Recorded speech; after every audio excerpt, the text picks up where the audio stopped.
surrender and give you all my life, no matter what the cost or sacrifice. Reveal to me your calling and cleanse me from my prideful ways.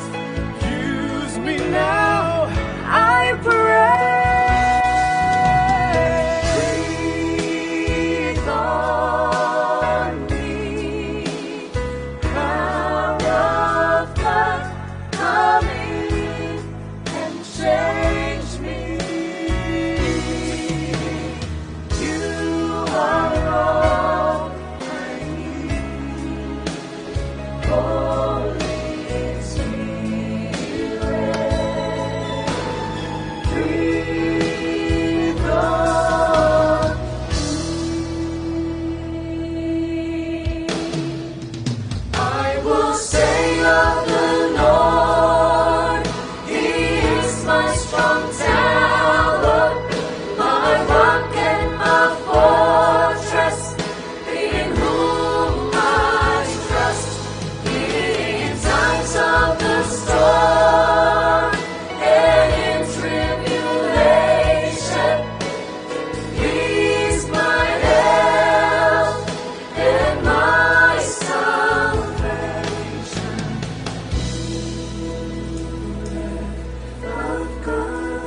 makakadalawang kape ako today.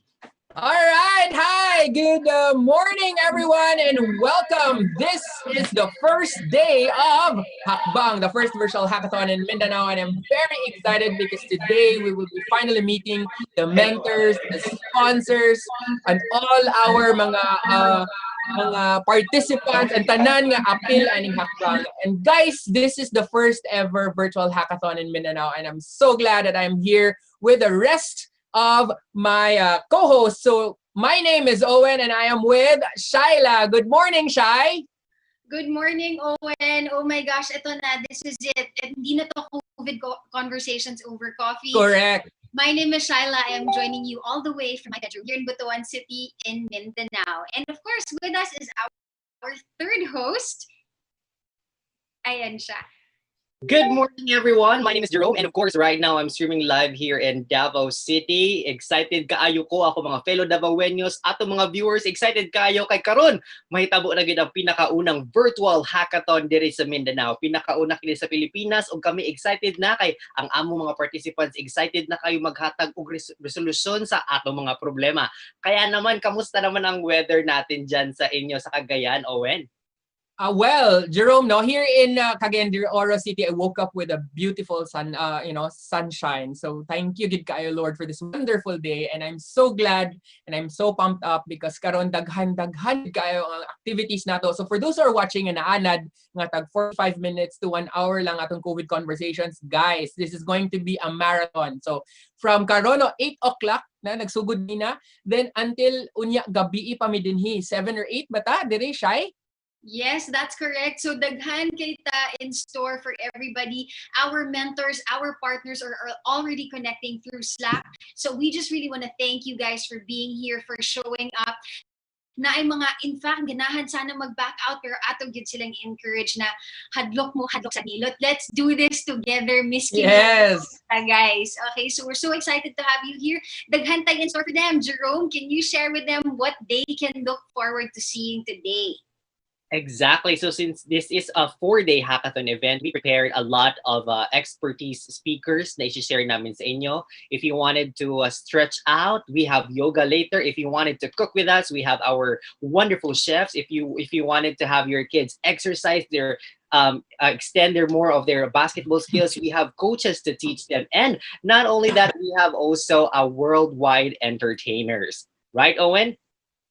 Yes, and daghan pud kay tag mga insights, mga learnings, mga mga resource persons nga maghatag og mga inspiration and motivation sa atong mga teams para they can really formulate viable solutions. Kay mo man yung atong purpose an event, guys. Kani siya para makakita tag solution sa pandemic.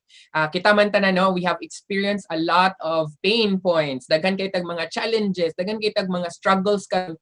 And these teams nga naa dinhi karon saw some light na ilay nakita nga pwede nato ma-apply, dili man nato masulbad tanan problema sa kalibutan, wala man tay capacity to do that, but in our little way we can create impact. Bahalag diri lang sa ato sa Mindanao, and who knows pag makita sa rest of the Philippines nga na-apply nato diri and there are impactful solutions sa mga challenges nga ka-experience sa mga tao, basin ilang hulaman, ilang paliton, ilang ingnon nga can we adopt your idea, can we bring it here in Visayas, can we bring it here in Luzon? Why not? Because we are also sharing all these ideas because we want our people here in the Philippines to experience the best normal. Shy. Yes. So ayan, so we really want to say hi first of all to the participants. You are one of the most important things that we have here in our arsenal diri sa Hackbang, no? So excited kaayo mi, we honor you for taking this step with us. But please just join the Slack, and so we will have more of our conversations dito. Same with our mentors. O, diba? You're already learning how to use Slack. Kami sad, struggle pud mi diha the first time we did Slack. Pero karon grabe na namo kaanad, and we can actually use this when we join and partner up with international brands. So that's one step closer to self-improvement. Things that you guys can look forward to today is, first thing, we are gonna have yoga right after this talk that we have this morning at 10:30, we're gonna have a yoga instructor join us here, and we're gonna leave him para makatanaw mo at mag-yoga-yoga mo. Up next, we also have a segment talking about how to frame a problem. So we highly encourage our participants and our mentors to watch this segment so that you can learn how to frame a problem. What is out there that perhaps I can contribute a solution to? We also have at 10:30, we have weathering crisis through communication, how brands and companies can survive and thrive through this adversity. This is a talk going to be given by Patty Malay live. So you get to ask your questions live as well. No? Daghan kaayo. We're also gonna have Metronome kitchen chef Miko Calo. Oh my gosh, dili sa gikan sa Butuan, guys, and she is with Metronome, a really amazing restaurant in Manila, and she will teach us how to cook something pretty special. So watch out for that. Daghan pa. But I will let Jerome go ahead and just walk us through what else we can look forward to throughout the next 4 days. Yes, of course, Shala. And before I will share you guys what will happen this afternoon, you can also see us and view this live stream via our official YouTube channel. That's Hackbang TV. We're live streaming over there. And of course, dito sa ating Facebook fan page.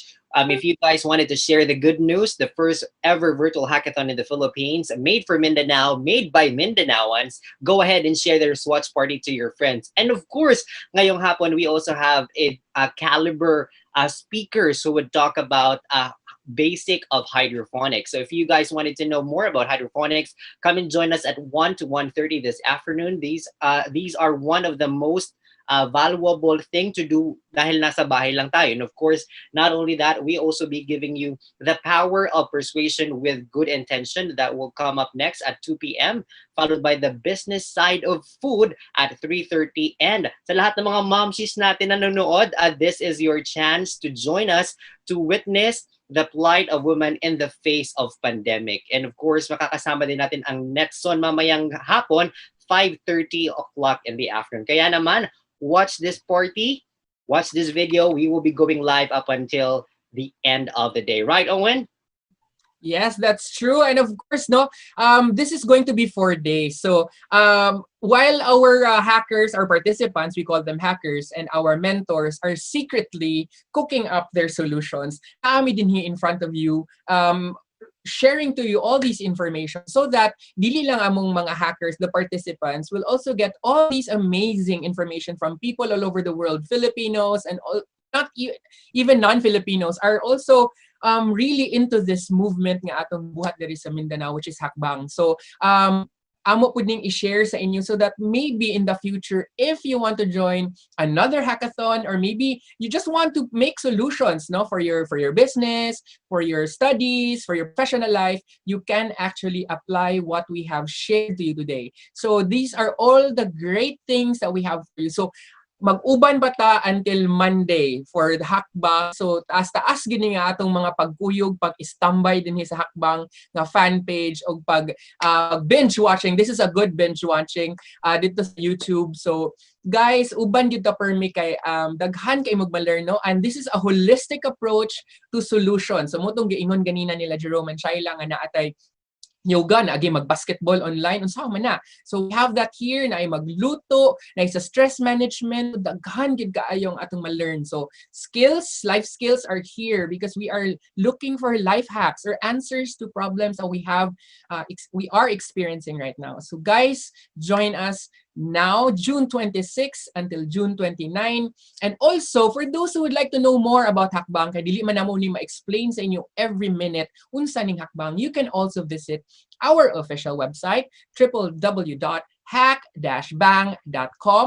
That's HACK-bang.com. So, adto mo dito, you can all look at the atong mga objectives, unsay mga challenges nga ginapangitaan og solutions sa atong mga teams, and kapadayon gihapon mi sa among pag call sa tanan mo support ani nga program. So if you want to seed the idea sa katong naa didto na sa end portion nga nanggawas na nga mga solutions, and you find something there that might resonate with you, na gusto nimo siya i-adapt, i-fund, i-invest, we have ways on how to help that. So also visit our website, www.hack-bang.com, or you can go to athedian.com and we have the Hackbang account there. You can just click. Maski pag mga payment channels, no, like Palawan, GCash, Paymaya, we have it there. Credit cards, direct bank transfers. If you really want to help us, there are ways to do that, and we will be very happy to have you as part of this initiative. Shai?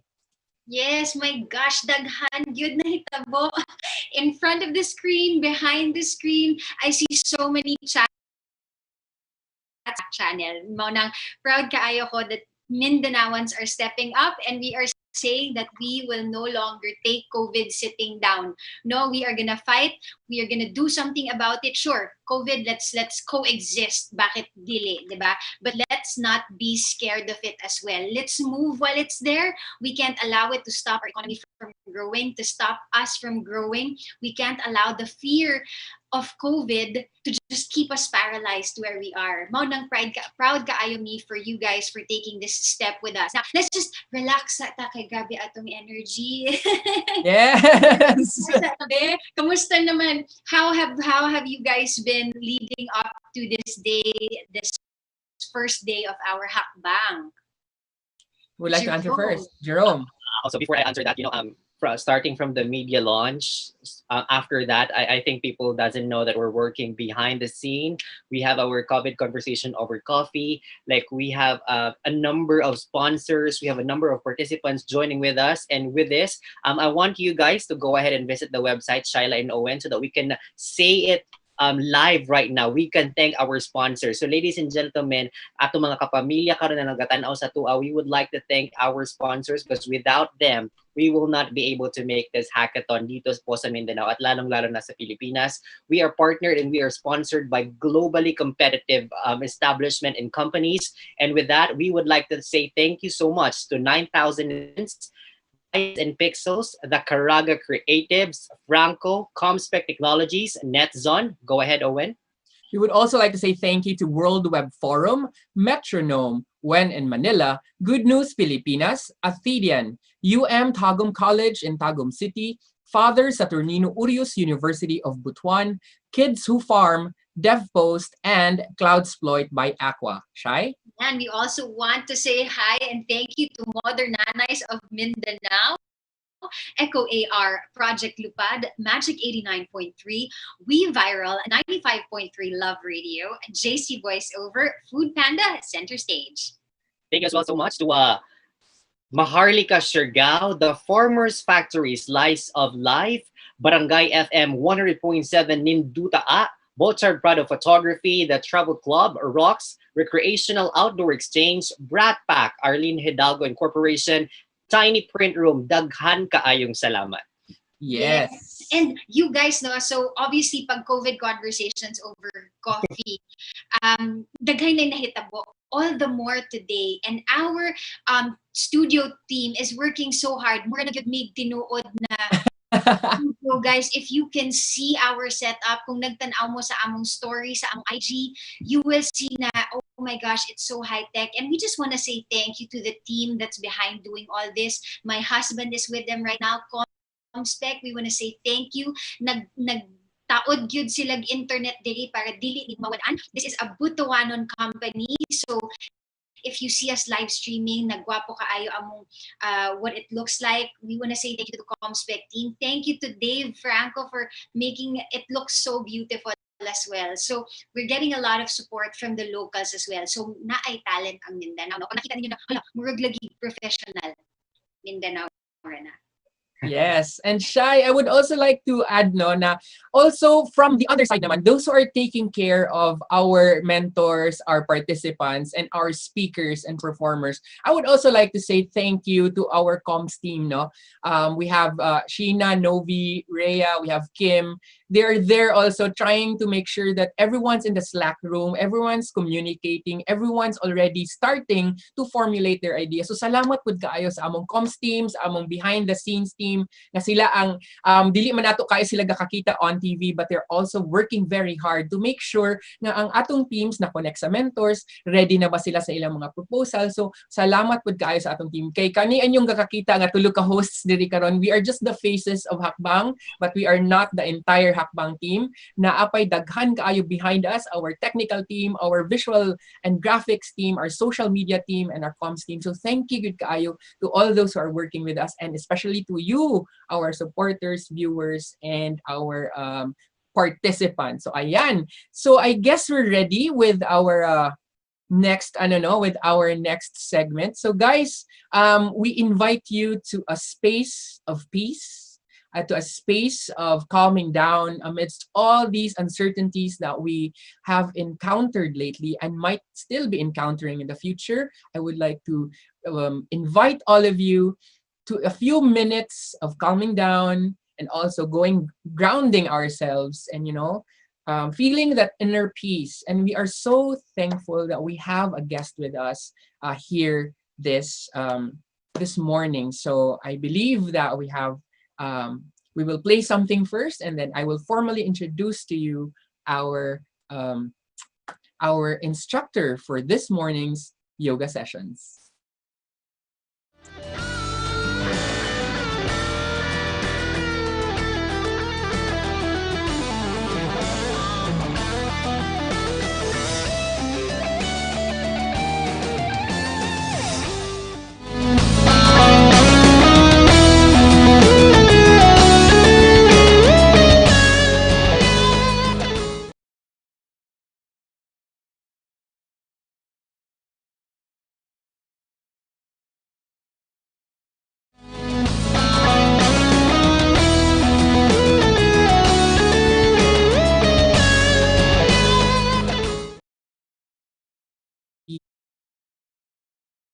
We will be here to show you how it feels like to be grounded, to be with inner peace. So ladies and gentlemen, guys, please welcome Seven Kilasio.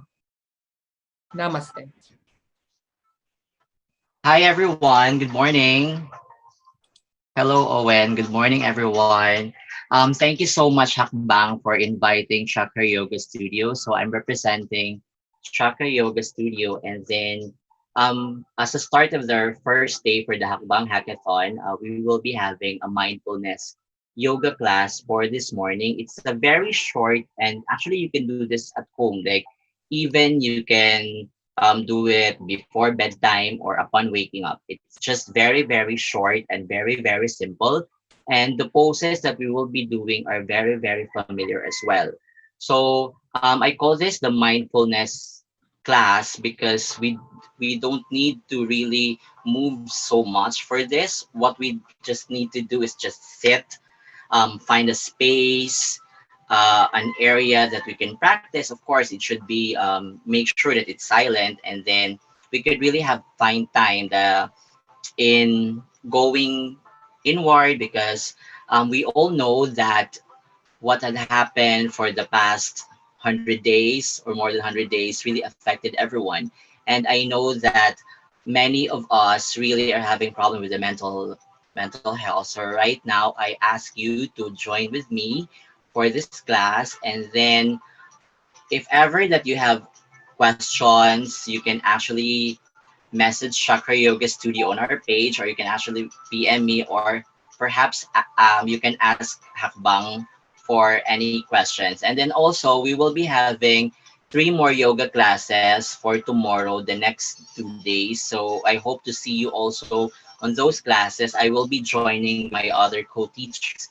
So I think are good to go. So for those who are in the practice, what you need is, of course, a yoga mat. But if you don't have a yoga mat, any banig or perhaps a space, just a space that you have. I am here in my room right now. Just make sure that you have a proper ventilation as well when you have when you start the class. So we will be having a very short class, and most are seated poses. But these seated poses, we will be taking the hold of the class or the pose for about 2 minutes or 3 minutes. I will be telling you that it's time to change the pose. Okay, so you will hear this, and then we will be changing the pose. So for the start, I would like to ask everyone, for those who are joining with me, go to a place and comfortable space that you have. If you are sitting on a chair, that's also very good because your spine is aligned when you're sitting on a chair. And then if you are sitting also on the floor, I also ask you, if you're not comfortable sitting long, you can put a caution like, I have a block with me, or if you have a book or perhaps a pillow or perhaps a blanket.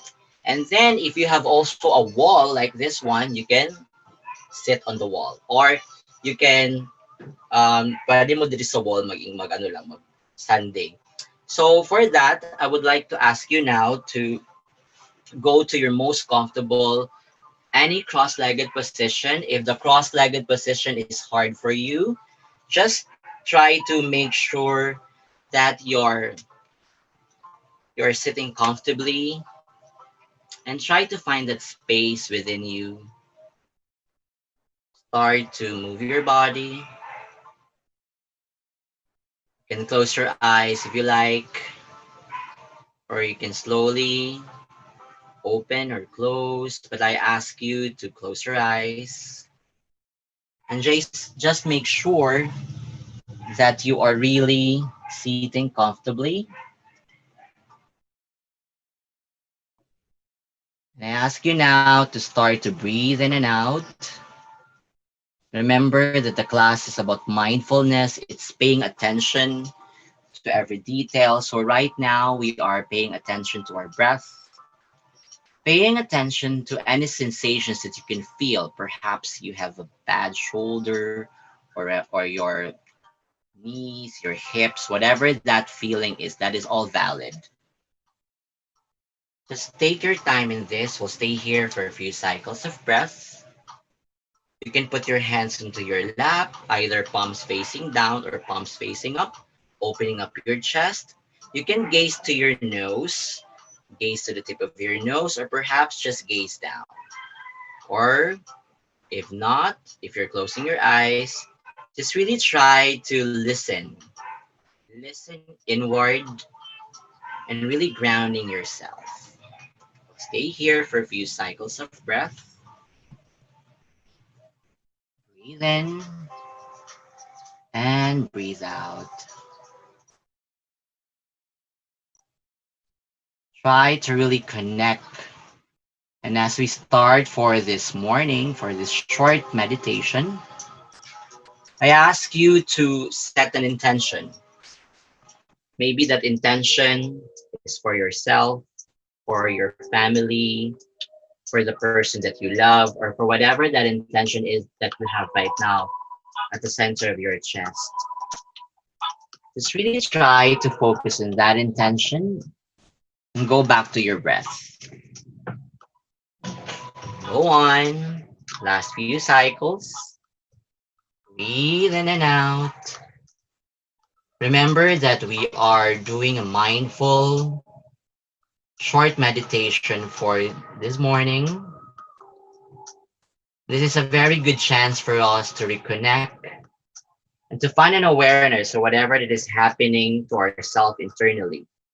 Whatever that is, if you feel any emotions, just let it go. Think of it and try to really put your focus onto your breath while you're going in and out, or your breath is going in and out. Continue breathing. Last few cycles. And just allow everything to fade away. Whatever that is that you're thinking, or perhaps whatever that you will be doing later or tomorrow, or whatever the thoughts that's coming in and out of your mind. Just be aware of it. Go on. 2 more cycles of breath. Inhale. Feel your body and exhaling. Release any tension. Release anything that doesn't serve you at the moment. Remember that this is the most important, the present moment that we're here practicing, breathing. We want to foster healing. And if it's your intention about compassion, and I ask you also to lean with kindness as you go in and out, as you breathe in and out. Just go on.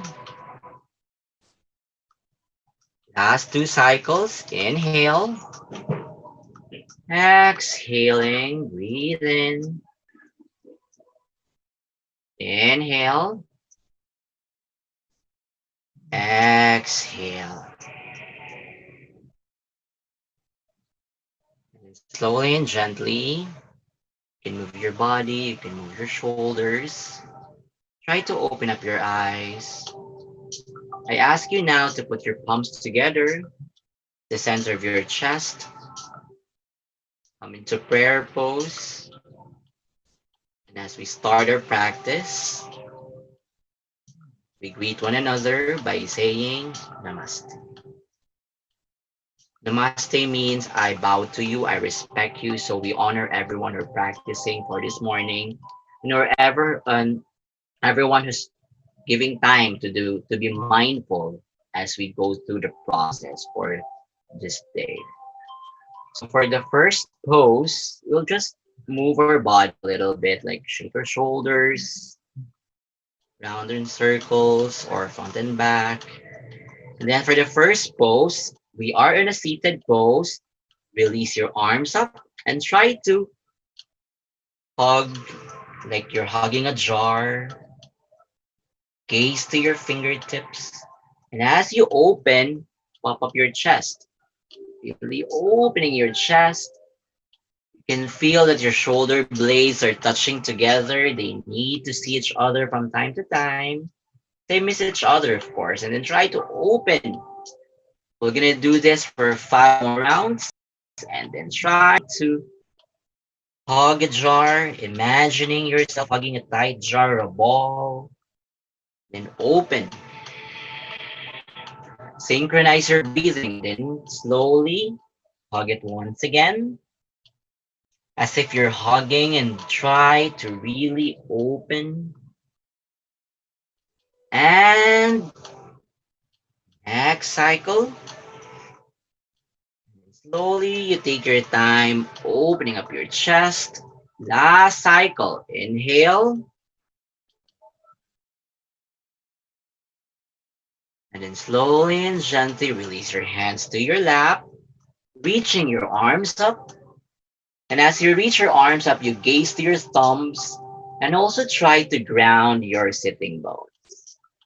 But relax your shoulders. And as you reach from here, release your left and we'll do a little twist to the right side. Left side first, sorry. And then slowly come up and twist again to the other side. Opening up your chest, gazing to your shoulder. And then slowly and gently release arms up. Try to reach. And then slowly and gently release, release, release. Check the difference of your body. If you are sweating, that's good. That's a good sweat and you need that. Because we are so focused with our breath, we don't know that the sweat is coming in and out. So for the first pose of this class, we call this a butterfly. So I ask you to make a diamond shape, feet together. And then from here, well, if you are sitting on a block, you can remove the block or you're still seated in a block. And if not, while your feet are together, grab the sides of your feet and lead with your chest going down. If that is not possible, you can grab a pillow or perhaps a blanket, put it at the center, and then try to release and then head down. If you can go further into the pose, the better. But try to really go deep. This is for your heart and lung meridian. So really go deep, bow down. But remember that this is the time that you need to find your edge. If ever that you feel that you are kind of awkward with this pose, if it's not possible that you go down deep, like your head touches your toes, you can always hold back. Feel free to adjust always. But if ever that you allow gravity to go further and down, let it go. Try to really go with your edge and the boundary of resistance. And of course, as you go forward, lean with kindness. Be kind to your body. Be kind to yourself. In a fast-pacing world, we forget that we are not kind to our body. And that is the first thing that we need to do aside from being kind to others, but we need to be kind to our body, to ourselves. Just really go down, just become still. We'll stay here for about 8 breaths. Inhaling, exhaling. 2,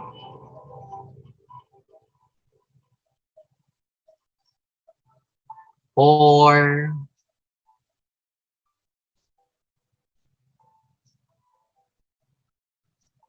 6. Slowly and gently release, release. Then come back to seated once again.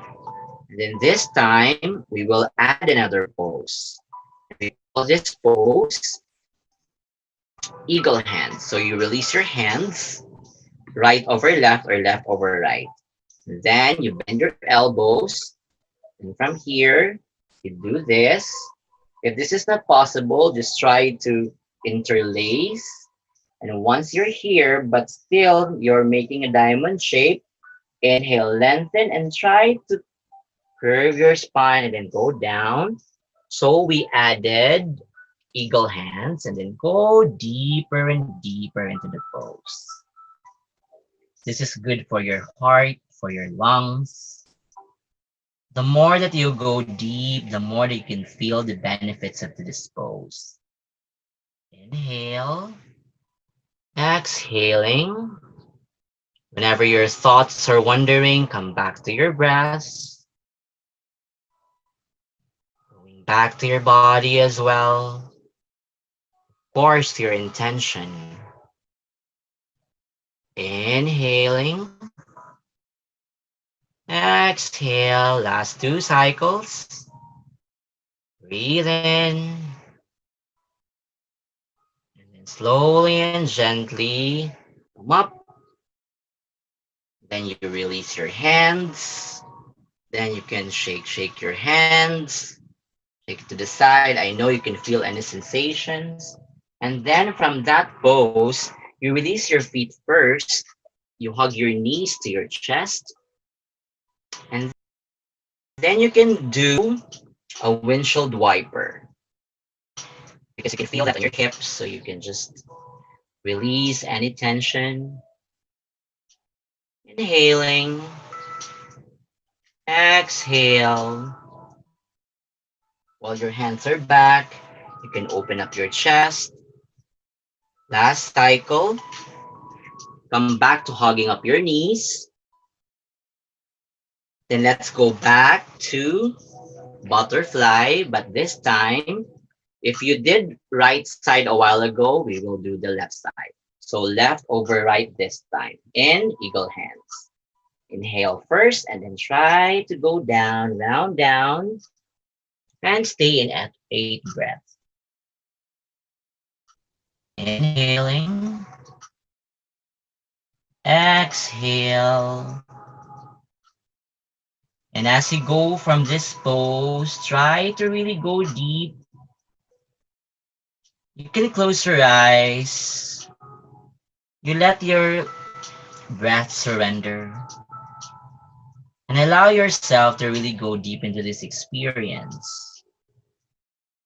I ask you now to allow your mind to release. Remember that you are in the present moment and not the past is not important. Just continue to allow your mind to become more spacious. And then take the last few breaths from here. And then slowly and gently come up. And you release your hands and then shake, shake. And of course, you will do windshield wiper once again. Inhaling. Exhale. Then for the next pose, I ask you to kneel down. So you kneel down. And from kneeling down, we call this pose as a toe stretch. So you are curling up your toes. You're sitting on your ankle. Your spine is straight and you put your hands on your lap. This is a bit challenging because the more that you stretch your feet, the more this is good for your liver and for your kidney as well. And this is good for detox. So sit comfortably. If ever that you feel any pain on your knees, you can put a pillow because some of us are having some problems with knees. And then you put the pillow here, or you can put the pillow onto your sitting bones, opening up your chest as well, and stay here for a few cycles of breath. And then close your eyes and breathe. Stay there.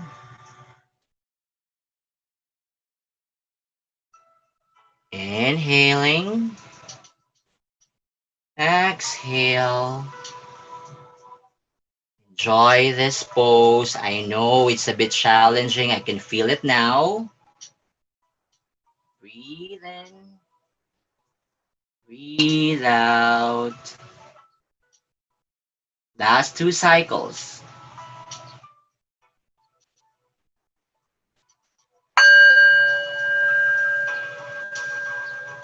And then slowly and gently release. Release your toes. And then tap your toes. And then come out. And for the next pose, it's still kneeling pose, but this time you release your toes and you just sit. Some of us, this is quite challenging, but you can put the pillow and then just sit. Put your hands into your lap. And release. So we call this pose hero pose or Vadrasana. You sit on your ankle and we'll stay here for about 8 breaths. You close your eyes, you gaze to your nose, or you gaze down, your choice. But as you move from here, make sure to open your chest so that your spine is straight, or you can gaze in one direction.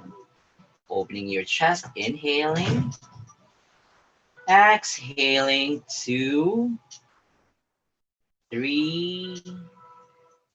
Just continue with this. Remember, I ask you to find your edge, become still, surrender to time. So just really release.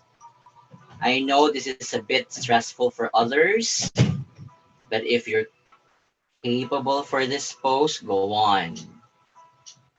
Inhaling, exhaling, releasing any tension.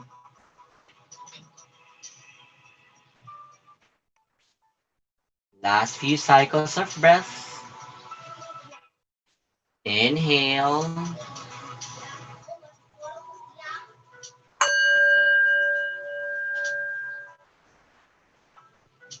Breathe in and out. Then slowly release from the pose. Release your arms up and try to interlace your fingers and then try to push the ceiling or imagining you're pushing the ceiling.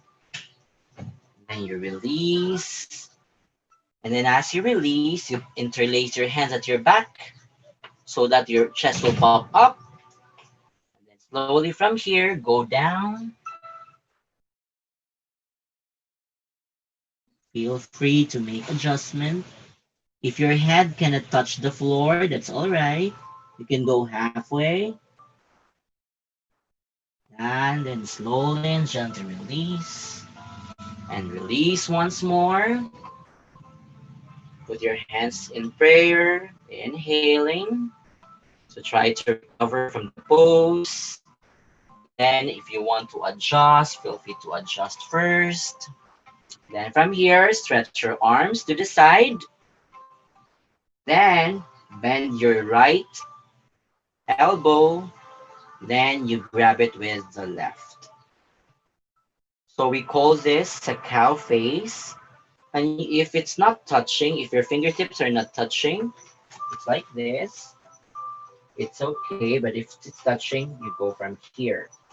And then when you stay in this pose, I ask you to try to go down up to your limit. But if it's not, kung dili kaya, okay lang. Just stay here and gaze in one direction. Inhaling, exhaling, breathe in, breathe out. Last 2 cycles. And slowly and gently release. Stretch your arms, bend your left, and then try to grab it with the right. And if it's not, remember that if your left and right is not reaching, that's okay because our left and right is different.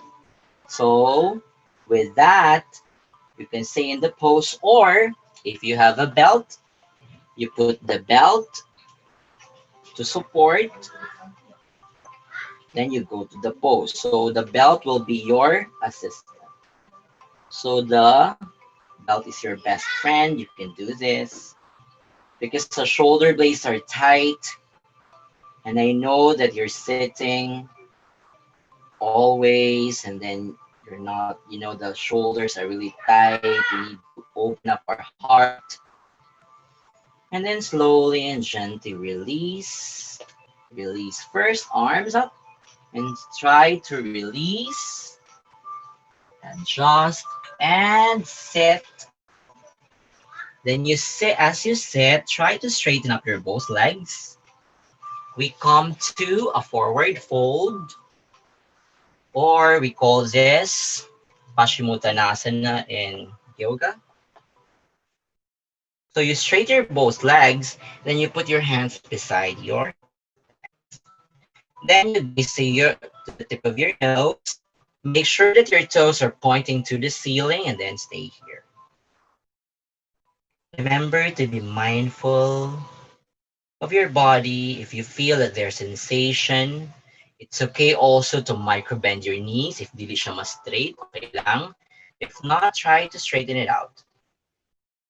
Then try to relax. We'll begin and breathe in, breathe out. So before we go to the forward fold, we start from here for Dandasana first.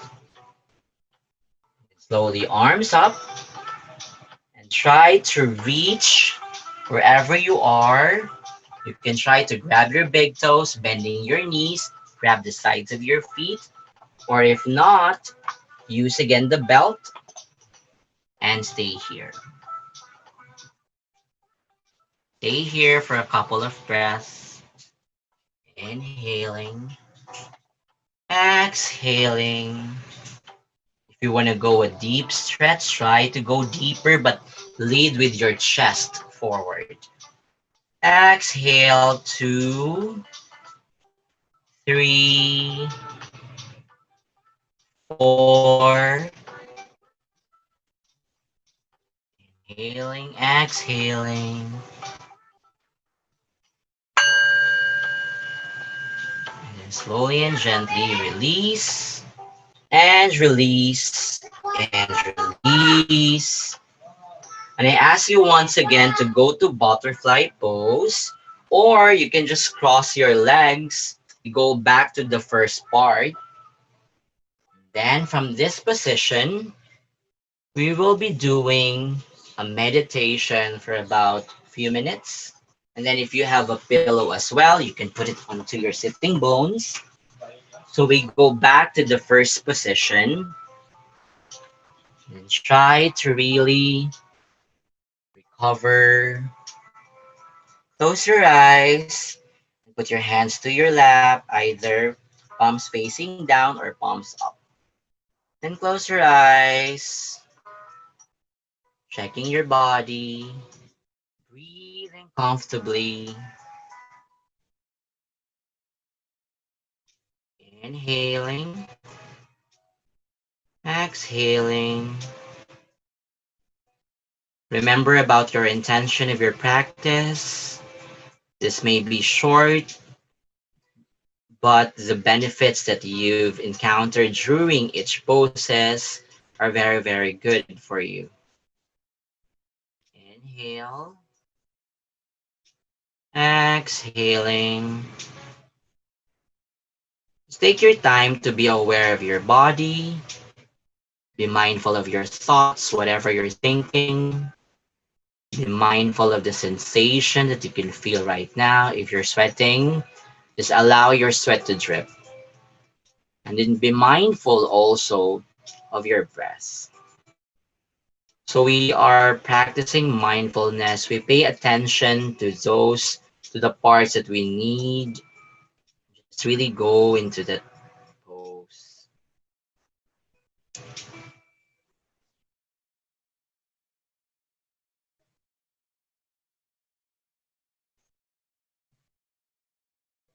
Just try to really breathe in and out.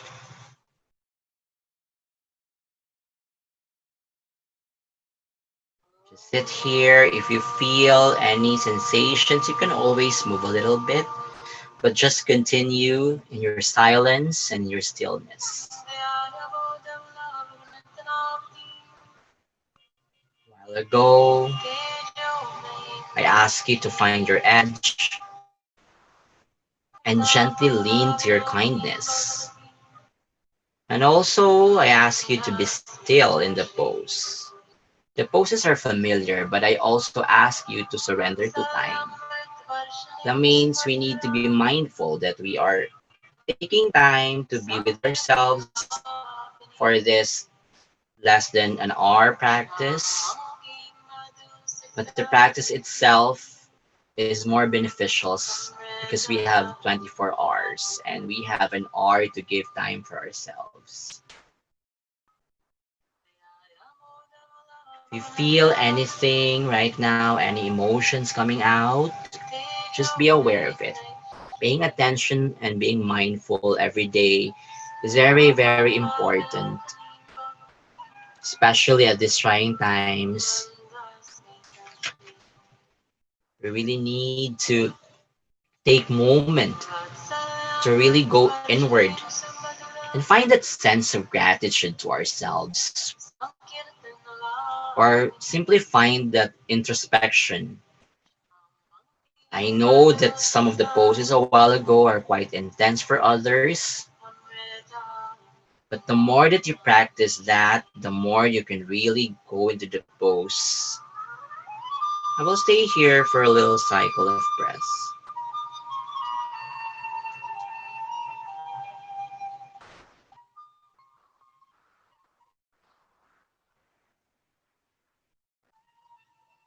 We're down to our finishing pose.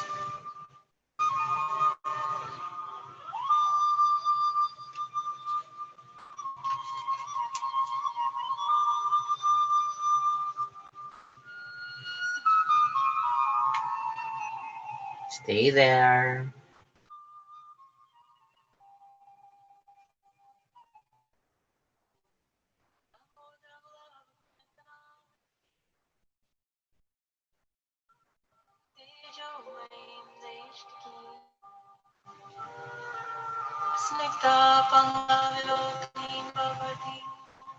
Just go on with your breath. Go on being mindful with your body, all the parts of your body. Go on being mindful to your thoughts. And try to connect that with the movement that you did a while ago.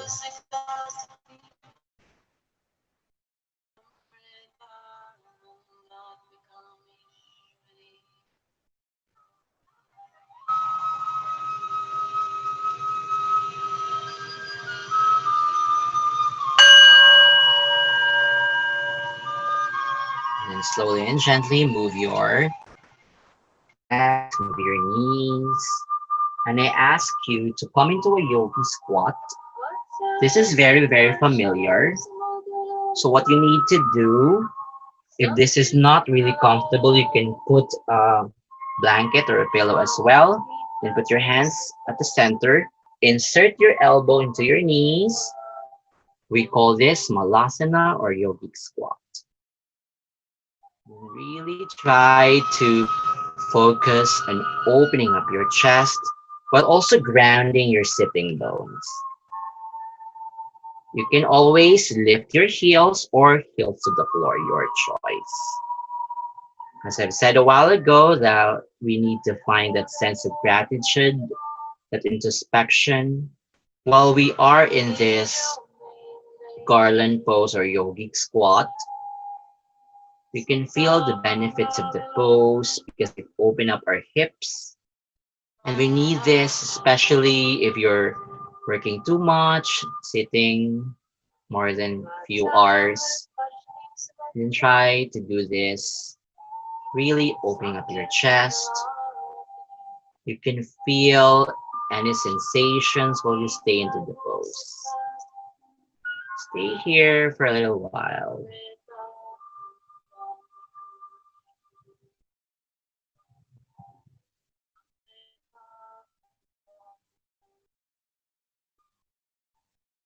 Stay there, breathe in and out. This is the time for us that we can really go inward, finding that silence within us. Go on. The more that you go into your breathing, the more that you can feel. Keep breathing. And slowly and gently release from the pose. That was quite an intense pose. And you sit once again. Of course, the windshield wiper. Inhale. If you can feel some snaps, that's okay. Then try to go to seated once again. Your choice if you want to stretch your legs because you felt a while ago that there was a stretch here. And try to come back to a forward fold first. Stay there for about 5 breaths. Inhaling. Exhale. 2, 3,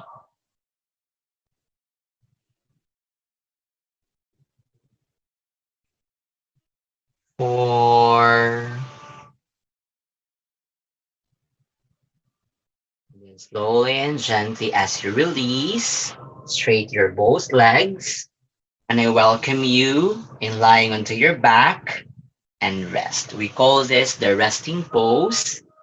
Option for you if you want to rest flat back on your mat or if you want to stay seated. And we'll stay here for a little longer for the closing meditation. But make sure also to straighten your spine. You can put your left hand into your heart, your right hand into your belly. Just go on. Stay here for about 5 to 10 minutes. Just really honoring ourselves, honoring our body.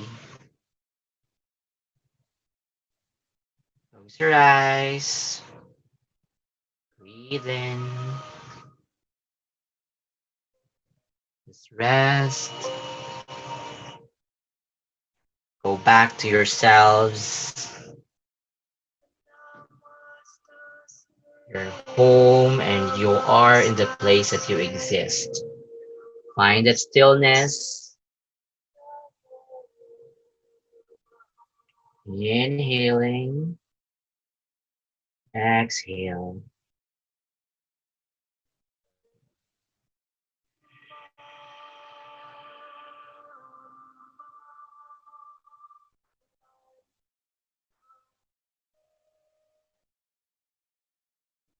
Keep breathing, inhale.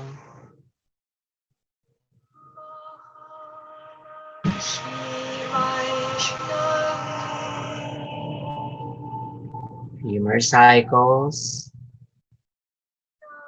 If you want to go to sleep while you're into this pose, that's all right as well. But if you are just aware of your body, of your thoughts, just go on to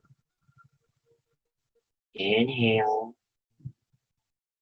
exhaling. Take your time, enjoying your breath, enjoying the silence.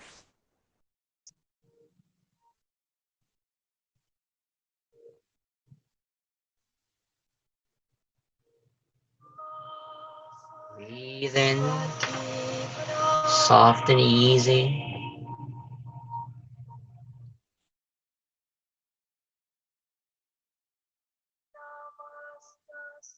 As you continue breathing, you can feel your heartbeat, your belly is rising and falls. And if your thoughts are going somewhere, just let it go. Try to go back to this present moment that you're here practicing with me. You are safe. And also remind yourself that you are loved. Tell that positive affirmation, your abundance, you are healing, you are protecting your joy, you are brave, you are grounded,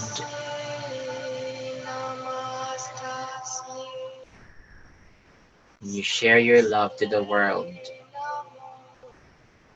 Just imagining yourself, there's a color glowing inside your heart, going outside your body, going outside your room, going outside wherever you are, if you are in your barangay or going outside in your place, transcending to the world.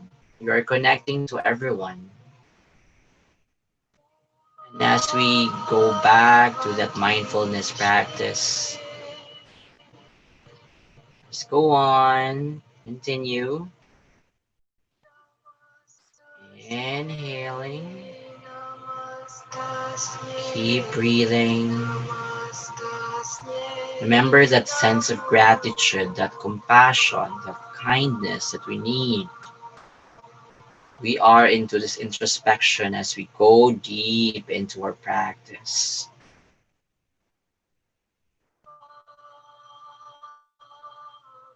Go on. And slowly and gently open up your eyes. Put your palms together in prayer. Honoring everyone who's practicing today. And as we end our practice, let's remind everyone to use your voice for kindness, your ears for compassion, your hands in helping others, your mind for truth, and of course, your heart with so much love. Thank you for allowing me to guide you for this morning. The light in me bows down the divine light in each one of you. Namaste. Thank you, everyone. So for those who practice with me, Thank you in behalf of Chakra Yoga, and also thank you Hackbang Hackathon for having us. And you can follow on our Facebook page and Instagram, Chakra Yoga Studio. We are offering free classes, and we hope to see you in our classes. And also, try to you can join tomorrow. We have a vinyasa class, and there's another class on Sunday and then on the 29th. So before the start of the hackathon, we'll be having a mindfulness practice or a yoga practice. So we hope to see you, and I'll be turning over to our host, Owen. Thank you so much, and thank you, Hakbang, for having us. Namaste. Namaste, and thank you so much, our yoga teacher, Stephen Kelasio. Thank you so much for that wonderful mindfulness session for this morning. So salamat gid kaayo. And of course, naapat na yoga sessions tomorrow and the next days until Monday. So again, Om. And of course, ladies and gentlemen, we will have more, no? Daghan pa gid kayo tag daghan pa kayo tag mga learnings, mga activities, mga events today. So ladies and gentlemen, guys, stick around for more. We will be back.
Nag-rescue pa kong itoy. All right, there you have it. Thank you, everybody. So that was from Chakra Yoga. I hope you guys enjoyed it.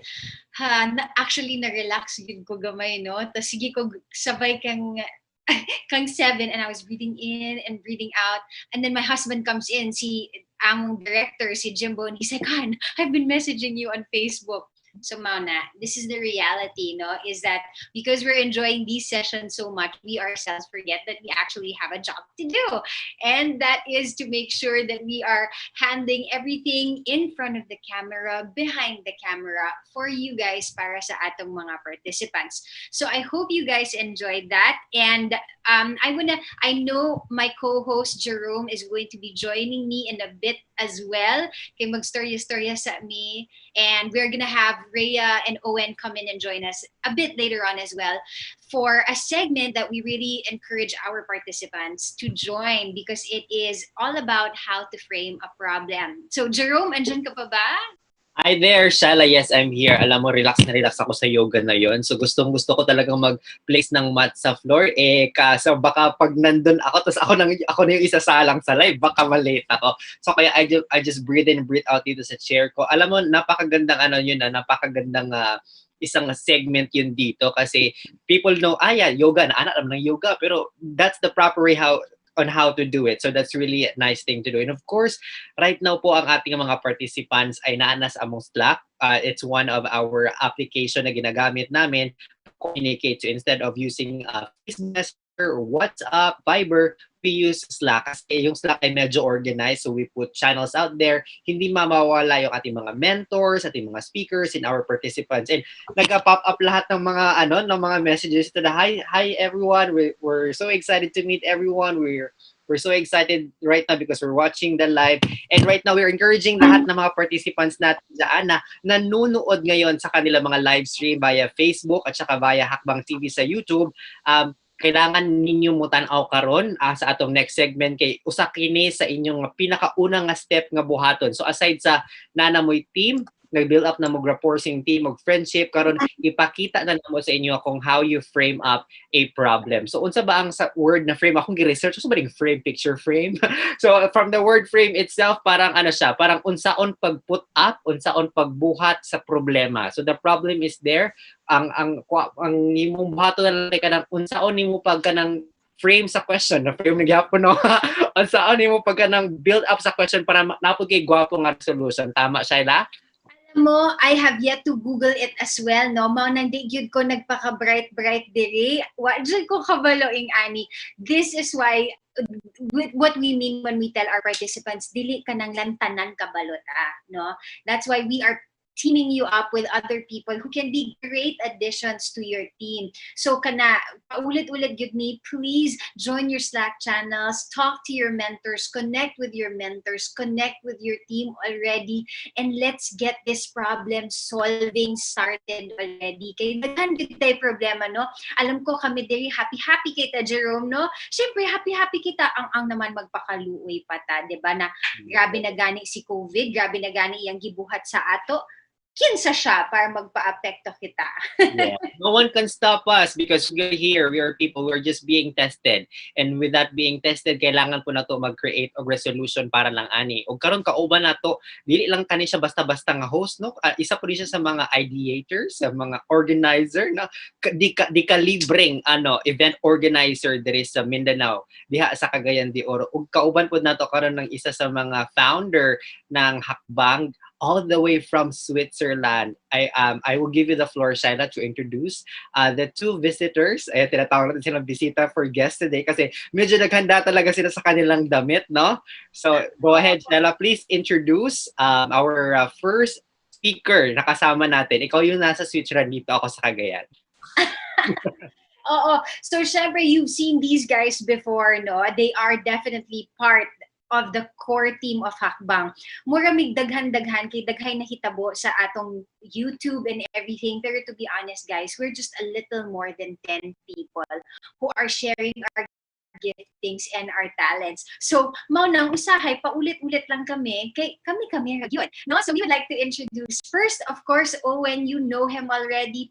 Please say hello to him and joining us all the way, my gosh, at 2 o'clock in the morning. Rhea is joining us all the way from Switzerland. So please welcome these two fantastic people so that they can discuss how to frame a problem. Here we go. All right. Hi. Hi, Rhea. Good morning, everyone. And I'm back. This time, bita daw ko actually. We're here to discuss a little on how to frame a problem. And of course, I have with me one of our co-founders of Hackbang, the movement. We have Rhea Ongyu all the way from Basel, Switzerland. So hi. Gabi ka, good morning. Gid sa Moreno, alas 2 pa baya diha. Yeah, good morning, Gwen. Yes, it's 3:25 in the morning. Na di ayo. At least medyo hayag, hindi pa na siya hayag-hayag, but still it's so early. I'm not sure if nakatulog na ba ka or diretso na ni until later. We'll see how far I go, but I'm pretty sure I will have all the adrenaline to continue. wala siguro kabalong uban. We started at 1 a.m. for me. Yes, sa alas 8 sa ato diri guys, alauna na dito sa Switzerland sa Kadlawon. So grabe gid nga dedication for this no kay dili halos matulog or magbata og sayo si Rhea just for us na maka-join siya, just for us, all of us. So Ray, ang atong segment karon mga god is called How to Frame a Problem. So can you expound or can you share to our, especially to our participants and members nga so importante ang mag-frame og problem and then how dayon mag-frame og problem? Thanks, Wen. Thanks for asking that question because what is Hackbang is we're trying to solve something, right? We are trying to solve a problem. So para clear ang atong solution and kabalugit ta nga, viable ang solution, importante nga sa start pa lang, klaro nga kasabuton sa ang problema, di ba? What are the problems we're trying to address para ang atong solution matest gyud nato, is it really viable? Di ba? So ang pag-state nato sa problem is very important. It will set the trajectory and the direction of how we are going to find solutions for it. So, mao na. So no, importante gid, di ba? Kay kung there are so many questions, there are so many problems, and if dili kayo i-zoom in or i-box sa siya and then look for specifics nga mga solutions, medyo ma-overwhelm gid ta. Di ba, Joy? Kay labi na karon no kaning COVID manggod dili man ni siya health problem lang. Yeah. Daghan gid kay kasanga-sanga nga problema. So kana pa lang daan dako na kayo ang scope. Actually diri sa Hackbang no, people were asking ka dako ba sa scope sa inyong gibuhat.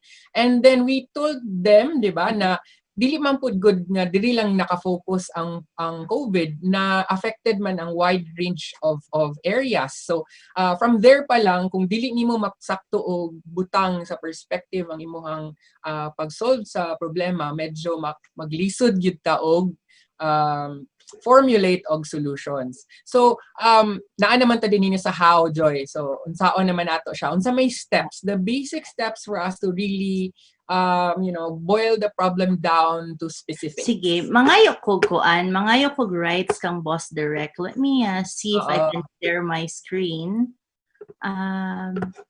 Allowed na ba ta? Allowed na ba ta mag-share? Oo. For those who are watching, guys, this is Hackbang. This is a hackathon. But while we are leaving the participants, we hope that the participants have already connected to their mentors. Pwede na mo magsugod og storya karon. You will be there in your virtual workspaces. You decide where you want to talk. Zoom, Slack, Google Meet, Microsoft Teams, Facebook Messenger, Facebook Room, naana na sa inyo. But of course, we would just like to guide you nga kailangan ma-pass ninyo yung proposal karong June 29 at 6 p.m. para ma-appeal mo sa atong closing na na masarado na gyud. Okay na ba ta, Joy? Yeah, I can share. Sige, share na ko ha. Yes, please. Ayan. See, tama ay sa'yo kaya kung ipindot lang.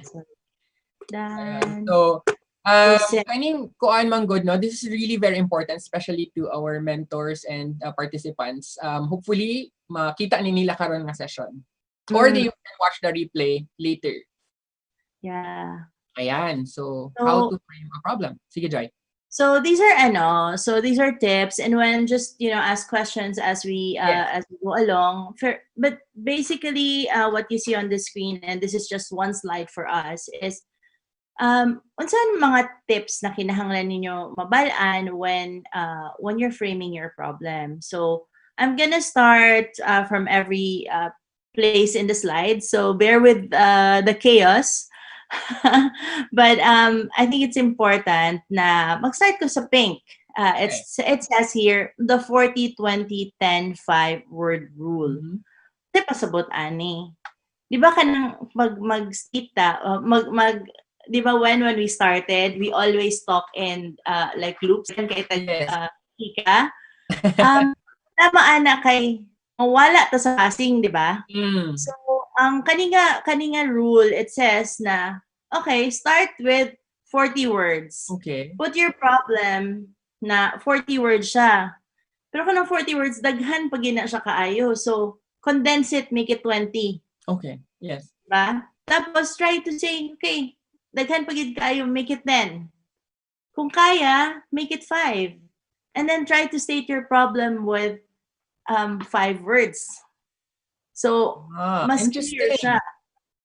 So, bali, no, sakto, Joy, no, let me, ato na ni ibalik, no, the 40, 20, 10, 5. So, kung daghan kayo mong thoughts, we have an application called Trello. Asa man nice ni siya itrabaho, Joy? Will it be better in Trello, in Miro, or sa Slack? Yeah, Now we can do a yeah, Miro is one of the best na tools to brainstorm on your problem solving. Kay makategorize mo. And then you can narrow down kung unsa magid ang pinaka problem na gusto ninyo i-solve. So, and start with the problem as a question. So, kunyari, what, who, when, where, how. Explain what the problem is, and then ask questions on how you can approach that problem. Diba? Ayun. Gwapo kayo ni guys. Oh, kani pa lang, first pa lang ni nga tile, the 40, 20, 10, 5 word rule. And I think, no, sa tanan mga nagdaghan kay dirig mga confusing thoughts silang brain. I think this is a way for us to really organize our brains and, narrow down. Kaya para dili kita makulbaan, ma-overwhelm, ma-shock sa information na kadaghan gusto dahil mga nako buhaton. So, natay tip from Rhea, how to frame is 40, 20, 10, 5. And pwede na siya kung team mo, and I think naamo na nang na-introduce sa inyo ang Miro, na pwede mo dito mag mind mapping, pwede mo dito mag whiteboard, nga mag-storya mo dito, and then inyo ning ipang-cluster inyong words. I think dili na kayo mo maglisod sa ato ang challenge for this hackathon. Okay, go ahead, Joy. Yeah. Tapos, of course, when you start asking questions and framing a problem, it might happen na daghan kay mo problem makit-an, no? Yes. So, how do you choose? How do you choose which battle to pick? Kay syempre, we have limited time, but we also want quality at the same time. So, dapat don't be afraid na ang imong problema small, because that can actually impact so many areas then when you start solving that one problem. So, try to research unsa man ang pinaka-importante, unsa man ang pinaka-relevant sa tao in that area, no? So, for example, when we started, remember, our dream was make this a big Philippine hackathon. Yes. But na-realize nato na murag, dako ra kaayo for us, and also murag we are not the authoritative voice to speak about problems in Luzon, for example, no? When we started that. So, yes. So research, collect information, what makes your problem relevant para kabalo mo na in the end, gamiton siya, di ba? So that's the second point. Do research, collect information about your problem. It will help you to trim down ang inyong dako nga abstract, let's say. Yes.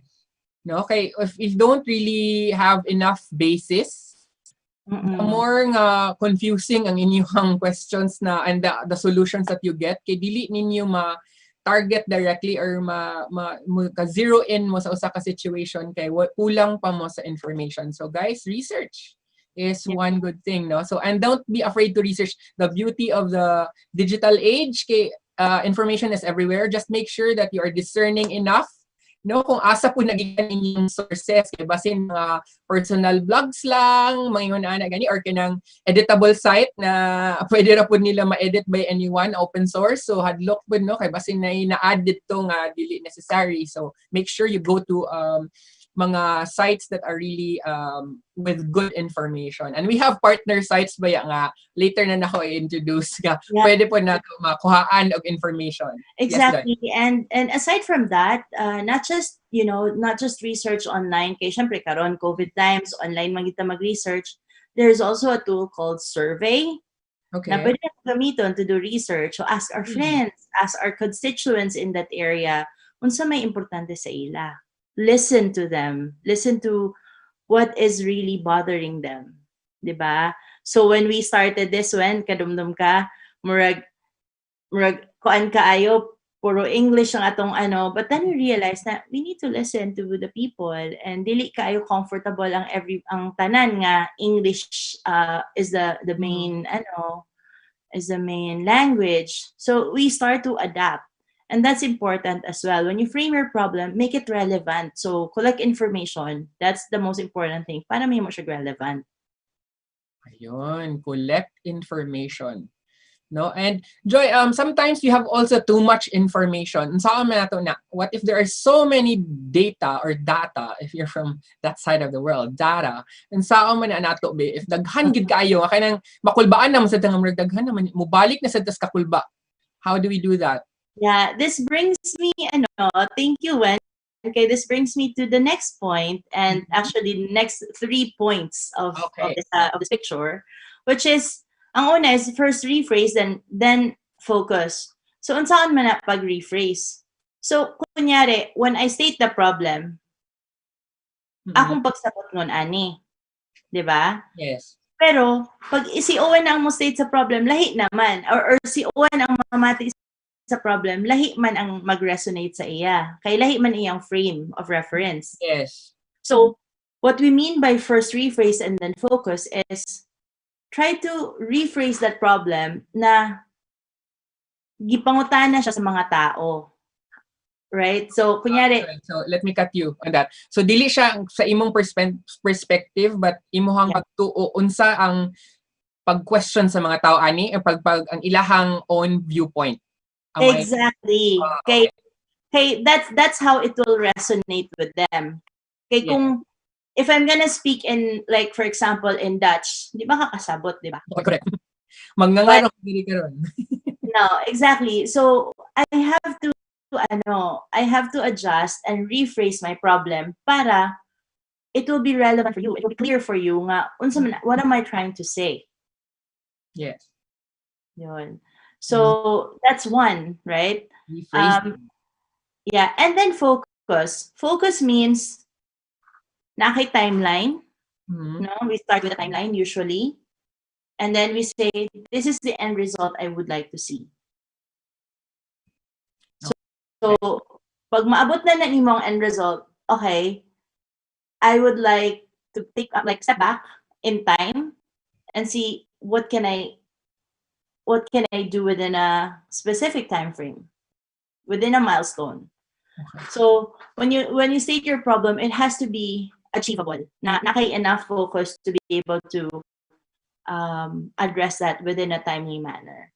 Okay, so kung dinhi pa no kay gusto man as the of course sa una pa man ka ng smart, di ba? It has to be time bounded, nagid siya time frame kay mahimo ra gyapon siyang drawing ang inyong mga ideas or mahimo ra gini siya kanang istorya ra or kanang unsa man ni kanang ato inato ra kaayo ba nga kita-kita lang ng istorya then wala siya kanang follow through. So dapat na siya time bounded siya or na siya kanang naka step by step siya until ma-reach to siya nga goal. So, di ba? Nasa tayo na learn, guys. So, sige naman tayo smart, di ba? Sa una, mo man gina always smart. So, gamit good guys ang time bounded na mga framing problems and looking for solutions. Kay, dili man ta mo move forward kung kabalutan nga wala tay end part.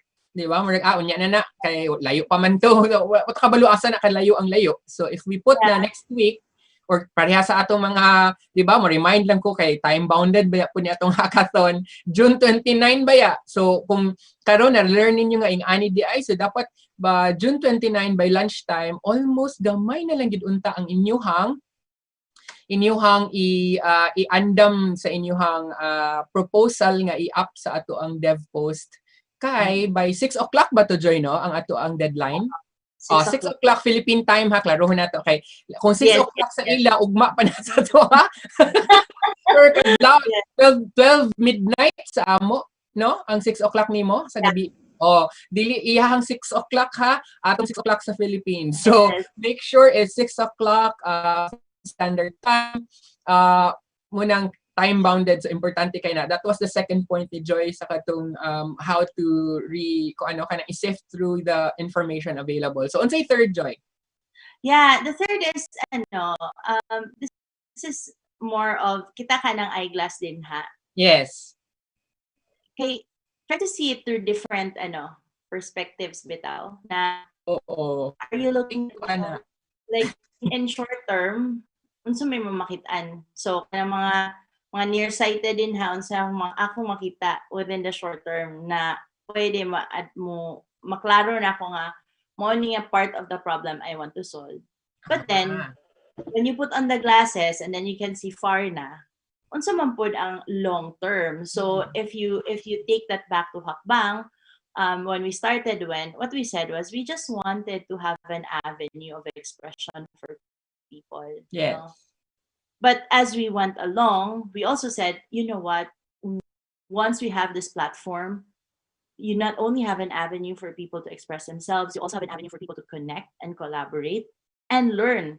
So mo na din to nga we started doing other things that was very very meaningful, and that starts with when we started framing the problem. What is the problem? We're all locked down. We're bored. We're just But we went forward and looked ahead and see, okay, this is where we're headed towards. This is what we want to solve, the long-term impact of COVID. So, mura siya kinang we are looking at the short-term, long-term goals of our solutions and how we address the problem. Kay na-impact nga pang karon lang, and then na-impact nga longer ang iyahang effects, no? Nga dili pa maybe the effect will not come right away, or maybe the whole process will take so much time, and then uban nga readily available ang solution nga i-implement, impact dayon. So makita po siguro natin in Joy, no, in the perspective of the solutions later on that our participants will be pitching, na ay solution siguro nga just for now while we are in this kind of situation, and then maybe na yung mga solutions nga mo even last longer even after the pandemic, nga mahimo na siya ma-institutionalize siya, or mahimo na siya og kanang ma-imbibe na siya and become part of how we really behave and do things. So that's the exciting part of it. Yeah, exactly. And that's really and I hope it's not the mask thing. Yes, kay the mask is a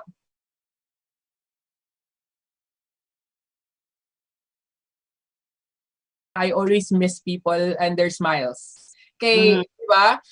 Karon everyone's sa mata na lang ta magtinanaway, and sometimes you don't even know the person nga ato ditong friend, but kung wala kay ka na familiar siya ang whole physical appearance, magsugat mo sa mall, dili na nimo siya matagan, and that's sad. I'm a very sociable person, and then dili na ko ka-hi sa akong friends nga maskin from a distance, hi na lang unta in person, di ba? Kaya di man taka-hug na, di man taka-shake hands. So, mga na, those are just temporarily. So, maybe kanina mga teams, they can really come up with something far better nga mga pang long term, no? So, parehaan ng eyeglasses diha nga na ay maklaros dool, pero na ay napay mas beautiful horizon sa unahan. Exactly. Di ba nice kaayo? Very good imagery. Yeah. And then, ang next na ko nga tip one is challenge assumptions. Wala mong good ni sa ato. This is not in our DNA ba nga mo challenge without mga assumptions. We have always been a culture na we just accept things. You mean the Filipino culture, Joy, correct? Oo, di ba? We're very accepting. We are very resilient as well, and those are amazing traits. I don't doubt that. Pero especially when we are in the problem solving na arena, the most innovative ideas and the most disruptive ideas come from a place where we challenge assumptions, kasi that's when we can differentiate it. That's when we can really change, right? So what do I mean by challenging assumption? Simple, ang una, the one thing that comes to mind is kanang I need to go to the store to buy something. Yes. daw be, COVID happened, Mm-mm. go to the store anymore. Mm-mm. So, kanangon ana ba, we think of possibilities dayon kay dili naman pwede ang what we know. Mm-mm. No? So that's and like for example, di ba, daghan mo comment sa ato when na pang bright raman na ang kwan good. And that's the common nato nga kanang di mo siya smart shaming, but it's like hala di mo na may pwede dira ana gani. So for me ni siya kanang sometimes no Filipinos in general, I'm not saying all, but naagid tay ana nga kanang attitude no towards challenging assumptions na mahadlok ta mo question. No, because you always believe in authority, which is also good because that's a form of respect. But sometimes you are too resilient also for our own good. Or you're so humble to a fault. Ng anak po, no, nga naatay ideas for di na tamingon kay maulaw ko. And sometimes sayang kayong opportunities, and knowledge, if it is not shared, is useless. So if you have that knowledge and you know that your knowledge will really create something, an impact, imo good na siyang i-share, and then dili man kung i-shut down ka, at least na ingon nimo. No, that's the beauty of it. Kaysa wala gid nimo na express ang imong gusto. And for me, that's one thing that I have learned over the years pod. Wala man nga since high school, ing-anin ako. Over time, I realized that I have to assert certain expressions, certain thoughts and principles so that I can go where I want to go. So I think munang kailangan nato, and with Hackbang we are also challenging cultures and challenging norms, di ba Joy? Dili naman ni siya about ideas, because daghan kayo atong gusto we are challenging because it's totally wrong. We are just saying there are better ways of doing things, di ba? Like organization wise, na may ways of doing it. Mo man na usahay sa maulaw ta mo ask kay naatay superior, na boss, na amo, na tag-ina. Di ba? And it has always been instilled in our minds nga kung naa ka sa ubos, dili ka pwede mo hatag og idea, dili ka pwede mo hatag og opinion, wala kay say, kay igo ra ka suguon. But here, we would like to say that even mentors even participants can challenge the mentors and say, sir, murag ing-ani gani, you can assert. That's the beauty of this, because this is an ideation and ideas challenge na platform. So, challenge ng ideas, pero dili awayon. Halahin mo ng challenge sa away. Exactly. Be respectful. Fight fair. Diba? Important kaayo. The way we frame the words. So, mo po na and I move into the next picture. Yes. The way we frame the words, make it positive, make it resonating with people na it touches on their emotion. I remember this an event I went to one time in London, talking about experiences and emotion being the currency of this time and age, which is so true. Yes. Diba kanang makita nimo, people are not are starting to be not afraid nga mo express ilang kaugalingon. But let's express it positively para positive pod ang resonance niya to other people na magapamati or magbasa sa imong problem, right? Sige. Yeah, so going back to that, no, sakto, no, kay sometimes ang uban when you are very vocal or very outspoken, people will think that you are actually kanang gapamikil. Di ba? Sa ato na nga terno, gapamikil ka or kanang gasamok-samok ka lang. Actually, it probably sakto sila gamay, depende giunsa nimo pag-ingon. Yes. Imong idea. Kay na may sometimes nga medyo makaigo gid kag nerves nga dili mao, no, or musaka gid ang mga dugo sa uban because maybe the way you said it, inflection, the use of words, the you know, ang imuhang posture, especially pag face to face, defensive kaayo, so maybe people will think na are you here to challenge me, dare me for a fight? Murag nga na gani unsa man nakighagit ka, gubot ta, o kato siya negative to nga hagit, dili na mo nga hagit sa among official theme song. positive tong hagit. So so we have to make sure that when we challenge assumptions and norms and ideas nga existing, we have to make sure nga we are not kanang kanang muragi look down nga, but present a similar or a parallel idea nga pwede unta pud nato mabuhat para dili ra pud kaayo ta maka-create og conflict na hinuon. Okay, so unsa pa man Joy, atun sa pa ma-share. Yeah. So kita ka ng next picture din ha on questions and yes, and light bulbs. Psychologically we're all trained na if the problem is stated in the form of a question, the tendency is that we will try and respond by finding answers. No, sakto pod. I think share po na Joyce ato ang katong stress management coach. It is how you actually present the question nga people will think of problems instead of shutting down. Exactly. Okay. And then what I learned from my coaching as well, from my coaching degree, is that don't ask questions in why and how. Ask questions in what, but ask them in a powerful way.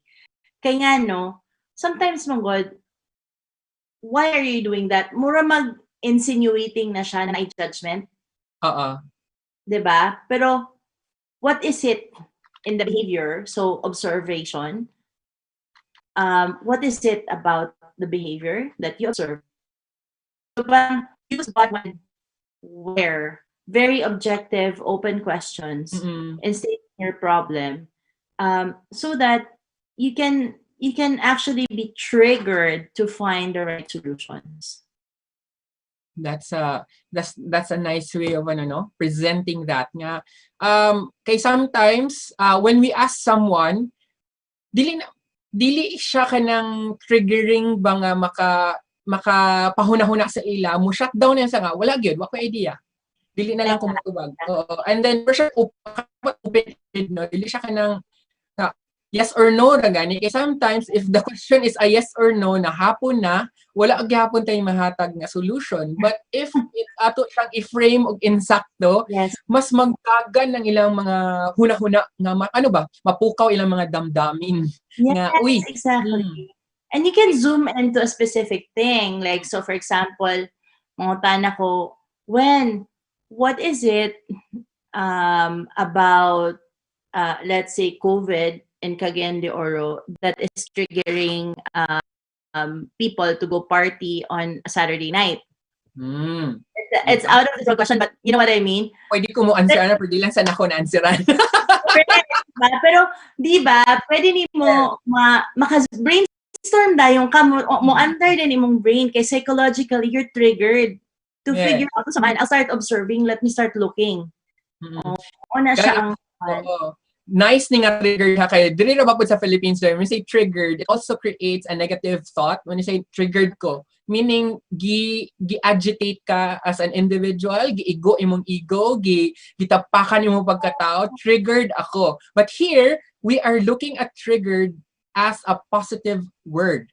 Exactly. Trigger means we are sparking ideas, we are creating sparks nga different nga dili nga mo create og more kalayo, but it is a spark of ideas.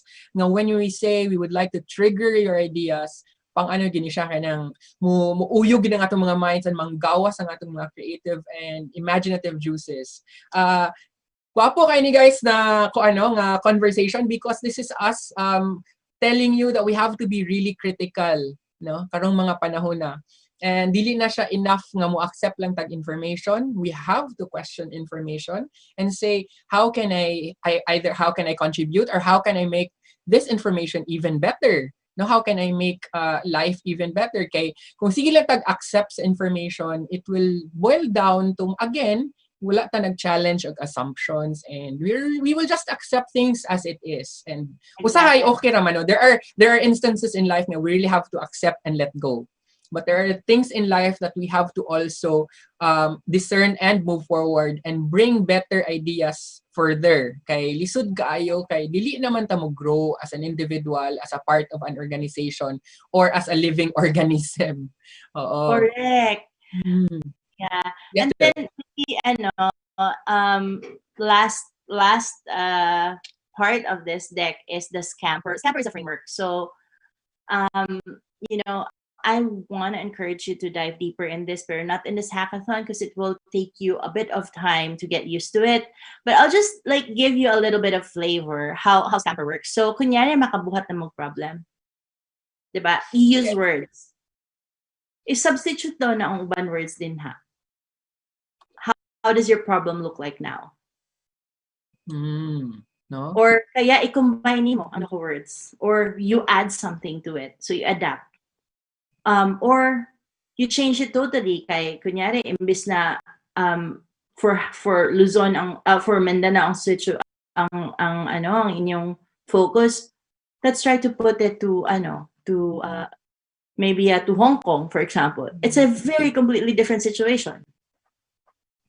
Diba? So you can modify, you can adapt, you can put to other use. And then try to eliminate ang mga di applicable and then, sieve it down to what is essential and then rearrange it. So there's so many opportunities to like turn your problems around so that you can see it na it's leading towards a solution. It's actually taking you forward in understanding what is it exactly that we want to address. Which gap is it? Okay. So ganahan ko sa word na scamper, Joy, because actually scamper is running light with quick light steps, no, and with excitement. And Exactly. so you have to scamper with hackbang, di ba? Kay hackbang is steps man. So scamper means you have to run lightly with quick steps and excitedly nga gadagan ka. And sometimes ang atong mga ideas have to be very very quick and fast ang atong pag-ano kay, especially now in the digital age. Kung langan kay ta sa atong solutions, naunhan na ta or dili na relevant atong solution. By the time na human na siya, yay, human na mi, dili naman siya needed. So, example, when ka ng mga mask, di ba? So, syempre, COVID ngayon, wala pa man ang kuan, wala pa yung vaccines, wala pa anything. So, we really have to take all the protection that we want. Pero kung mukam up taan ang solution, by the time na naan ang vaccine, what is the scalability potential of that solution? yes. Really good siya mudako. Really relevant. So ang iyahang impact will be short term lang, no? Dito ra pud taman ko until when siya needed. And then if dili na kayo siya, so kung mag-produce tag mask for example karon, there is a possibility nga by a few, maybe even as a few months, dili na mao atong production kay dili na man nga nakadaghan ang demand. Labi na kung na vaccine and everyone's daghan na kay other measures nga giput in place nga a mask may no longer be needed. So exactly. But we just really want to stress na it doesn't mean that producing mask or finding short-term solution is not important because it's timely. Kung kinahanglan siya ana at that point in time, it's still important na we tackle those, we think about those as real solutions because it's not a matter of long-term lang ang atong ginasolve. Yes, it's important to look at the long-term benefits, the possibilities to pivot and extend and scale. Those are very important, but there are very, very urgent and pressing needs as well. And we don't, dilute the importance of finding those solutions too. Yeah. So moment to siguro ang image of the eyeglasses, right? And like, so we are not saying we're not saying that the katong mga pangkaron lang wala sila value or they don't matter. They do for the meantime. But of course, we are also looking at ways and how to really thrive for the longer haul. So layo. But for now, naman like even diba kaning mga that's why we were kanang naay mga distribution of relief packs na mga ingon ana because we see that it's needed now. But if we continue that for the long run, it might create a different problem in the future. So lahi na po dapat while we're doing this kanang food reliefs, for example, nanay dapat lain na po na solution nga in place para once undang na siya, nanapilain ni padayon, and maybe that's why, for example, Department of Agriculture tudloan na ta maghimog kaugalingon nato pagkaon kay time will come muundang ang relief packs because wala na funds or wala na resources for that. So na mga yun na guys. So amazing kaayo atong imagine isara ni siya ka frame. Isara siya ka deck slide, but it has so much information in that particular rectangular image. So guys, and that's how you frame a problem. And I'm sure our mentors, our participants, even our audience who are there watching at home, and even our sponsors who are watching, I hope naapod sila na learn this ay sa Hackbang TV for us to share information as resources, not just for our participants, but also for the audience who are watching. And maybe this can also help you in your own little ways. Makatabang ta na makasolve sa inyong mga businesses, sa inyong mga professional lives, and sa inyong lives at personal lives sa balay. Basta na yung mga gagmay nga mga problema diya i-frame nimo unsa kung gusto lutuon, o di ba? Frame a problem. Di ba? Kung imo siyang i-kuan, na mo ni nabilin sa collect information, open your refrigerator, mo na available, mo gawas ko dili, na man ni kanina ako lutuon, na solve. Nga na good. So we have to, kung imo to siyang ana mo man to. No? Exactly. That's true. It's a life skill. Yes. When you start learning how to frame your problems and not think of them as a negative thing, it will help you the right concrete actions na, you know, pwede nimo i-process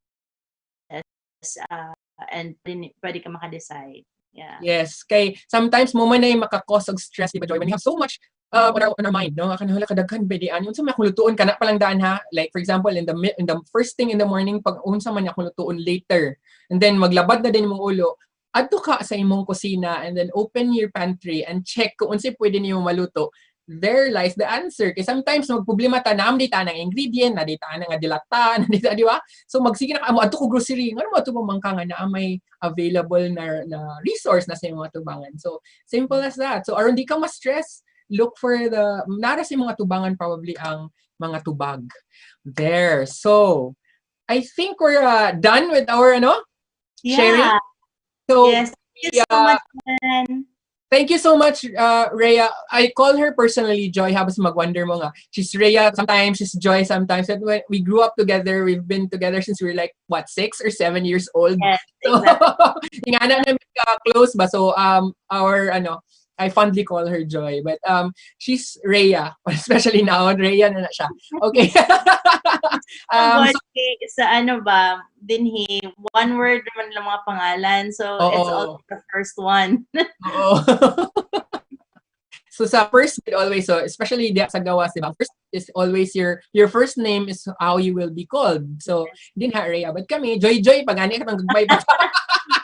Yes, exactly. Oo, sa mga atong mga titas and older siblings, Joy ang tawag. And anak man diri sa Philippines, we really we fondly call each other mga cute names. So, may we bring back our segment hosts? We're done with our segment. So, may we call in our hosts, Shyla and Jerome, to close this segment.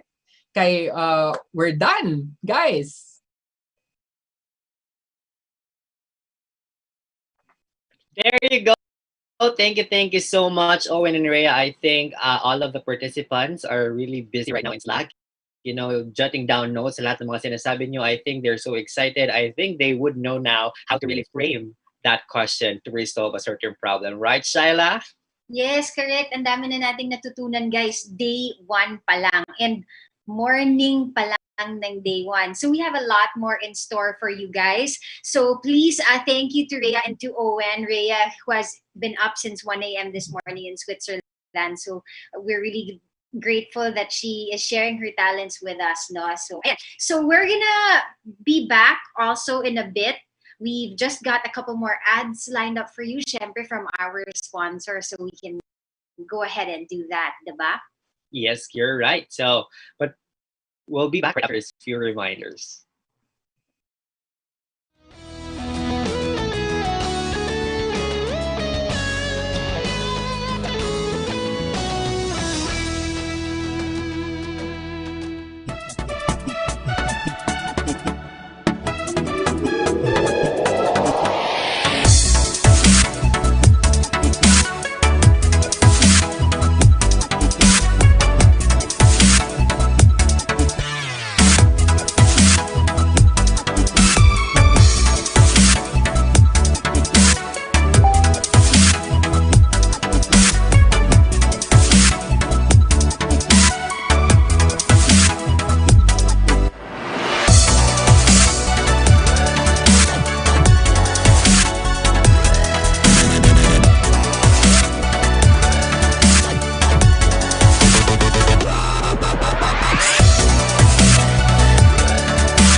There you have it, hackers. So ngayon na tapos na tayo sa yoga, tapos ito mag-frame na network. It's time to get entertained and to hype us this morning. Meron po tayong bisita para po ay handugan tayo ng isang kanta.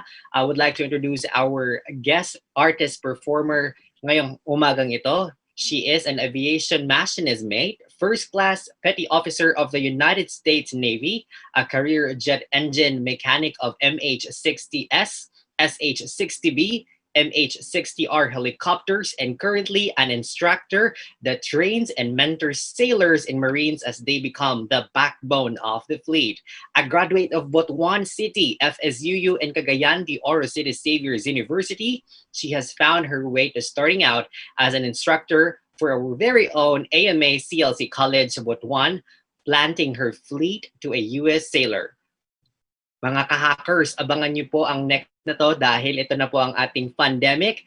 We have with us Danica Marie M. Sanchez. Hello, Hackbang Philippines! Thank you so much for having me. My name is Danica Sanchez and I'm here to sing for you. For this segment, I'm going to sing 3 songs that spoke to me during these troubling times of 2020. I normally don't do live, so please excuse the awkwardness and the mistakes. And if you know the songs, please sing along. So for this first one, this is a song by 4 Non-Blondes, and this is probably what's going on in your mind. So let's get to it.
about. I can't talk. I'm sorry. Okay. Let's try it again. So this last one. No, I can't. Okay. So this last one is about hope. So don't lose hope. This one is about sixpence none the richer. And I hope you know this one too. So let's do that again.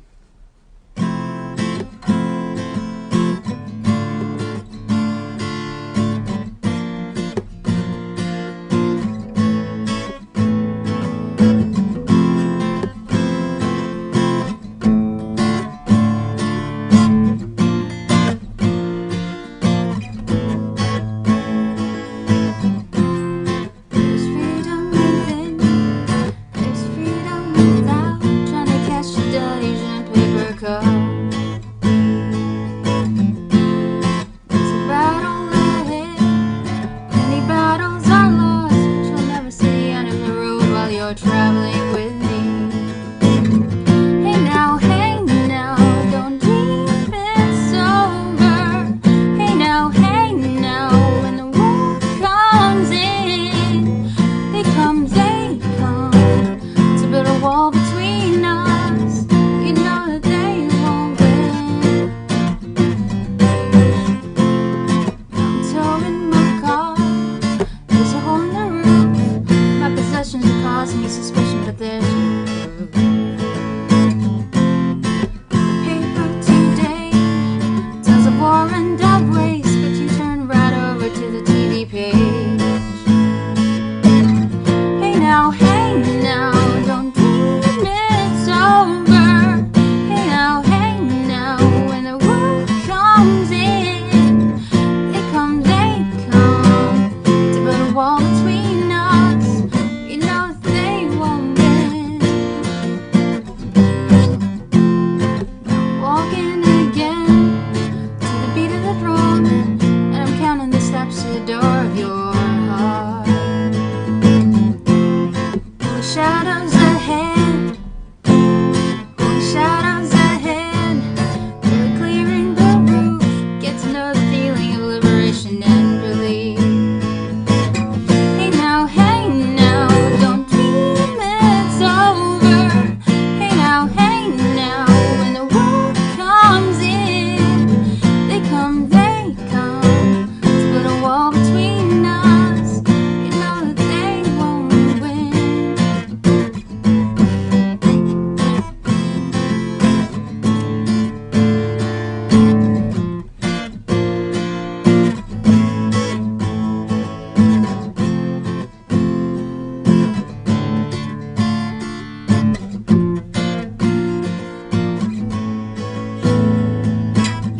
Hey now, don't dream it's over. Hey now, when the world comes in, they come, to put a wall between us. You know that they won't win.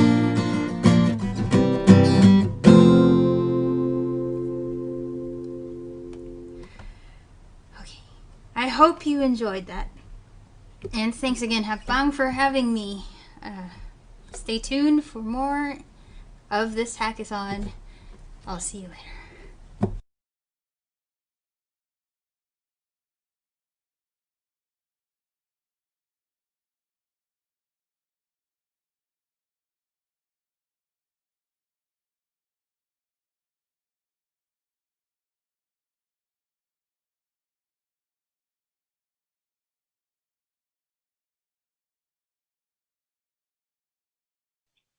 Ay, syempre kanina pa ako nagsasalita. Guys, nakamute pala yung mic ko. But I wanted to say that thank you so much, Dana Sanchez, for joining us. She was joining us all the way from the US, but she is a homegrown talent. She lived here in Butuan City. So we do have a couple of her friends watching, and of course family members as well. So there's so many things that we have in store for you. Please stay tuned. We have more artists coming up for you here in our segment that we'd like to call Fun-demic Jam.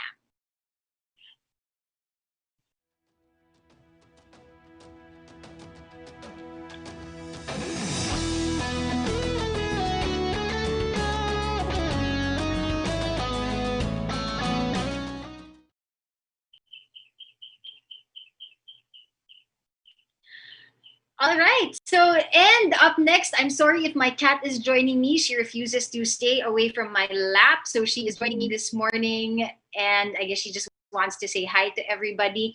Up next, we have James Tomas. He is a field producer of a news broadcasting company, a really good one, in fact, here in the Philippines. He also used to play in a brand called Sugar Coated Pills. He loves singing and playing, and he his description here is wannabe singing artist, but he already is a singing artist. In fact, I know that he was able to have one of his songs on Spotify as well. So here you have it, guys. James Tomas. Hey guys, so welcome back. Thank you for taking the time to watch me perform for you guys. This next song is from a band called Collective Soul. This song tells so much about how life has lots of trials in it, and sometimes we get overwhelmed by all these negative things that happen, but we mustn't forget and try to see the picture clearly that there are a lot of things also to be happy about. Let's not get overwhelmed with all the negative or the bad things that we see. Let's try to focus on the good stuff. And good things will happen when we do that. So I hope you guys like this next song. This one is called The World I Know.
Of offering,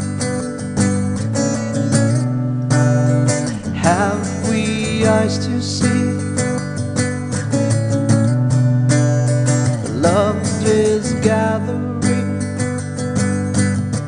and all the words that I've been reading have now started the act of bleeding into one.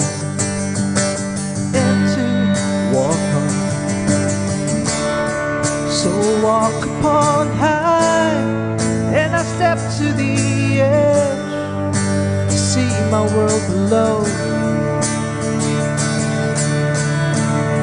And I could laugh at myself, and as the tears roll down, oh, it's the world I know. Oh, it's the world I know.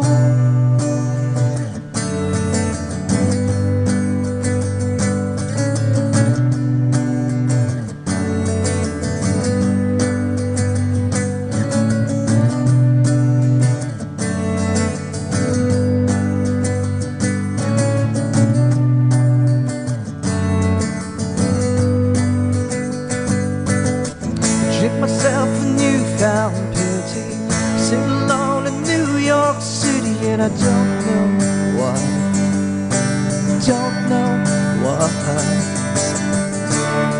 So walk upon high, and I step to the edge to see my world below.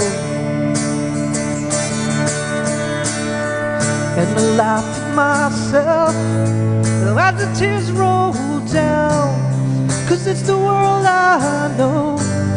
Oh, it's the world I know. So walk upon high, and I step to the edge to see my world below. And I laugh at myself as the tears roll down. 'Cause it's the world I know. Oh, it's the world I know.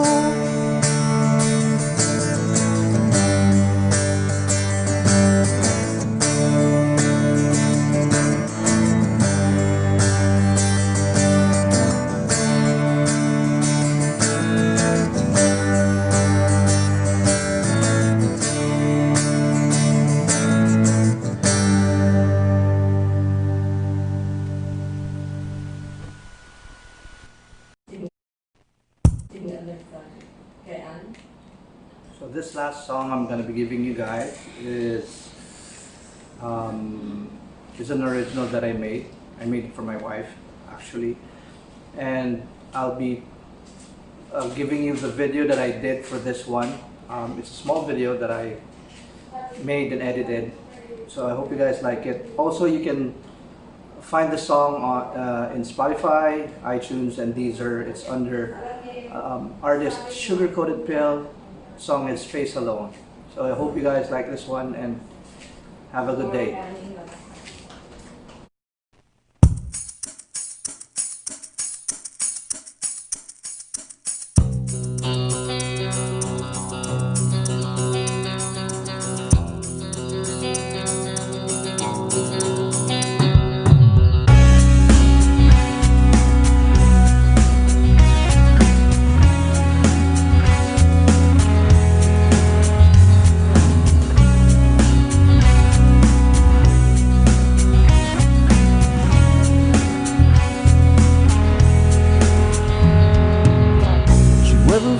Like you're being crushed, and every word and step you take is hushed.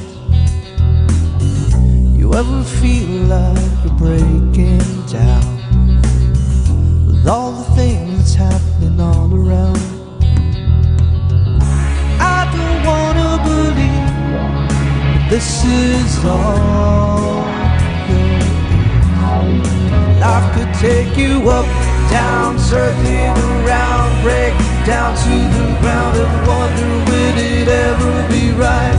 Would you ever make it up, down, circling around, facing all directions, everything that comes my way? Will I face alone? Will I face alone?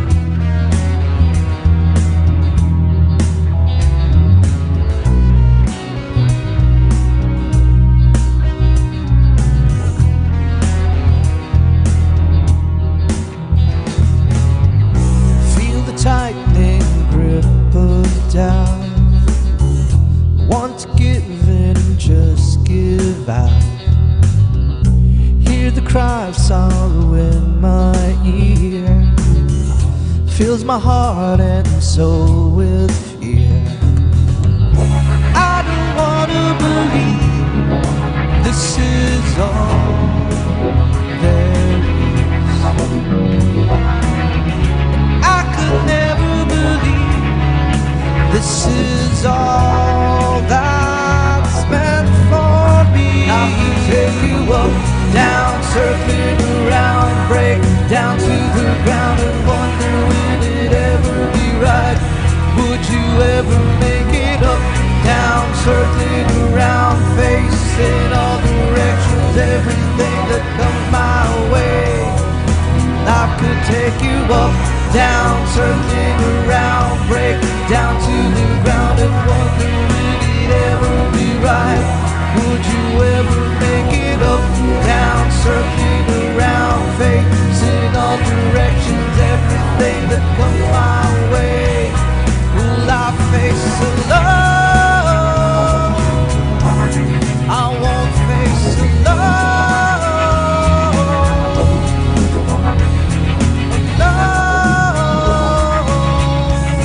I won't face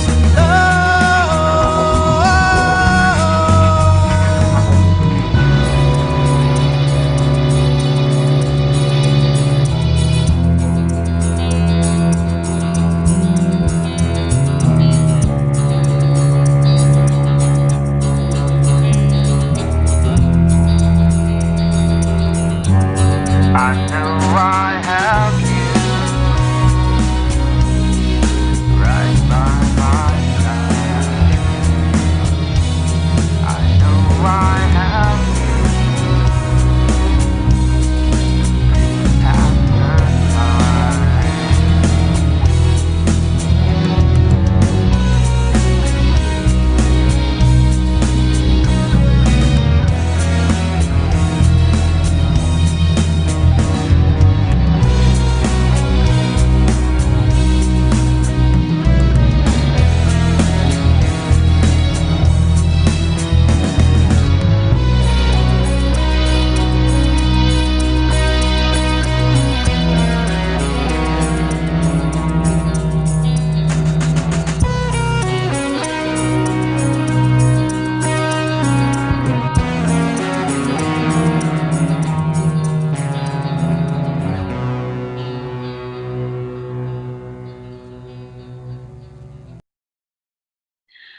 Ayan. So thank you so much, James Tomas. And that song, that second song that he sang for us, Face Alone, was actually a song that he wrote for his wife during this pandemic season. So if you guys liked it, please catch it on Spotify. Look for James Tomas with Face Alone.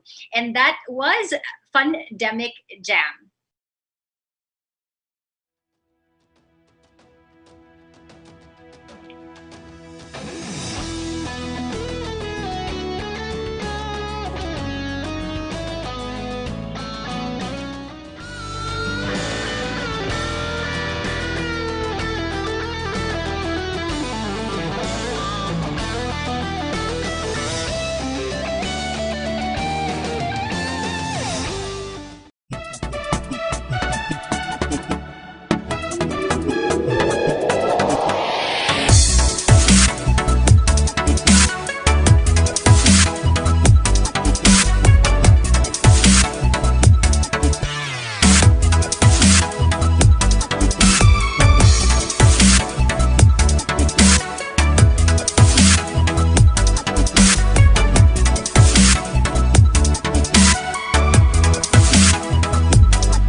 All right. So ayan, ang daming ganap this morning, guys. We had so many things going on for you. We had yoga this morning, which we hope helped you relax and sort of just to steady yourself. After that, we had How to Frame a Problem by Rhea and Owen. And of course, we had just a couple of minutes to just chill and jam with some of our homegrown artists. We had Danica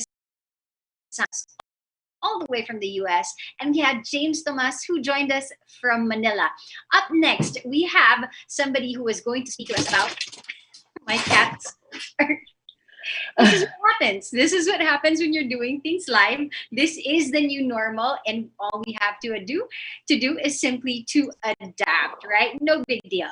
So again, up next, we have Weathering Crisis Through Communication. How brands and companies can survive and thrive in times of adversity. Kanang langyud nato ni siya, guys. No? Even us here, we have our own businesses that we had to just set aside for a while because we're still thinking about how do we move towards the next normal.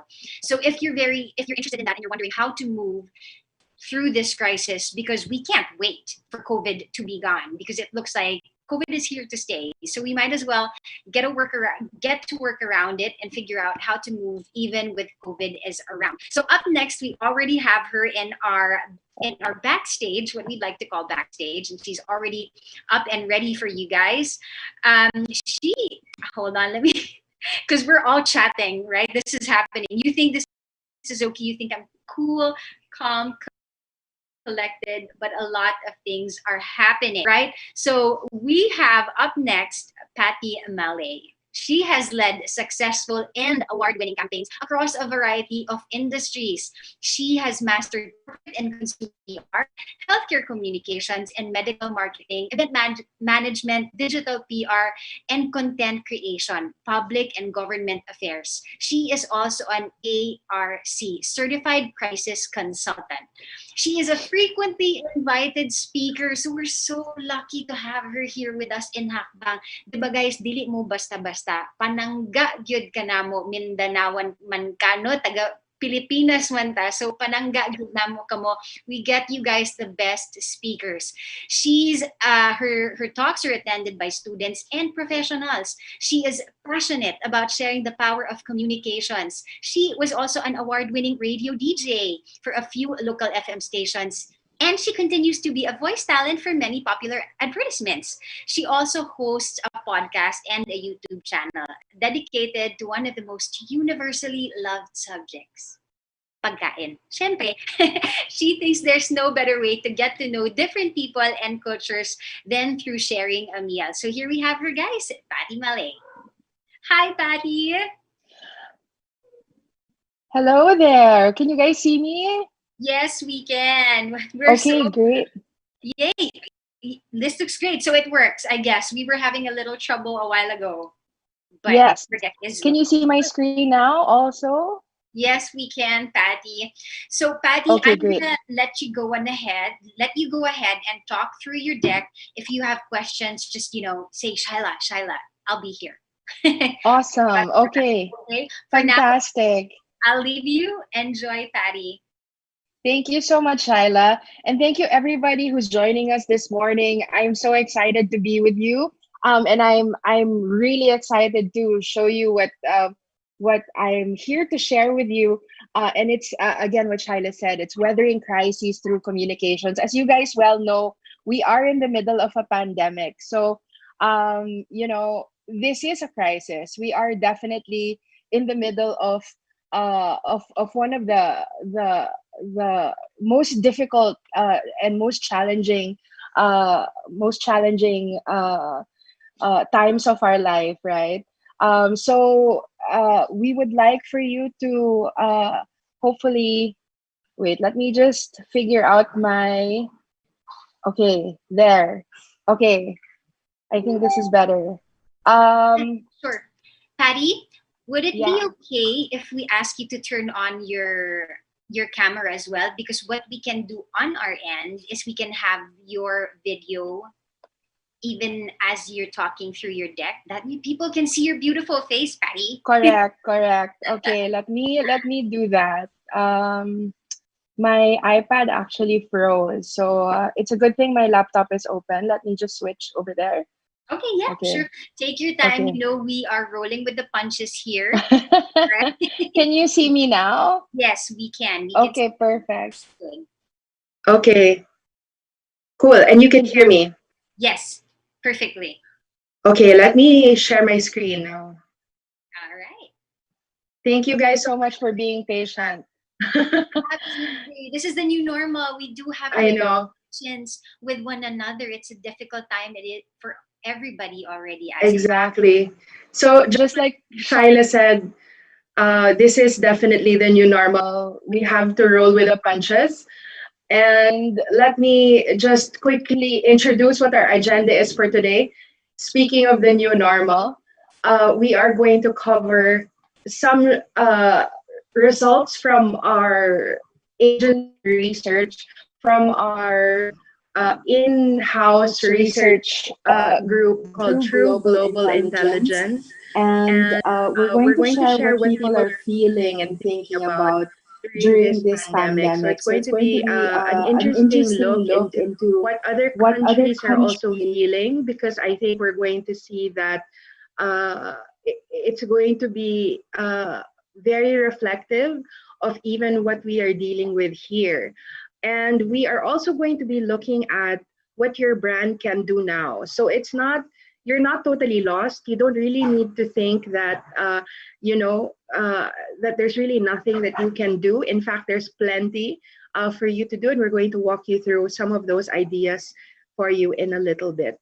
Okay, so what we hope to achieve is we want to clarify and provide some direction with what you can do now during this pandemic and later beyond it, and what you can do to improve your communications and also to strengthen your brand, and what opportunities there are for you even in these challenging times. So before I begin, let me just introduce to you our organization. We are Fleischman Hillard. We were founded in 1946 in St. Louis in Missouri. We were born here in the Philippines in 1997 during the APEC conference, the Asia Pacific Economic Conference, when we hosted it here under President Fidel Ramos. And since then, we've been able to service a lot of our global clients, but also a lot of local brands as well. And we are still pushing forward and staying strong despite this lockdown, learning from our own lessons as well on how to weather crises. A bit of an introduction on who I am. Thank you, Shyla, for the intro earlier. I actually started my career in another agency called Ogilvy. That's another global organization. Then I joined Campaigns in Gray. I was also part of Havas Ortega, but I've also had the opportunity to consult with several very interesting, varied, and lots of very challenging organizations also on their own. The Pharmaceutical and Healthcare Association of the Philippines, and also PEMC, which is the Partnerships for the Management of the Seas of East Asia, which is really my quick version of saying I've been through challenges myself. And I've learned this the hard way, what we're about to teach you today. So as mentioned, we're going to share with you some learnings from our global research from our in-house research team in Fleischman Hillard called True Global Intelligence. And what we're finding, guys, is that crises are really not isolated events. What history shows us is that they are actually collective experiences that often distinguish one era from the next, because they forever change the behaviors of all who lived through them. And in fact, we're experiencing all of that now. I'm sure you guys can also observe on your own, your own consumer behaviors have changed. Even the decisions that you make on what to purchase and when to purchase them are changing. So if you are sensitive and you notice those things, that's definitely part and parcel of living through crises. But what we believe is that we can look at the research, we can look at the data, and we can create applicable learnings from them. And so hopefully that's something you can walk away with today. So what you're going to see is research that was conducted from March 30 to April 3, the onset of a lot of the lockdowns in many economies in the world. We're going to highlight just some of the countries in the world, but they are major economies. And what we believe is that this selection of countries is actually a reflection of the rest of the world, and it's a good indication of how the world is feeling. So we're going to look at US, the UK, China, South Korea, Italy, and Germany. And here's what people are thinking. People are thinking that we need to prepare for a very long journey back. Obviously, it's a little longer for us here in the Philippines. We are under one of the longest, in fact, the longest quarantines in the world. But people do believe that that's the case across the world. In China, they were a little bit more optimistic, and I know that they are attempting to open up and have been for the past weeks or so. As to the success of that, I think we have yet to see. But in our own country, cases are still rising, and so this is definitely still a concern. Definitely still a concern in the US. If you watch the news, cases are rising there as well. Now, what people are thinking is that the pandemic has actually changed how they view certain things in their reality. A lot of people have said that the coronavirus has actually changed how they view the world and how the world functions. 73% of them said that. You might agree with that as well. 71% say that the coronavirus has actually changed their view of their country. And more interestingly, 63% have said that it has changed the way they view their companies as employers. I think what our research is really going to show is more deep on that particular data point, and the next slides will show you that. And I touched on consumer behaviors earlier. 65% said they are postponing purchases or travel. You might have done the same. I know I have done the same. 52% say, though, that after the pandemic, they do intend to change permanently their buying behaviors to continue when the pandemic is over. I think what we're also seeing a lot of is people are holding off on big purchases. People are holding off on what they feel are luxuries at this time. They are really prioritizing now essentials and necessities. So things like trips, things like travel, no one is planning those. And so we're seeing really that the travel industry, for example, is suffering greatly.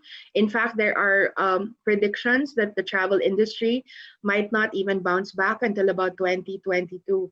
So those are really the implications of what's happening to all of us. And more interestingly, 68% say the pandemic has changed the products and services they once thought were important. 63% also say that the pandemic has changed, as we said, how they see companies as employers. And 46% actually want the media to provide positive stories about how people are dealing with the crisis and each other. I think we want to highlight that because there are a lot of misconceptions that no one wants to hear anything in the media. We noticed that a lot of brands and companies are actually delaying and postponing a lot of their communication campaigns. And we're really seeing that there's actually an appetite, and we're going to show you more data points on that as well. Although, just to caution you, 49% do say that they don't want to hear about the crisis from a company they do business with unless it's about something they are doing to help them and others through this crisis. So that's the caveat that we want to present to you today. 57% are currently subject to a stay-at-home requirement, and actually a lot more are expecting that the stay-at-home option will become much more permanent as the weeks go by. Now, who is responding best? Okay, this is a very interesting slide. What they're saying is that actually the national government is responding best, and the state and provincial government are responding best. Local schools are also responding best because they actually issued stay-at-home orders very early. And down the line, we see that they are saying that major corporations and employers are actually not responding very well. And so what we're really seeing is that people are paying attention to how they are being treated. People are paying attention not just to how they are being treated, but also to how other companies are treating their employees. And they are actually making decisions on what to consume. They're making decisions on what brands to patronize based on how employers are treating their staff and their employees. So this slide says that 86% report that the pandemic has changed the value that essential workers have in society and the importance of their needs. And 52% actually say their employers are taking better care of their employees as very important right now. And 32% say that they intend to buy from companies that took care of their employees during the crisis. So what you do now in this time of crisis can make or break you. Interestingly, and I think we're seeing this also here in the country, consumers are definitely willing to pitch in to help businesses support their employees. In fact, 91% of consumers are willing to take at least these actions to support their workers. And it's either ordering food or products for delivery. We're seeing a lot of that here. They're postponing rather than canceling plans, because at least the company can still look forward to the earning from those plans. Making appointments online rather than canceling. They're purchasing gift cards. They're also tipping more than usual. In fact, 9% say that they're willing to even pay higher prices for items if it means that it's going to go to a worthy cause. Now, this is the expectation that people have on safety, especially I think now that we're kind of easing into what opening the economy looks like. So they're really expecting that there will be protection and distancing measures. This is a non-negotiable for many markets. They also expect that they're going to be limiting the number of people allowed in public spaces, that essential retailers such as food or drugstore workers wear personal protective equipment while interacting with the public, that they provide special access to products and services for the vulnerable segments of the population, and that there will be reduced hours. And we're seeing that all here in the Philippines also. What we said earlier was that employee loyalty is at stake, right? So people are really paying attention to how employees are being treated by their companies. 14% will actually look into how a company behaved during the pandemic when considering whether to work there. So when the economy opens up again and jobs are flooding the market again, they are really going to make decisions on where to work based on how the company or the prospective companies treated their employees during these challenging times. In fact, 10% say that I will no longer be loyal to my employer because of how they behaved during the pandemic. And while the numbers seem low, these are actually quite, large when you consider the population. 10% of our total population. That's a lot of people. That's 12 million people. So we have to consider how companies and brands are really not just treating their public and their customers, but definitely their internal employees as well. Many businesses have made large and small changes in support of the employees. We mentioned this earlier, that work from home privileges are one of them, and 63% actually want those new benefits to be made permanent, and 33% saying that they want and they have proven that they can be productive working from home. So where working from home before was seen as a benefit, I think what we expect now after this pandemic, even when it lifts, is that the work from home can definitely be a permanent fixture in operations. And that actually says a lot about what our future workspaces, for example, are going to look like. There will have to be a rethink on what offices and how they are structured and how they function will look like after this pandemic. Because obviously, for one thing, you can't have tables next to each other. You can't have enclosed meeting spaces. And so when you have those kinds of restrictions, you have to also start thinking, what does that mean for offices? What does that mean for workspaces? And what does that mean for the larger real estate industry that relies on these office rental incomes, the sales of these floors, the sales even of office equipment. So there's a lot of implications. There's a lot of related issues when we look at this slide. And now we are going to move into some more interesting information. These are numbers that we lifted from the latest GWI study. They conducted this in April, actually, and they took a look at media behaviors and what people are thinking and where they're spending time on in terms of media. And if you look at this particular number, 47% actually strongly approve here in the Philippines of brands running advertising, which shows how they are responding to coronavirus or helping customers. We don't mind seeing what this slide is telling us is that we don't mind seeing that brands are promoting their their how they're changing their operations, what kind of promotions they're creating for their customers. So there is an appetite for information. There's definitely an appetite for the public to hear from the brands and companies that they patronize. There is also some appetite on brands providing funny or lighthearted content to entertain people. I think because precisely of the fact that a lot of us are staying home, morale is also very low. I think there are now news of people being cut from their jobs, experiencing some kind of hardship. And so there is also some appetite on entertaining content, on content that might distract them. You have to remember that it's also summer. So not only are adults at home, but also children are at home.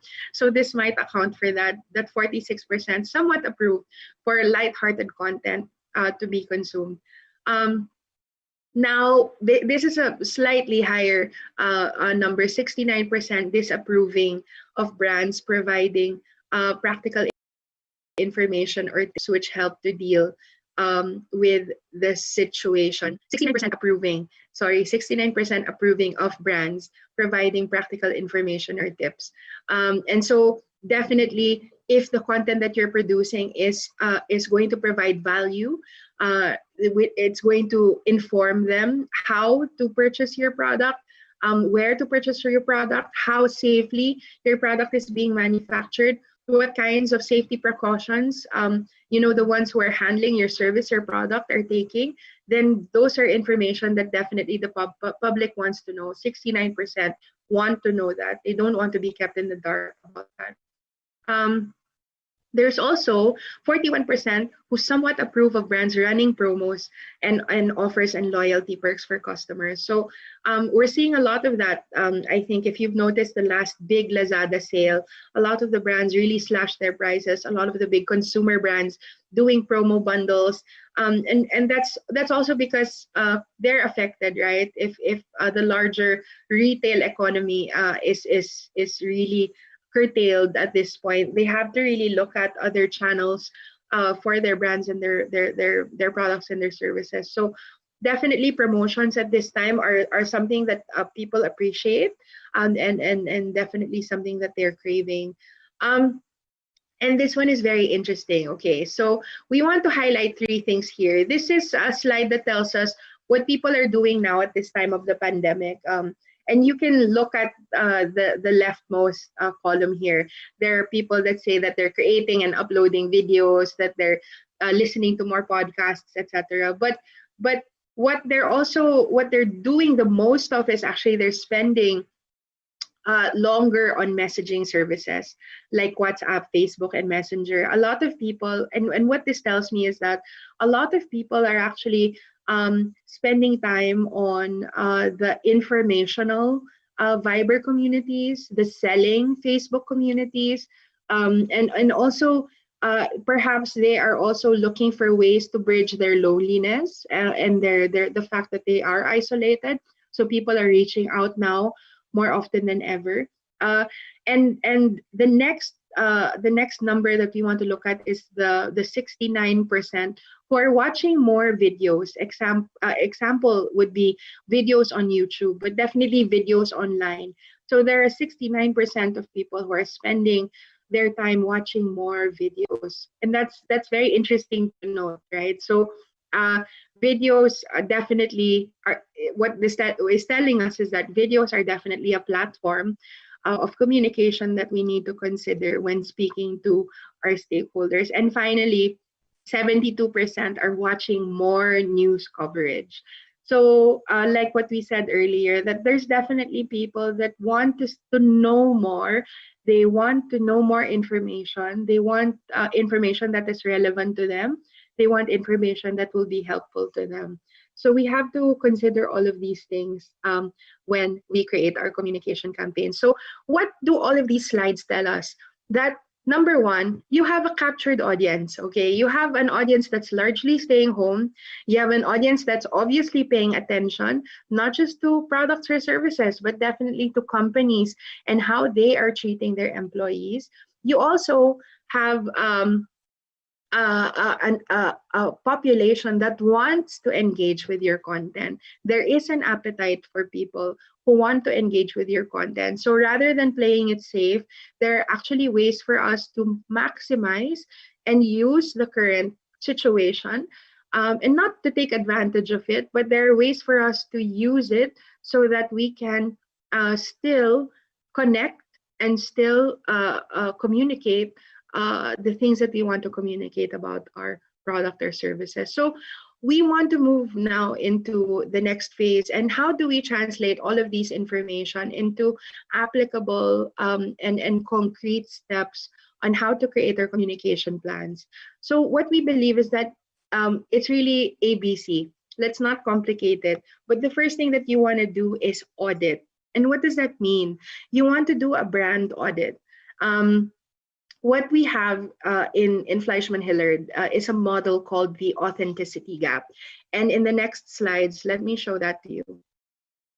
The authenticity gap is the gap that you see between a brand and the reputation. It's what the brand says about themselves and what others say about the brand. And what we find is that the wider the gap, the more problems the brand will have.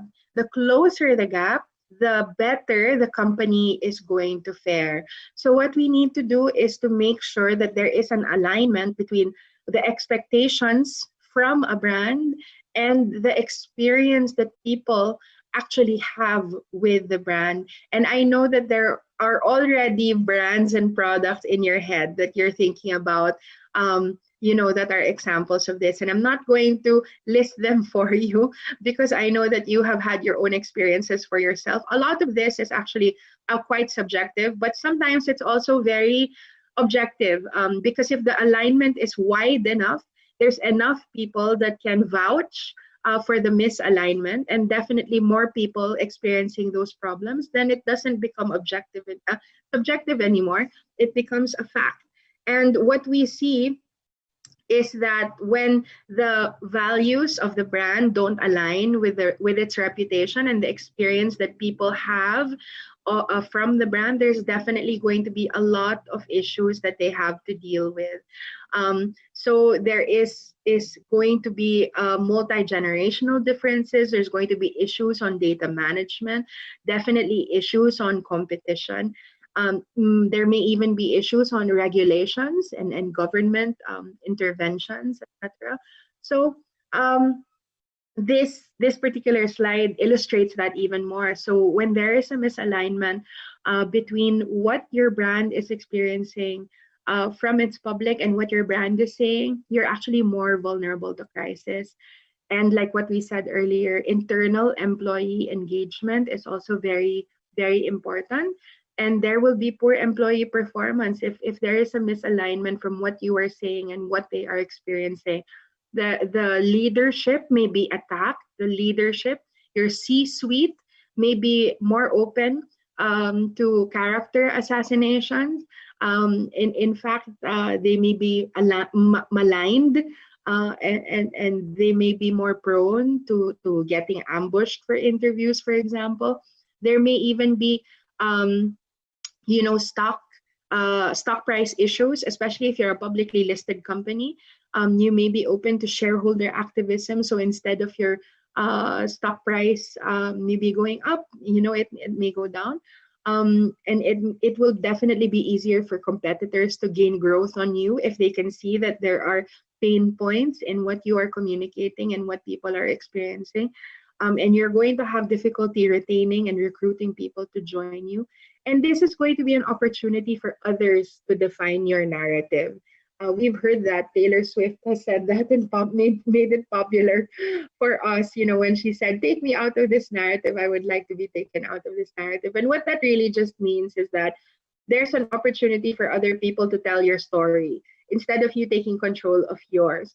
But when there is a tightness between that gap, when there is a closer alignment between what people are experiencing and what you are saying, what we call then that is that there is an authentic engagement. There is an opportunity for people to align against shared goals. There's competitive advantage. You can accelerate your category leadership. Your stock prices will rise.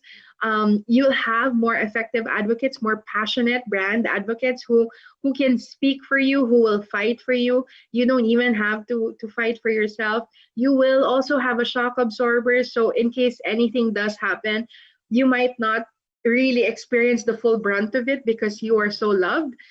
You'll also be more attractive to partners, and you'll also be more effective and efficient. So definitely this is a place where we want to be. And here's a more precise look of how we can drive authenticity. We want to focus on 3 areas here, and that is number 1, management behaviors. And what management behaviors really mean is that there is definitely going to be a need for us to walk our talk. We need to not just say we're going to do something, we need to do it, and we need to do it right?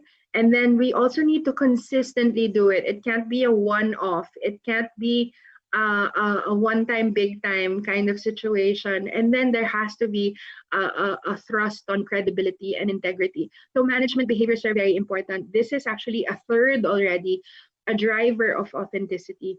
Then we also want to look at the customer benefits. What are your customers getting from you? What are they experiencing from you? Are they really getting better value? Is your price not just competitive, but are people seeing that there is value in purchasing your product or services versus your competitors? How are you taking care of your customers? Is there aftercare? Is there at the point of purchase, is there care there? And are they experiencing innovation with your products? Are you continually improving your product? Are you continually investing in the betterment of your product? And finally, we want to look at also, how do your products and services and as a company as a whole, how do you impact society?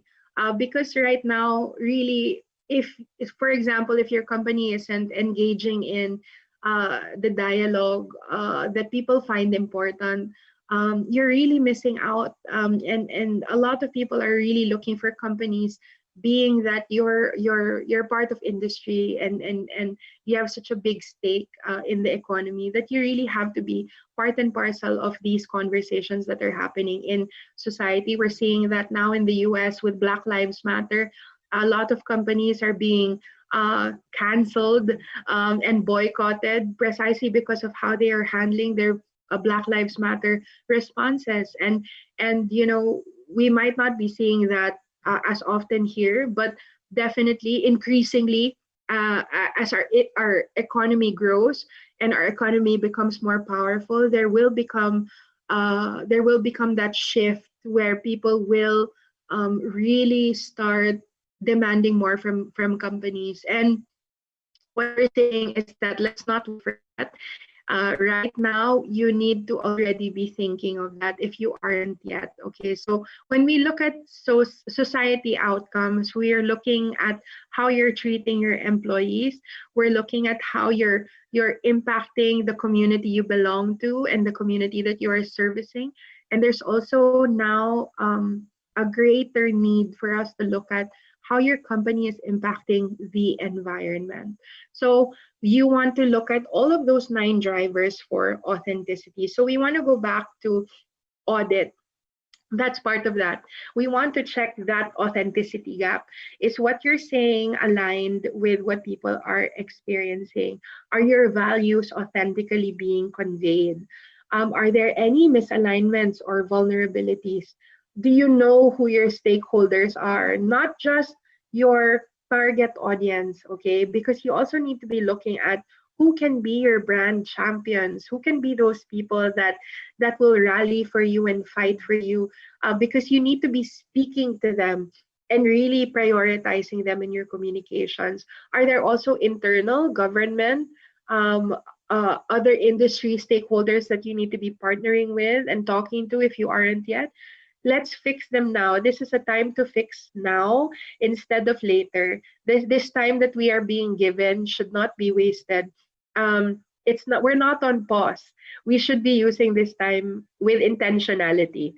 So if you work in comms, or you are a business owner, and this is on you, this is a function that's on you, you need to be looking at how you are communicating yourself and looking at your misalignments, because if you are not able to fix them now, you will really have a hard time fixing them later. Okay, then this leads us into our next B, which is build. Now, we showed you some data points earlier of where your audience is spending the most time. And what we're really seeing is that they're spending the most time on digital. And I know that might make sense to you, but it still begs to be clarified and shouted out there, because there are, believe me, there are still a lot of companies that are not believers of digital. So if it's not part of your wheelhouse, it has to be now. And what we're seeing is not just digital, but you need to be maximizing your video content. We're really seeing that there is such an appetite now for video content, whether it's long form video or short form, bite size, TikTok types. But there's definitely that appetite. And if you're not engaging in that platform, you're definitely missing out. What we also want to say is that you want to make sure that your content is not a one-way conversation. You need to give your audience something to engage with. Okay, so whether it's an opportunity for them to get a rebate, or purchase with a promo, or something of that effect, or a comment, or a way for them to share the content, that's definitely something we want to think about, because you don't want them to just have a one-way conversation with your content. You want them to be able to engage richly with the content that you create. Otherwise, it would be such a waste. You would have spent money on that video, and there would have been no return. So you also need to be thinking of what is the one takeaway that you want your viewers to have from this. I think there are a lot of companies actually, and personalities that I've seen, that they create videos, and at the end of it, I'm like, did I just waste my time? What is that for? And a really simple question to ask yourself when you're creating video is, what's the one takeaway that you want people to have when they spend time, 30 seconds watching this, or 30 minutes, however long your video is, whatever kind of format it is. What is the one thing? Because if you can't distill it into that one idea, then your audience will also not be able to distill that. So focusing on maybe 1 or 2 points, message points for your video, is better use of your video, rather than bombarding it with 10 things that they need to remember, because your audience will not remember that. Especially if you have a video, and you have to remember that when people are on maybe their laptop or their mobile, there's probably another screen they're also looking at, where you have to fight for that attention. It's not just TV anymore. People are on their mobile, they're on their tablet, they're on their laptop. There's so many ways for other brands to catch their attention. So if you're not doing that well in the time that you have, you're really wasting your time and wasting your resources. And after you create that content, it's not just a matter of putting it out into the world. How do you amplify it? And when we amplify it, it's an opportunity for us to create echoes and create a multiplication effect for our content. Because for some of you who are familiar with, say, Facebook doesn't really favor organic growth anymore, and they haven't for a few years now. And you really have to invest money in boosting. You have to invest money in amplifying those kinds of posts. So you have to think about your amplification plan also for your communications. And finally, for the build, if you are part of an organization, are you engaging with your C-suite? Are you really maximizing their role as a spokesperson to represent your brand or your company in the best way? If you aren't, then you're missing out, because as you saw earlier in our authenticity engagement 9 drivers of authenticity, a third of that is actually management behavior. So if your C-suite is not participating in this conversation, if we're not presenting them in the best light, if we're not readying them for their role at the podium, then they are missing out on their opportunity as well to bridge that gap and to add to a closer alignment between brand experience and what the brand is saying. And finally, we want to move into connect. So from audit, we're going to build, and now we're going to connect. Now, what we're really seeing now that we're working from home, this is the new normal, and it's probably going to be the new normal for a while. And that's why they're saying it's the new normal, because this is really going to be our SOP for the foreseeable future. And the biggest challenge that we're seeing here is that how do we stay connected in a stay apart world? How can you continue to foster authentic human connections when physical connections are limited, when physical connections are even impossible? How do you bridge that gap?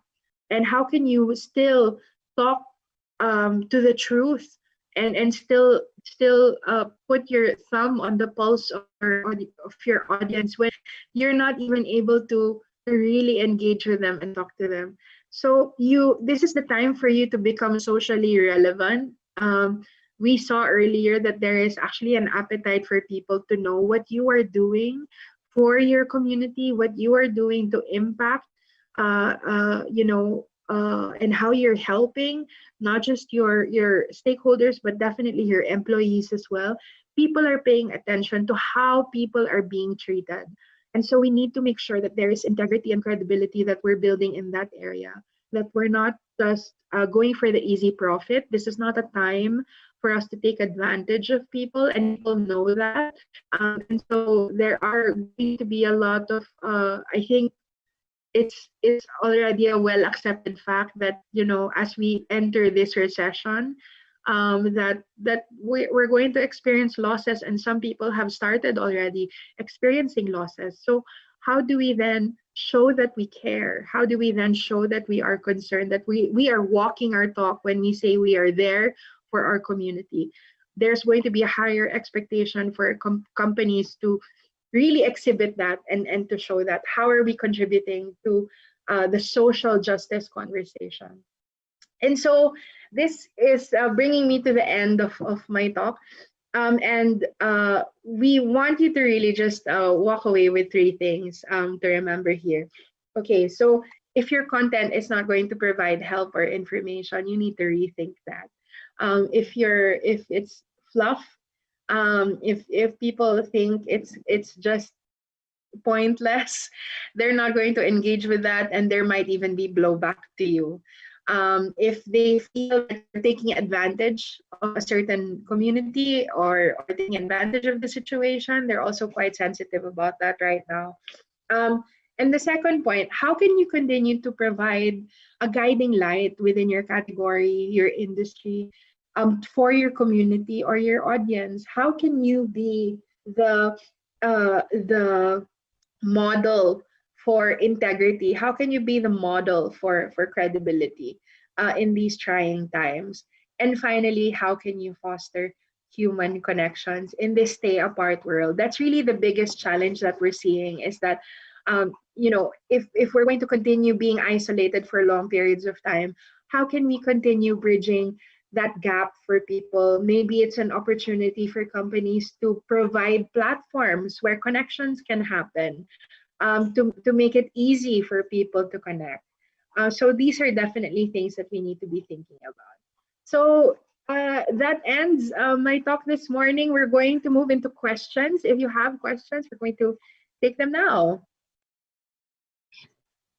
Yes. Am I in? I'm not sure if I'm in.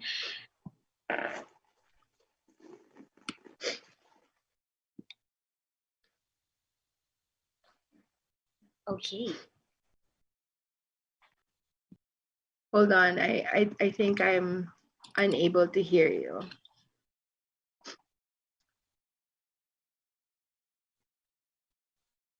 Give a second. Hi. Okay, yeah, I think I'm in. I think I'm in. Okay. There. I can hear you now. Okay, Okay. game. So I'm so sorry. no. I'm sorry. This is what happens when you do live, right, Pat? I know.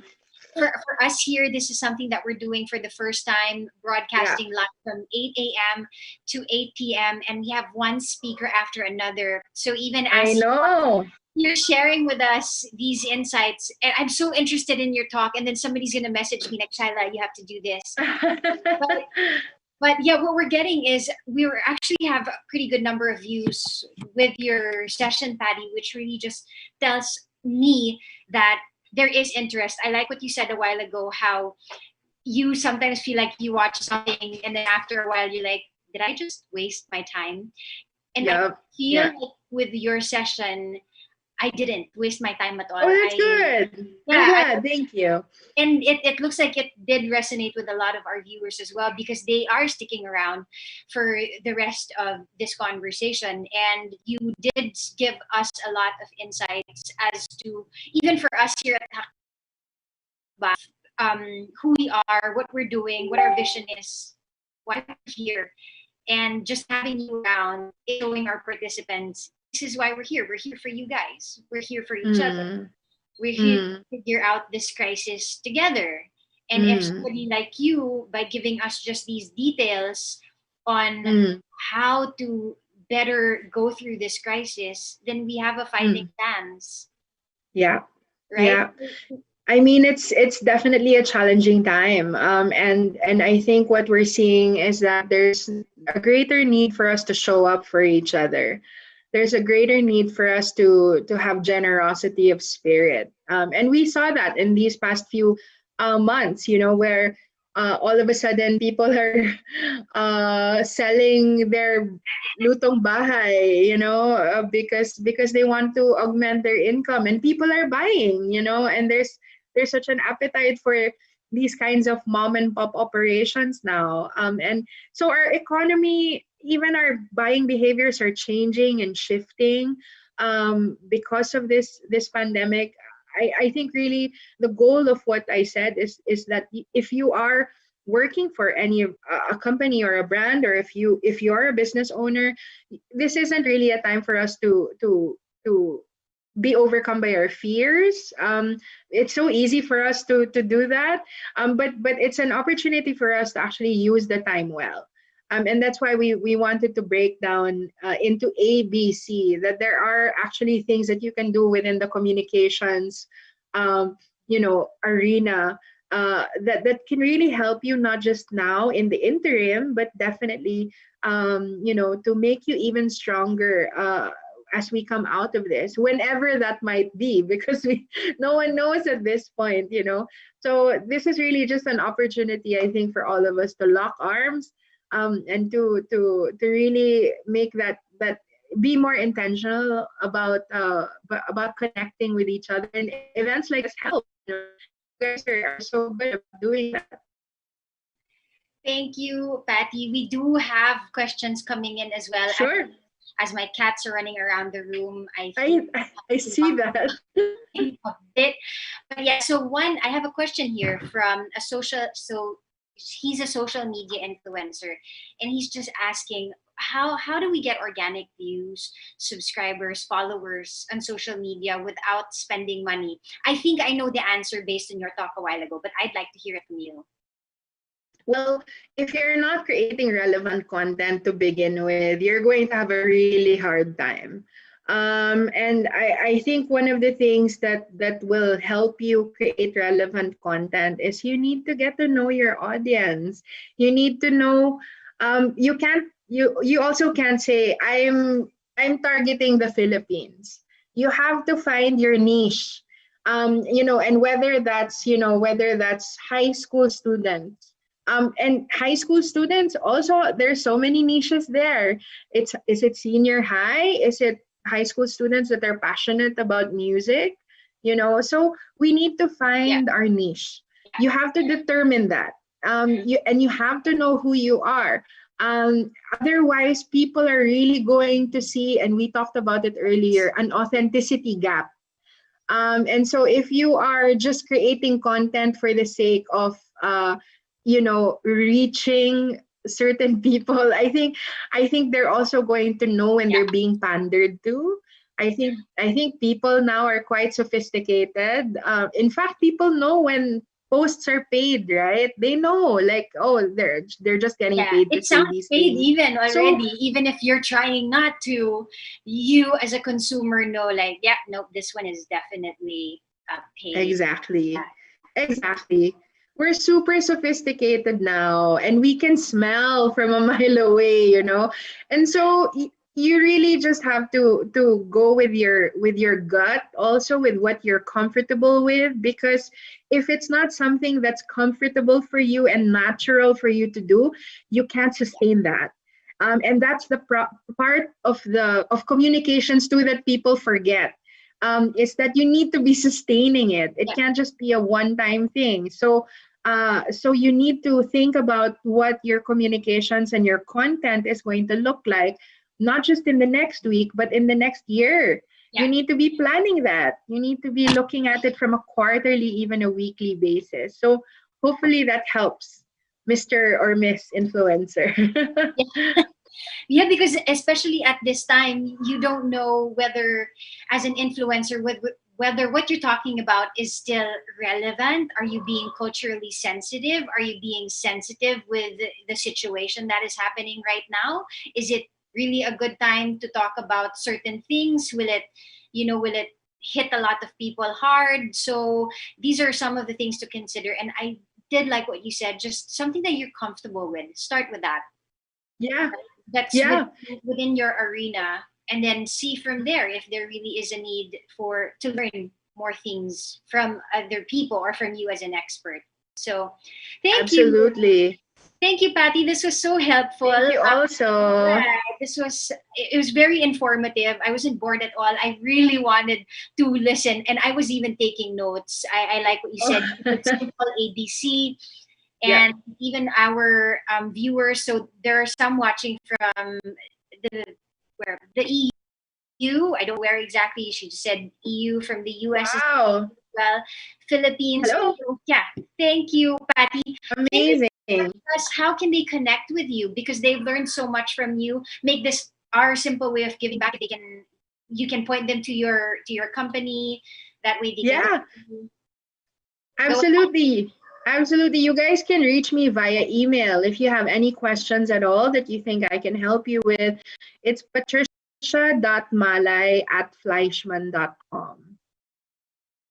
Easy. Yes, very easy. Thank you guys so much. Thanks, Shyla. I really appreciate this opportunity.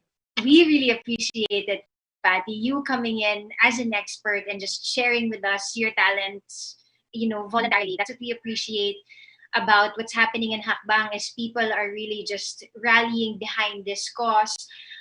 Obviously, we're hoping that this grows and grows, but we'll see. We'll see how we'll be able to help each other in the future. I hope we can give it back to you in some way. But for now, thank you, Patty. Thank you also. Have you again soon. Thank you. And good luck with the rest of the event. Bye, everybody. Bye-bye. So there you have it, guys. That was Patty Malay, or Patty Malay, if I did pronounce that wrong. Ambot lang, no? Ako and our team, we were in fact talking behind the scenes, and that was really interesting. And I hope you guys picked up a thing or two on how we can move forward throughout this pandemic, because it looks like it's here to stay. Right? So that was our workshop short for this morning. Do stick around. We have more coming for you. Up next, I know we have somebody from Butuan who is going to teach us a beloved dish as well, but in a more modern way. So stick around for that.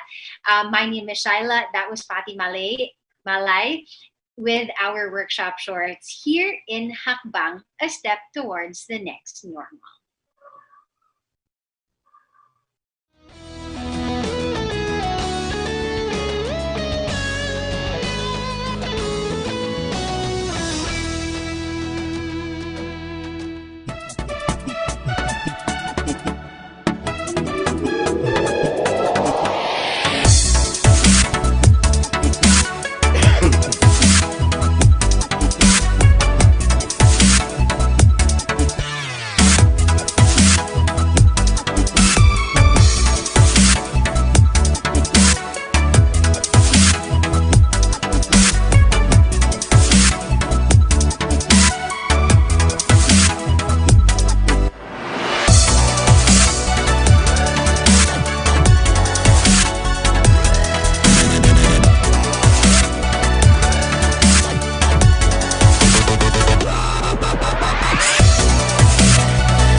There you have it, ladies and gentlemen, mga ka-hackers. Again, I will be calling you hackers for today. And right now, at this very segment, it's 11:31 in the morning, in lunchtime, wherever you are. Welcome to Hackbang, that step towards the new normal.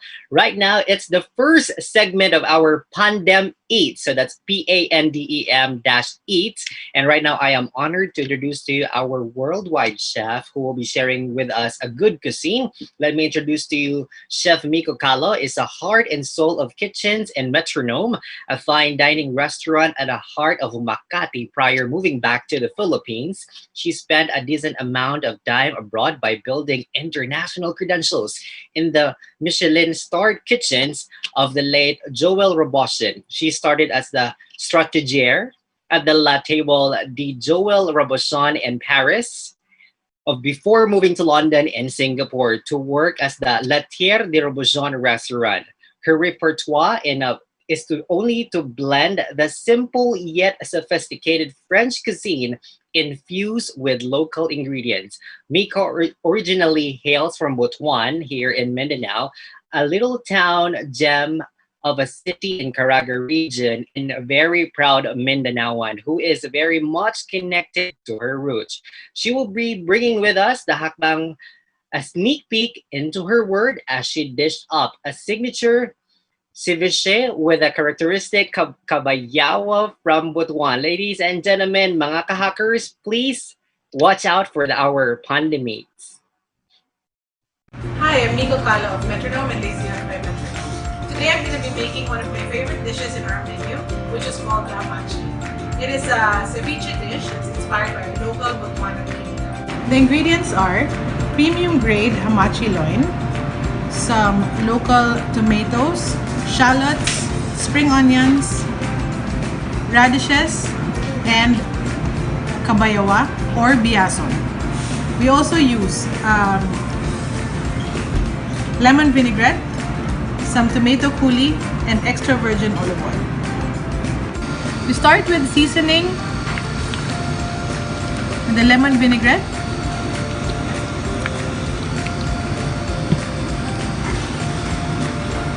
some fleur de sel,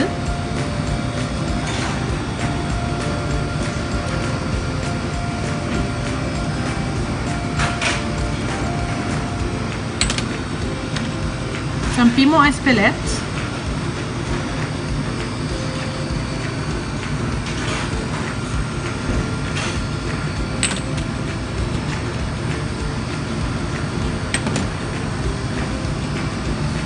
and some pepper.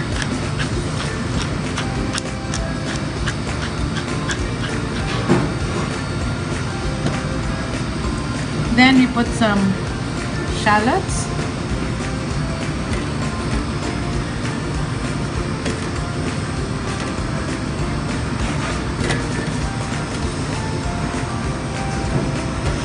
and the spring onions.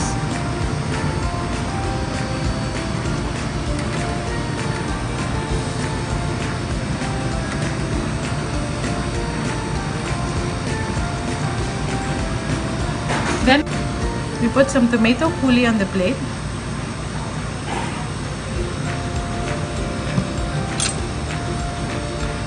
And then we add the marinated fish.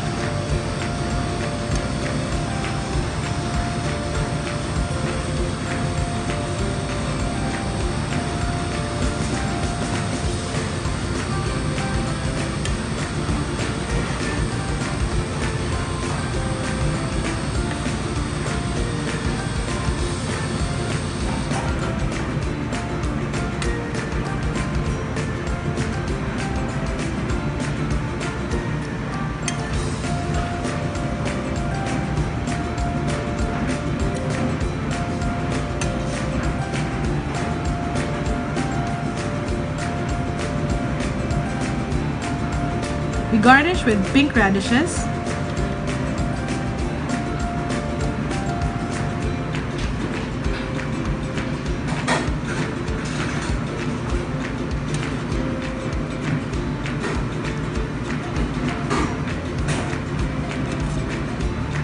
tomatoes,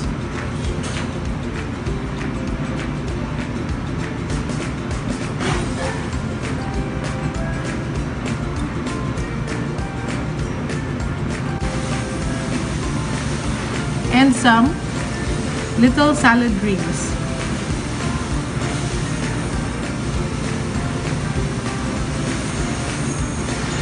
We finish the dish with some kabayawa, or it is also called biasong. This will give a little bit of freshness and aroma to the whole dish. Fill with some olive oil,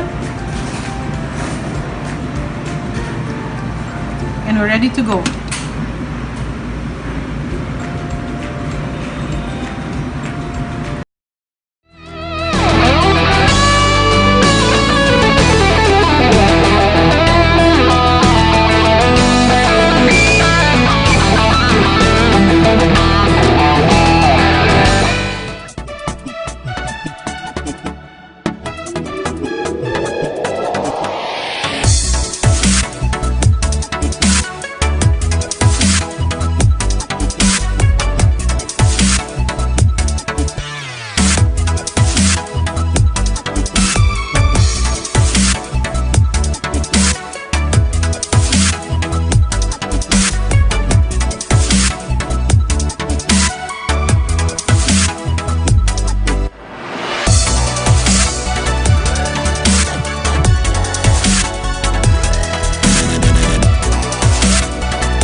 Okay, there you go, ladies and gentlemen. Now we have a very interesting morning. Buntag pa lang ni guys of all the activities nga atong gina-prepare for all of you. So murag, I'm sure nabusog na mo sa giluto ni Chef Miko earlier. Nagtanaw pa lang makagutom na guys. And that's a ceviche with a butuanan twist na ay kabayawa. So imagine that. And of course, natay mga ganina natay mga unsi tawag ani mga artists nga nag-perform as well in our speakers also. So let me bring in Jerome and Shyla. Hi, kumusta naman ta guys?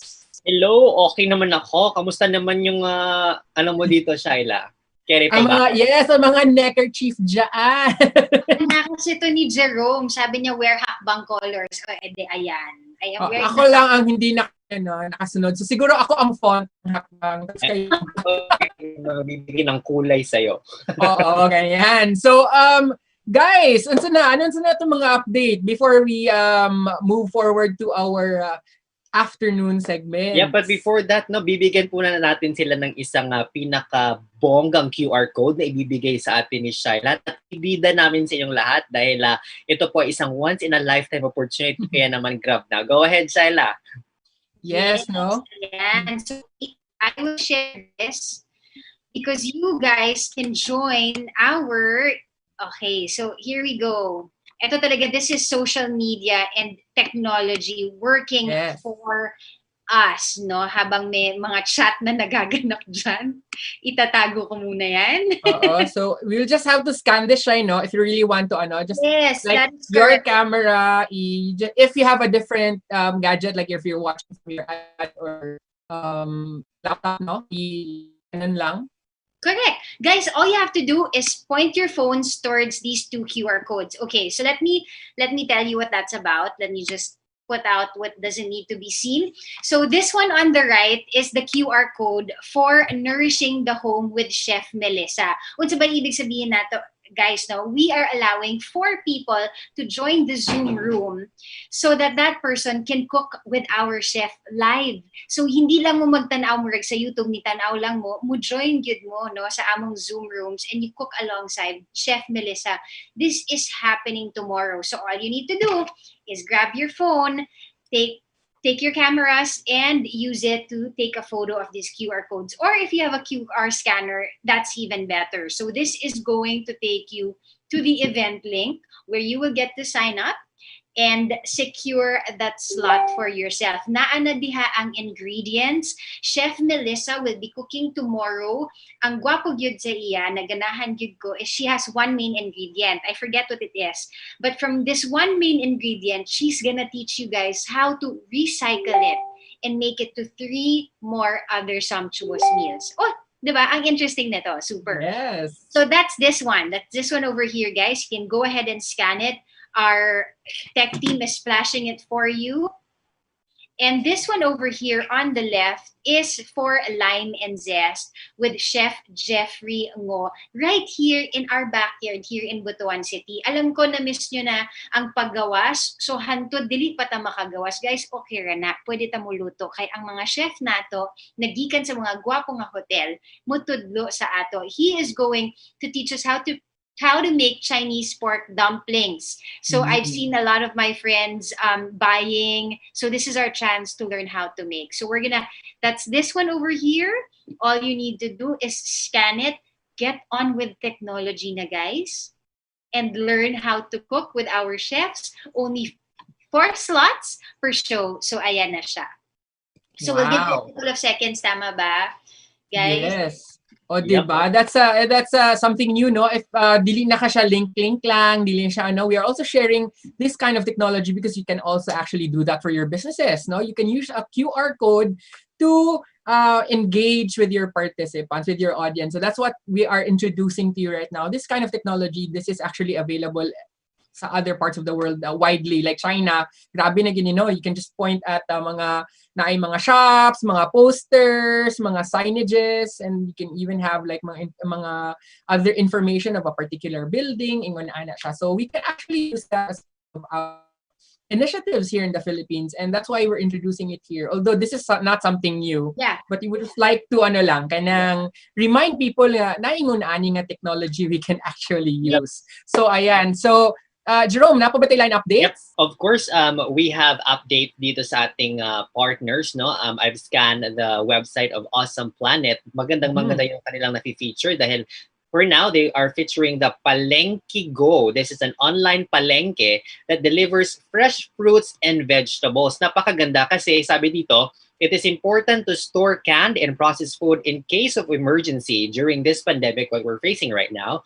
But one important thing is you should always keep in mind that having a healthy diet to keep your immune system is to have a better fighting immune system para naman fresh ang ating mga kinakain. So baka naman kanang murag nabuang na tanan nga murag, hala wala na ko'y kaunon, mag-hoard na kog mga gamit, mag-hoard na kog mga pagkaon, pero nabulok lang day ang prutas. So one way of keeping our immune system healthy, we need also to make sure na ang ating kinakain po ay healthy and fresh.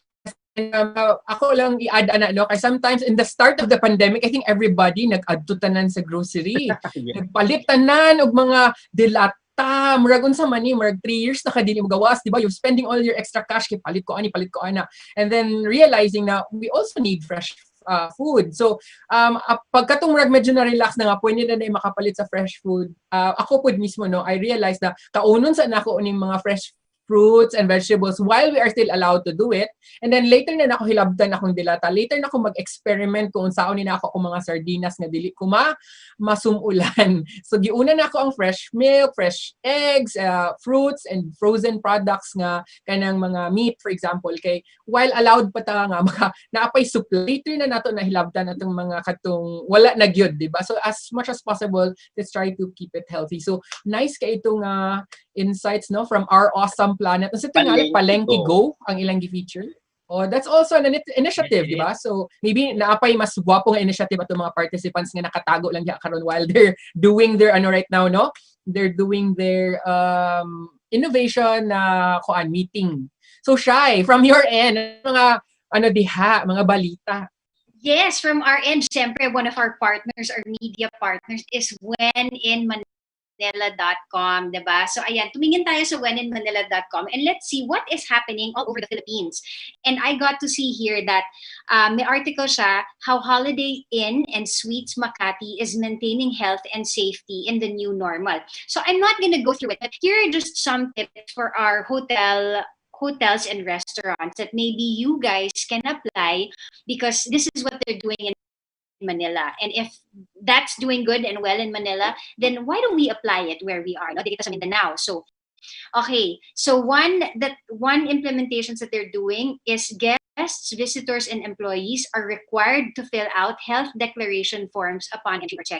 Number 2, alam na natin to, temperature scanning and disinfectant foot bath and sanitizer station for all of those who enter and exit hotels. Number 3, luggage and bags are disinfected upon the entry in the hotel. Mga hindi na ito sa ginagawa una. Pero because we have to have work around with COVID and not let people just think na, di here ako sa bahay. People, businesses are finding ways so that we can actually move around already. Number 4, reduced contact at the front desk. So, ayan, they're already using itong mga QR codes, no?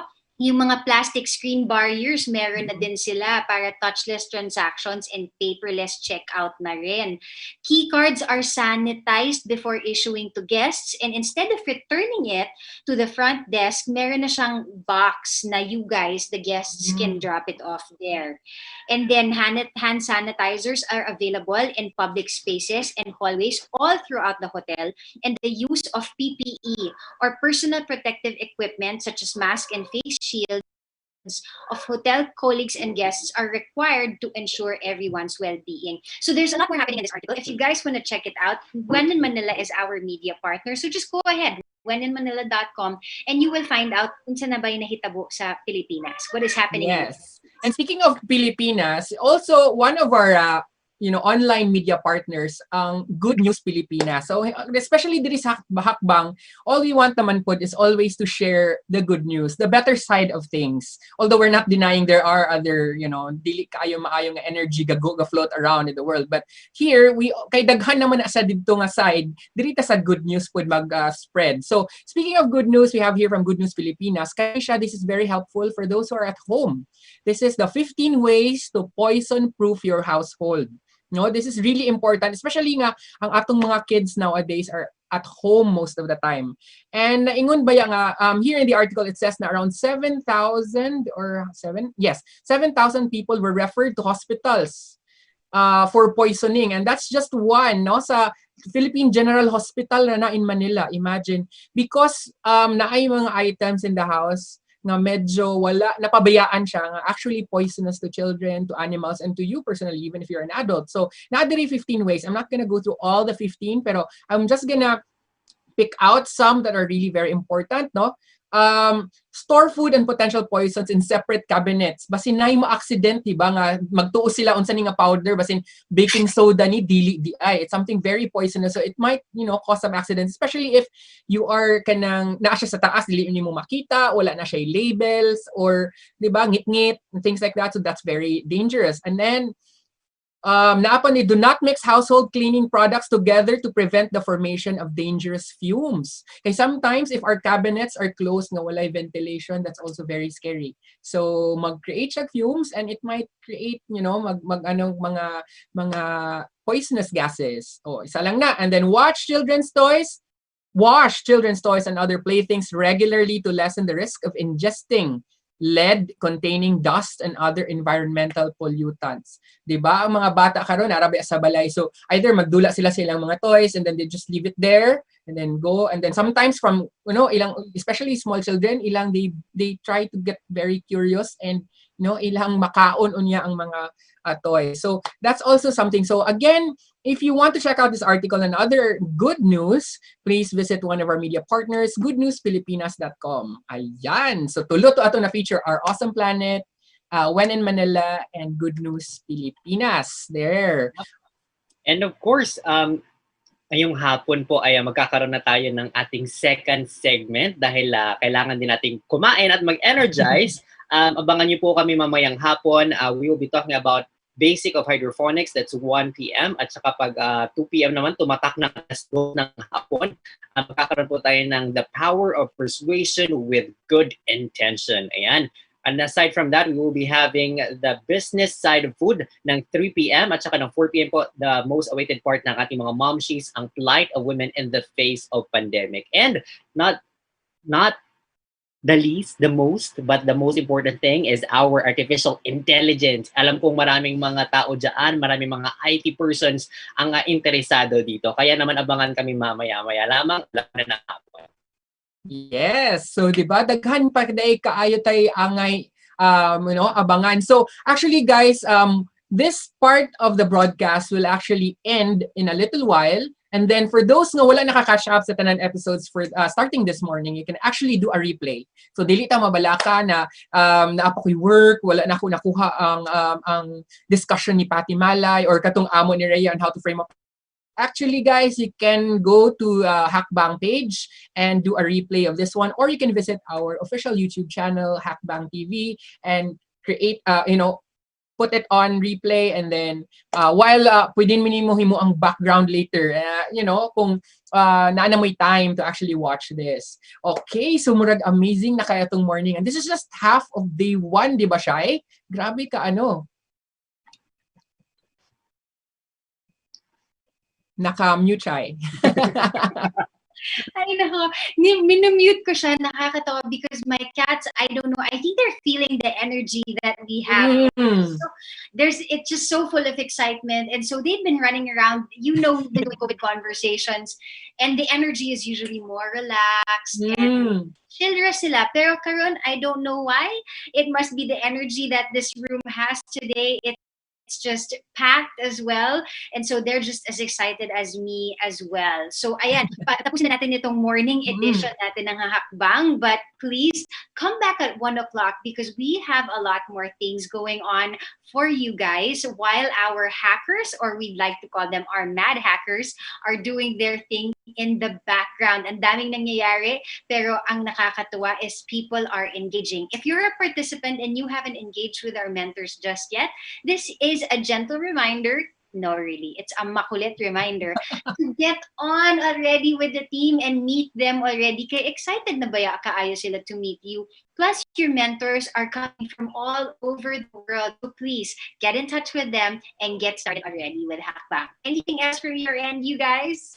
Also, for those who are wondering what Hackbang is, this is a virtual hackathon happening here in Mindanao, but it is beamed all over the world. And we have participants even outside of Mindanao. We have participants as far as Visayas and Luzon, and also even as far as the Middle East. And napo tayong mga mentors, as mentioned by Shyla, all over the world. So please join us in this endeavor. And also, if you want to know more about Hackbang, we have our official website, www.hack-bang.com. That's hack-bang.com. So please do visit the site. You can learn more about us. You can even learn more how to support us. There's a support button there, and you can actually download and transfer whatever fund or sponsorship you would like. We will be very happy because that will be part of the seed fund that we'll also be giving to our viable solutions na will appear after this hackathon. And we will be announcing the most viable solutions or the highlighted ideas this coming July 3 sa hapon. So sa tanan participants, sa tanan mentors, sa tanan sponsors, and those sa mga fans atong mga teams. I'm sure our teams have fans. And speaking of kamo nga mga fans, kailangan ra ba mo sa ilahang dev post? They need to get your support. You have to like their post there. Mura nang i-announce later. So tanaw sad mo kay, we'll be announcing it live this coming July 3 via our COVID Conversations over Coffee na at 6 o'clock, I think, to nakabutang, if I remember it right. Jerome. All right, thank you so much. So we'll be back at 1 p.m. Together with me is Owen and Shyla. This is Jerome. Stay tuned for another Hackbang, a step towards the next normal.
mapunta.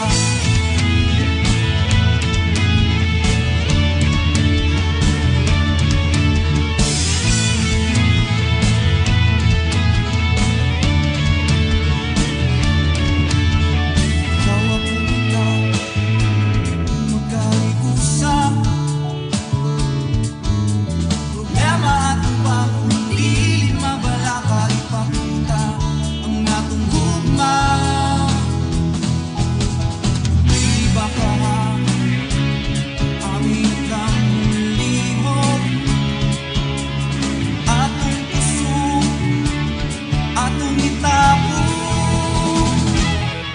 Kini ang atong hangin, atong ibati, atong isagin. Oh, alina kung patangin na lang, yun na magduwa-duwa.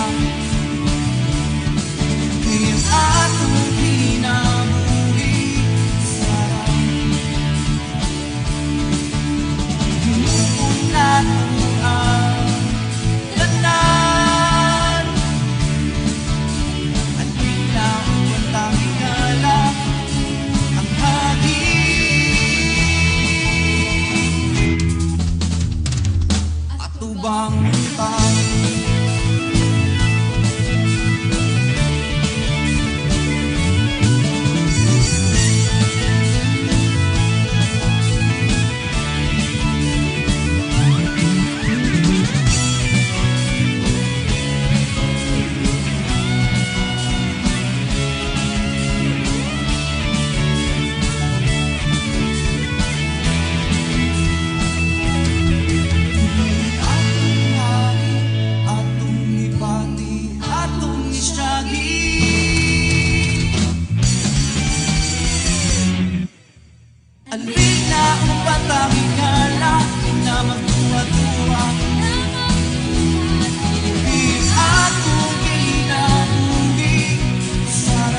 Ikaw lang win, di ba?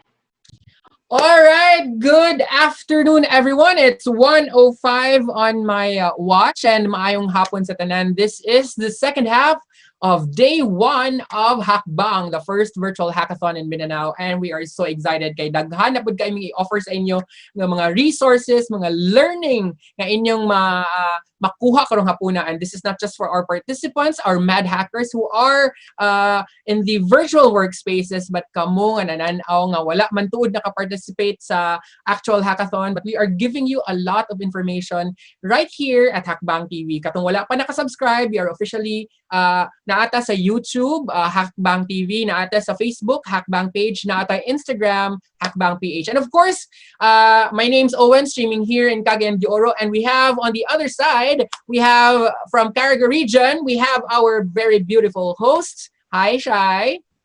Hello, Wen! Ayan, nasa afternoon session na tayo. Grabe, ganito pala to run TV program. Pero lahi Yes. siyang hakbang, Wen. Kay ganina pa ba yatang buntag, no? We've been here since 8 o'clock this morning. And there's just no stopping us, guys. Kay daghan yun me prepare para sa inyo na at hydroponics, which we have just up next. So please stay tuned for that. Kaya ang time na daghan kaayo na lingaw sa gardening. So if you're interested in hydroponics, then do stick around. We have an amazing speaker who's already backstage with us. And of course, we will also have somebody about persuasion with the mind. Not diba? Persuasion with a good intention. Dili naman yung parang kaya basin ba magamit for a different thing. Yes, that's true. That's true. And then we also have the business side of food. And then we will also have a talk with women. What are the things that the women are going through because of this pandemic? What are the mothers going through? What are the ones who are staying home and working at home and being a mother as well? So we're gonna have a spotlight on these women later on. Tapos napatay artificial intelligence. Yes, interesting na siya, Shai. So super interesting. But before we go ahead with our next speaker, we just want to give a quick shout out to kanang mga nagtanaw this morning. Salamat gid sa inyo tanan. We had almost 2,000 viewers watching in, coming in and out, and that's okay. Ang naman po na sila dito sa ating time, diba?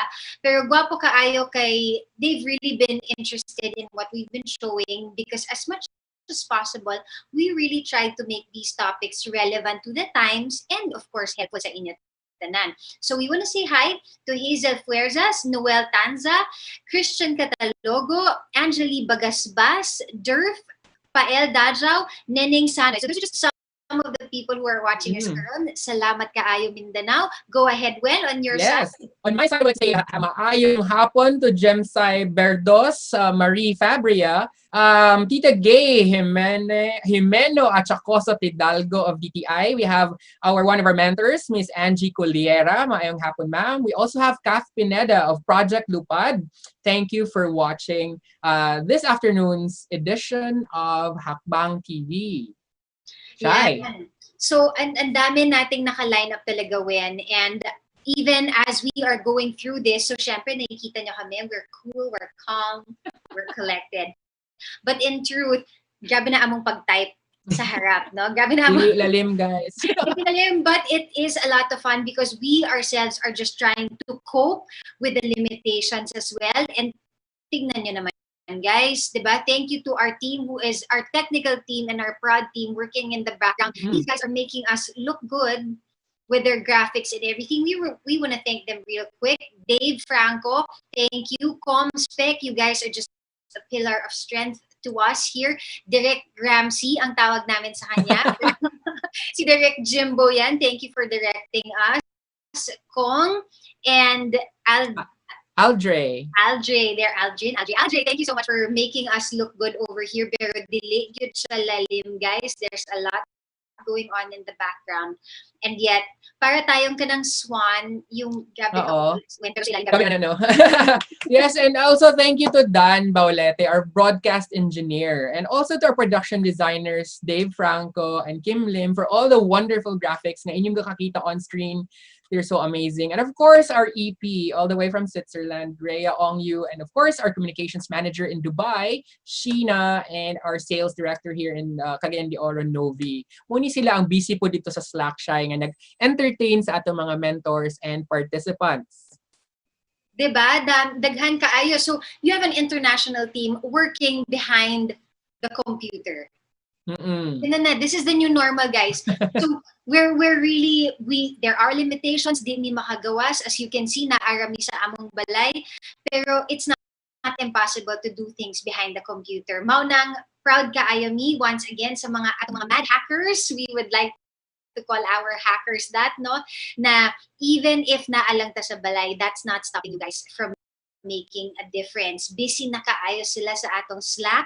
Hopefully later on when makasama natin ng isa sa atong mga mentors. So just ask how they're doing so far. Yes, we are already sending out a message on our Slack channel for the mentors. If you are ready and your team would like to share a little bit of information, not naman lahat. Kasi baka di ba, mauna na kayo asain mo ang pag-pitch. But a little bit of information kung asa naman mo sa inyong preparation as of this afternoon. So ayan, so we would like to ask our mentors, maybe you would like to go live and share your story so far. So please do message us and inform us via Slack if you are ready. Ayan, Shai. So yeah, let's go ahead and jump in because our speaker is already backstage with us. I know we've had him on COVID conversations over coffee, and naanata, who would have thought that we would actually get to this day and really pull this thing off. So let's get this going, Win. I will give you the floor to introduce our next. Yeah, but I would like to keep the suspense hanging, Shai, no? I think we have our sponsors. Before we say, before na to siya ipasulod, because this is going to be an interesting topic. Sa katong karon pa niabot, we will be sharing to you the basics of hydroponics. And before that, ladies and gentlemen, guys, you would like to thank the following sponsors.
right, so good afternoon everyone once again. So we are live here at Hackbang TV, and as I promised earlier, we have someone here nga mag-share sa atua ang basics sa hydroponics. Katong mga bag-o man ni sa ilang pagdungog unsang hydroponics, i-explain ni sa atong bisita karong hapuna. So ladies and gentlemen, it is my honor, it is my privilege to introduce to you the co-founder of Kids Who Farm. Of course, iyaning na-create ni siya nga organization or movement together with his daughter, Raina. So ladies and gentlemen, ani ana ang atong bisita for this afternoon to talk about this kind of gardening. Please welcome Monsini Hinay, all the way from Zamboanga City. Hi, Mons!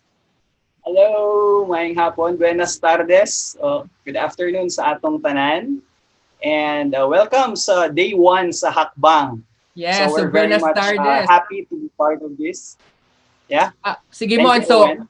I will leave you with the viewers for now. Just call me back later for the question and answer. So guys, mag-uban sa mo ni Monsini pagkakaroon, kita na ta later. Okay? So Mons, take it away. All right, so good afternoon everyone. So I'm just gonna share my screen para yeah. There you go. Yeah. So I am Munir Hinay, or Owen also called me Monsi. So I am from Kids Who Farm. So before I'm gonna present ang topic, which is I'm tasked to deliver about something on hydroponics. Let me introduce first ang gamay nga advocacy initiative here in Zamboanga. So we are called Kids Who Farm. So basically, the idea is that our food doesn't come from a box, no? And it's very unfortunate nga dagan sa mga bata karon wala na sila kabalo asa gikan ang ilang pagkaon, no? So ang gusto i-emphasize nga, of course, doesn't come from a box, gikan na siya sa mga nag-toil nag-produce atong pagkaon, which are the farmers. And it's very apt, no, kasi just like a few days ago we celebrated Jose Rizal's 159th birth anniversary, and we would like to emphasize nga the youth is the hope of the future. And when it comes to the youth, we also consider them as the future of food security. Yan. So it's very challenging na task para sa mga kabatanunan, but I think mao ni siya, no, ang atong kailangan i-strengthen, no. Kids Who Farm as a movement also wants to really build, no, the next generation of food producers, no. So that's why ako kauban na akong daughter, si Raina, who is a 10-year-old grade 4 student. We co-founded Kids Who Farm with the idea of inspiring future farmers, no? Katong mga bata nga nag-eskwela pa, mga youth, and hopefully we can, encourage them plant a seed, no, sa ilaha na to eventually tackle agriculture. So pagdako nila, ang importante, no, learn to grow their food, no, as a life skill, no. So mo na ang tumong og tuyo ni Kids Who Farm. On a bigger aspect, ang Kids Who Farm, mo ni among vision, no, we want to reverse the persistent trend of aging Filipino farmers, no. How to do that? Of course, it's a very challenging task, pero we want to hopefully contribute in educating the youth in agriculture, creating urban green jobs opportunities for them to be engaged in growing food, not just to secure their food, but maybe down the line, they become our future food producers, no, to supply food for us and ensure there will be food security in the future. So ang motto namo always, ingon pa sa mga bata, kailangan daw sayon og dali lang para mas dali makabalo. So our motto is to make farming fun and easy. So kasi kung dili siya fun, dili siya easy, murag lisod kayo i-convince ang mga bata nga magtuon og agriculture. Lalo na nga na siya technical aspect of it, no? And of course, karon nga mga panahona na ata sa situation nga mas kailangan nato i-emphasize ang concept sa food security. So as defined, ang pinaka-importante nga ma-address at this point, no, is access to food, no. So that's why importante ang role sa pag-address sa food security, lalo na nga gina-challenge siya because of the global pandemic. As mentioned by the UN Secretary General Antonio Gutierrez, no, unless we take immediate action, it is increasingly clear that there is an impending food emergency. globally, no? So how can we address that as a global situation? Amo ang nakita ang solusyon is always to go back to our homes. And when we're talking about Filipinos in general, over the last 3 or 4 months, no, mo ni siyang figure nga very unfortunate, no, na 4.2 million Filipinos are experiencing involuntary hunger over the last 3 months. And kami from Kids Who Farm, we always emphasize the role of the family, no, the role of our homes in ensuring food security. So that's why we want to encourage home gardening, no? So when we say home gardening, this is not just like ordinary garden lang, but we want to emphasize that home gardening is actually a farming system, no? Na pwede nato ma-practice ang agriculture production in the comforts of our home, and it can provide number of benefits, no? One of which is like passive income because you're not gonna buy na kay pagkaon, and of course involving family members in the whole activity of growing food, no? This is very important lalo na atong mga kabataan nara sa ilang mga balay. And of course ang last is that mo ni siya naghatag sa ato og good food supply, no? So ang good food supply is something na dili nato ma-assure, no, or ma-ensure kung gikan sa gawa. So kung naatay ka ugalingon nga backyard, naatay ka ugalingon nga source of food, mas better for us, no? So that's why we want to emphasize grow your own food. And one of the technologies, no, pag-abot sa grow your own food, of course we're talking of a number of technologies, no, dili lang isa duha, but there's a plethora of technologies na pwede kopyahon, pwede nato i-apply sa ato ang panimalay, depende sa unsay kaya nato, no?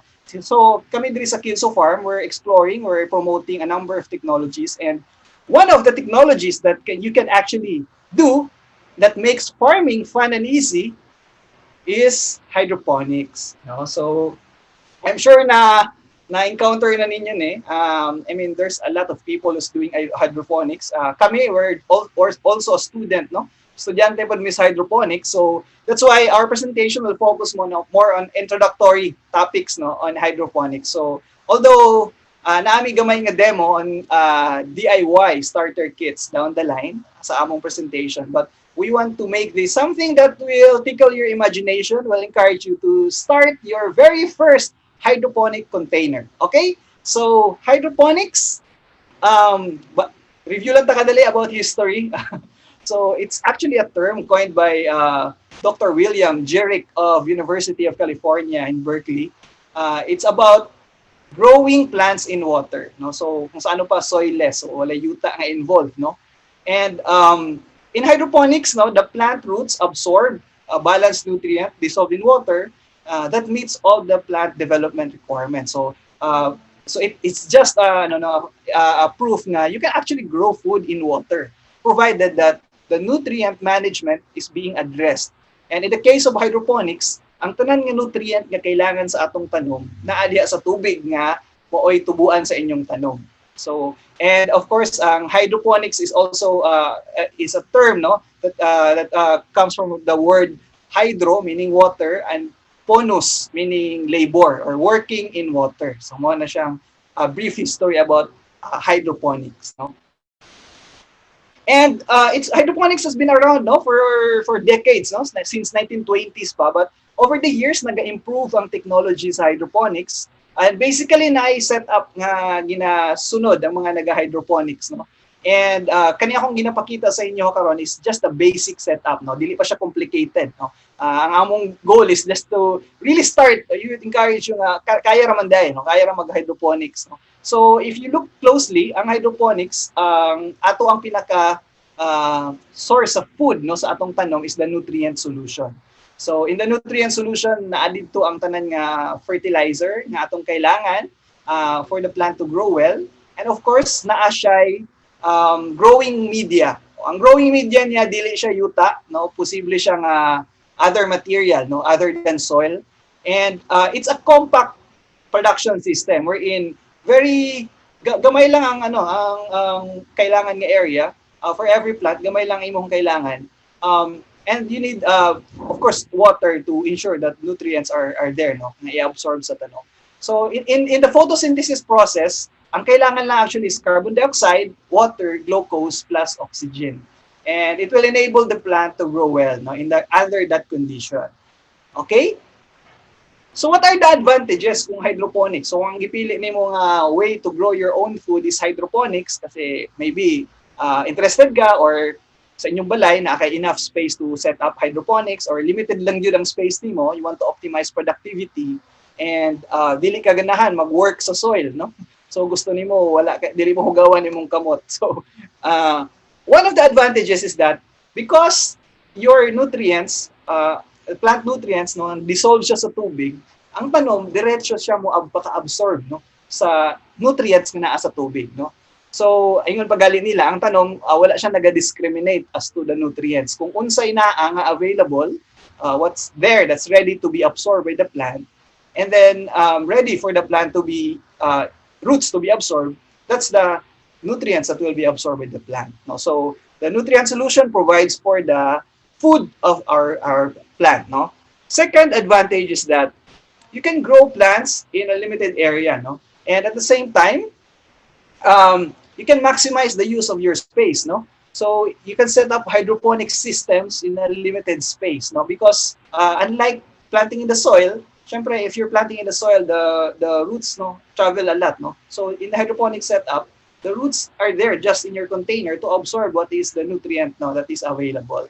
So you can actually multiply your hydroponic system in a limited space. So that is another benefit.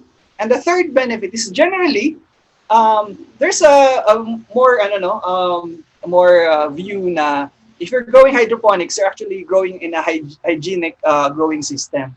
And based on practice, there are few pests and diseases no na ma-encounter sa mga nag-hydroponic farming versus growing in soil. But essentially, ang hydroponics is very good, no? If we're talking also of urban food production systems. Although we want to emphasize na this is not the solution, but a way forward. No? And you can actually mix a number of technologies down the line. But basically, if you have this type of hydroponic system, you can actually grow food, no, and maximize space that you have without using soil. And at the same time, using what is available material in your house. Okay? So that's the advantages of hydroponics. So as you move along with hydroponics farming, the more ka na immerse sa technology, the more ka nga maging complicated, no? Or more interested in other setup, no? So like for example, these are the types of hydroponic system that's out there, that's being followed. So naatay deep water culture, and of course, in the photos that you've seen, no, naa siya aerator, no, you can see aerators because that will provide oxygen na kailangan sa tanom, no, in growing. So naapoy wick system, katong may pabilo, na ebb and flow, mo absorb lang siya, no, i-absorb ang nutrient and then ibalik lang pod no ang excess nutrient. And there's the nutrient field technique, no. So as you go along with hydroponics farming, actually mas ma-interested ka dun dito sa mga other pa systems, no? And of course, na yung mga systems nga sayo, na po yung systems nga medyo costly, no? Pero ang among gina-encourage is that you start with something that is very easy. Ay lang sa i-complicate. You start with an easy setup or easy type of hydroponics, which is what we call Kratky method. No? Ang Kratky method is also a type of deep water, no, hydroponic system, deep water culture hydroponic system, which is a passive hydroponic technique. Meaning passive, na alam dyan siya, madili kay ka hilabot sa iya, it's just there, you just like leave it there to grow. Of course, you take care of the plant from time to time. But basically, it's growing your food or your vegetable in a suspended, which is suspended above the reservoir of nutrient-rich fertilizer or water. No, so Kratky comes from the word kasi na from the founder or from the creator of this one, which is Dr. Kratky of University of Hawaii. So in Kratky method of hydroponics, you're actually utilizing some of this material, no. So if you have a rock wool, so kani siya mapalit nimo ni siya sa mga hydroponic supply stores or even sa mga agri supply store. So rock wool is being used for your seedling. So para mag-germinate imong seedling, rock wool atong ginagamit, no? Which is one option. However, kung wala kay rock wool, you can actually use foam. Na kay foam dia nga extra sa balay, foam such as this one, no, gikan sa sponge, you can actually use that as for seed germination. And then for your growing media, you can either use coco pit or coconut pit or clay pellets, no. So ang clay pellets, mura siya kiln dry nga clay, no, and it's being used in hydroponic growing systems. And of course, your nutrient will come from the nutrient solution. Here in the Philippines, sikat ang Snap hydroponics. So daghan kay nagagamit og Snap hydroponics for their nutrient solution. But there's plenty of nutrient solution out there you can actually use.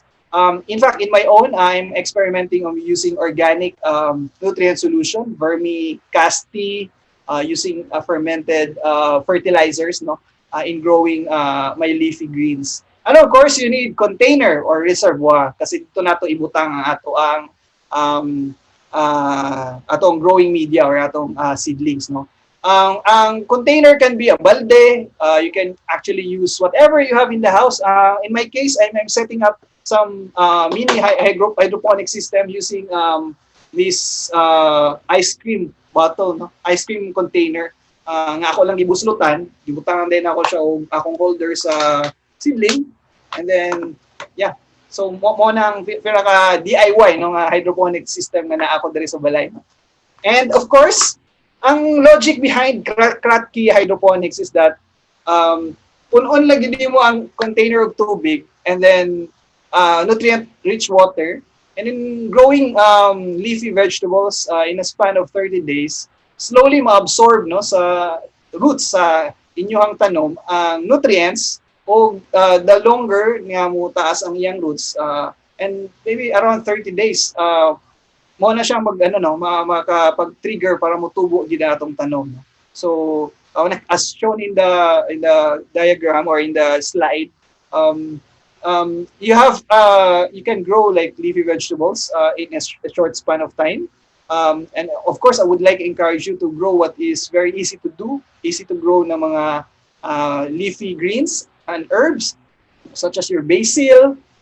You can actually also grow lettuce in hydroponics. In fact, ang lettuce ang pinaka medyo sikat, no? Ang type of leafy greens nga gina-grow under hydroponic setup. But you can also do with petchay, you can grow kangkong in hydroponics, and a lot of herbs, no, and spices actually can be grown using Kratky method of hydroponics. And in fact, cherry tomatoes, you can also grow cherry tomatoes using Kratky method, no. So, of course, this is for starters, really, this is a trial and error, no. Pero we always believe that there are no mistakes in gardening, only experiments. So I would like to encourage you to try your very first hydroponic container, no? And of course, as mentioned, no, pwede ta magtanom og lettuce if you want to grow salad, mo ginakaon nimo, and even tomato, no, using the Kratky hydroponics method, no. And basically, ang Kratky doesn't use air pump, no. So wala tay air pump. Purely container lang nga naisulod nga nutrient solution, i-submerge lang nato ang seedlings, no, which is in a net pot or katong yang holder, and there you go, no, just wait for it to grow, no. Provide enough sunlight, and make sure nga you do some checking, pruning, and maintenance, no, sa atong seedling until mag-flower siya, mamunga siya. So this time I would like to emphasize na it's really easy, no? So yun na dyan siya, promise, no? And to demonstrate na sayo na dyan siya, we have to show you a very quick, no, DIY hydroponic starter. So I'm just gonna turn off the share screen. I'm gonna show you a video on starting a hydroponic. So I would like to introduce to you my co-founder, si Ryan. Yeah. So Ryan here will help me out in making our DIY hydroponic starter. So our material is this pet bottle. No, this is a soda bottle. So what we're gonna do is to cut this using a scissor or a cutter. So of course, you take care. Pero since iputol na namo siya, yan, there you go. So magic, no? Okay. So this one will serve as your reservoir for your water and your nutrients. And this one will serve as your holder no sa imuhang growing media on your seedling no. So in our case, Rhina's showing here foam. So kani siya sponge, can actually get your buy a sponge, or kung naamoy bed diha, pwede niyo kuhaan ng foam. so this one, we dip this in water, so medyo moist na ni siya, no? So what you're gonna do is you put water here, and then this one, the foam, amo siyang i-cut in half so that we can insert the seed here for germination. So mo ni siya ang among gamit nga seed. This is kangkong. So amo siyang ginasulod diha. Just put the seed inside the foam. What you will do is like you insert this holder. So ang foam na to, mura ni siya rock wool, no? Itong ganina gipakita na ako. And then you just insert this one here. And you pour water, pour the nutrient solution. So in our case, naalang may gamay nga example sa nutrient solution that we're using. We're actually experimenting on using fermented fertilizers, no? So just put your nutrient solution here until brimful siya, no? And make sure lang mo submerge ang foam, no, sa tubig for it to germinate. So you can actually start growing this your kangkong, your lettuce in this germination bottle, and this will also serve as your grow bottle na, no, or container sa imuhang hydroponically grown kangkong down the line. So what we'll do, if you're gonna expose this adlaw, to make sure lang dili siya mag-develop of algae, ina-cover naman ni siya with a paper or tin or foil, no, para wala siya algae nga ma-develop.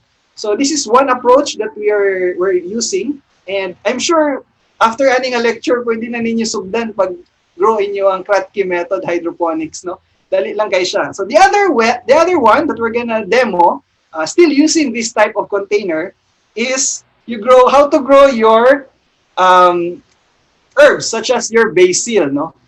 Basil being grown in hydroponic Kratky hydroponic setup, no. So kami diri sa balay daghan mi basil. We grow basil in soil, we grow basil in water, and na ako sa akong likod basil ni siya. So we're just gonna cut basil cutting. So there you go. So this is a basil cutting where nga pwede na to i-replant, no. So ang atong buhaton lang parehas akong gipakita ganina. So we're just gonna use the foam nga atong gibutangan ganina sa seed, no, as the holder of our basil cuttings. So pakita na ko sa inyo, ha. Ano siya. And then just put it in the middle. Clip lang nato gamay. And then ibalik nato siya butang sa ato ang holder, which is the upper part sa ato ang pet bottle. And then balik nato siya sa atong reservoir. And there you go. You have already your DIY basil in hydroponics. It's easy lang, di ba? Yeah, so like this one too. So if you guys can already start growing your greens, I would like encourage you to start with Kratky method if you want to do hydroponics, no? So this is very easy. You can start after this lecture, and in a span of few days, naana mo ay ma-harvest nga either lettuce, kangkong, or your favorite basil nga pwede nato gamiton sa ato ang mga luto. Okay, so that's our presentation. I would like to thank everyone for taking the time to watch us. So I'm gonna give back the microphone or the stage to Owen. Yes. Owen. Ayun. Thank you so much, Mons. Before you go, of course, I have some questions in mind, no nga. Because you were using foam, would it be alright if I use my old kanang sponge sa akong plato? Kasi sometimes, di ba, we always throw it away after a few, magamit. Pwede ba na siya gamiton? Yes, okay lang, Owen. Make sure lang nga mo siyang i-disinfect. Yes. Oo. Because it has mga oil and other mga substances. Kasi ang atong gina-promote is the reuse, no? Repurposing. So pwede po siya. Ayun. And you were mentioning na katong sa kangkong, pwede siya diha na siya until mo grow siya maturely or i-transfer pa siya after? Depende sa tanong, no? For basil, pwede na siya dire. For kangkong, pwede na siya, no? Sa gamay lang, at least. Pero ang problema lang ani kay dali ra siya mahutdan og tubig. So better to transfer it in a bigger container such as this. Lagi, nakahuna-huna ko actually, Mons. Naman ko kayo isa ka plastic dili. This is where I put my water. So, i-repurpose na lang katika, no? I will probably make you into a hydro. Well, I put this here, magod, in ilalom sa akong lamisa whenever I get thirsty. So, basin pwede ni magamit into something else. So, di ba guys, pwede gida ita grow, even if you don't, kayo, isa sa atong problem na sometimes you cannot go out and get good soil, so maybe we can use water as a way to grow plants inside our homes. Going back to sa last, asa man dapat ang basil ibutang, direct sunlight, minimal sunlight, or sa shade? Ang basil is 50-50, no? 50% shade, 50% sun. So at least mga 4 hours of sun exposure. For basil and most of the herbs, no, pwede sila, no, 4 hours. Kung nakay area nga, pwede maadlawan og 4 hours, pwede na ang basil ni malibutan dito. So pwede ra siya sa may bintana. Kay if ana lang man kagagmay nga mga water bottles, pwede ra siguro siya, no, sa bintana or somewhere na mahayagan sa morning sun until lunch, ana? Yes, morning, at least 4 hours, Owen, kasi nakita man nimo ang diferensya po kung direct na ano gid siya na expose siya sa sun kay green gid siya. So kung kulang siya sa sun, medyo luspad doon siya. All right, so there you go. I would like to say thank you also to Raina for assisting you. Can you go back on screen, Ryan, because you're so cute. And imagine, di ba? She's very young, but she decided to take part in this kind of advocacy of creating food security sa ato mga balay. So guys, if you have, especially those mga parents, no, if you have children, why don't you encourage them to also do planting? And of course, ang ilahang advocacy is called Kids Who Farm. So katong gusto mo makahibalo og more, they will visit Kids Who Farm sa Facebook, right? You have your Facebook page, Mons? Yes, we have also Instagram. You can also email us kidswhofarmph@gmail.com. Ayan. So thank you very much to our speaker and very cute assistant, Raina. Thank you, Monsini Hinay, all the way from Zamboanga. All the best sa mga nag-appeal, no? And I'm one of the mentors, so hopefully I'll see you in the Slack room. Ayan, yes. Mentor day tuod ni si Mons. Dili siya speaker, mentor. Pag grabe gid ang iyang pag-share sa iyang knowledge and expertise here in Hackbang. So thank you good again to Monsini Hinay and of course, his very beautiful daughter, Raina. Thank you so much for being with us. Thank you, Ryan. So there you go. Thanks, Mons. There you go. So guys, di ba, alauna pa lang, nanatay na bag-o na pod nga mga nahibaluan nga mga techniques nga pwede nato magamit sa atong balay, pwede nato magamit if we have mga negosyo, no? If you have negosyo, for example, mga restaurants, you can grow your own herbs and vegetables diha sa inyong garage, diha dapat sa inyong sa baka, no? Part of your spaces that you can actually utilize for your garden. So, guys, alauna pa lang nanatay isa ka speaker. Thank you again, Mons. And we will be right back with more. Kinapatay another workshop shorts after this one. So stick around for that and we'll be back right here in Hackbang TV.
Okay, ladies and gentlemen, mga guys, we are back live here on Hackbang TV, and of course, pasalamat mi again ganina sa ato ang guest nga from Kids Who Farm nga naghatag sa ato og basics on hydroponics, and of course, that was our speaker slash mentor Monsini Hinay, streaming all the way from Zamboanga City. So I will also bring back my co-host for this segment. Thank you very much. Hello, Shaila, how are you? Kumusta naman ta diha sa Butuan?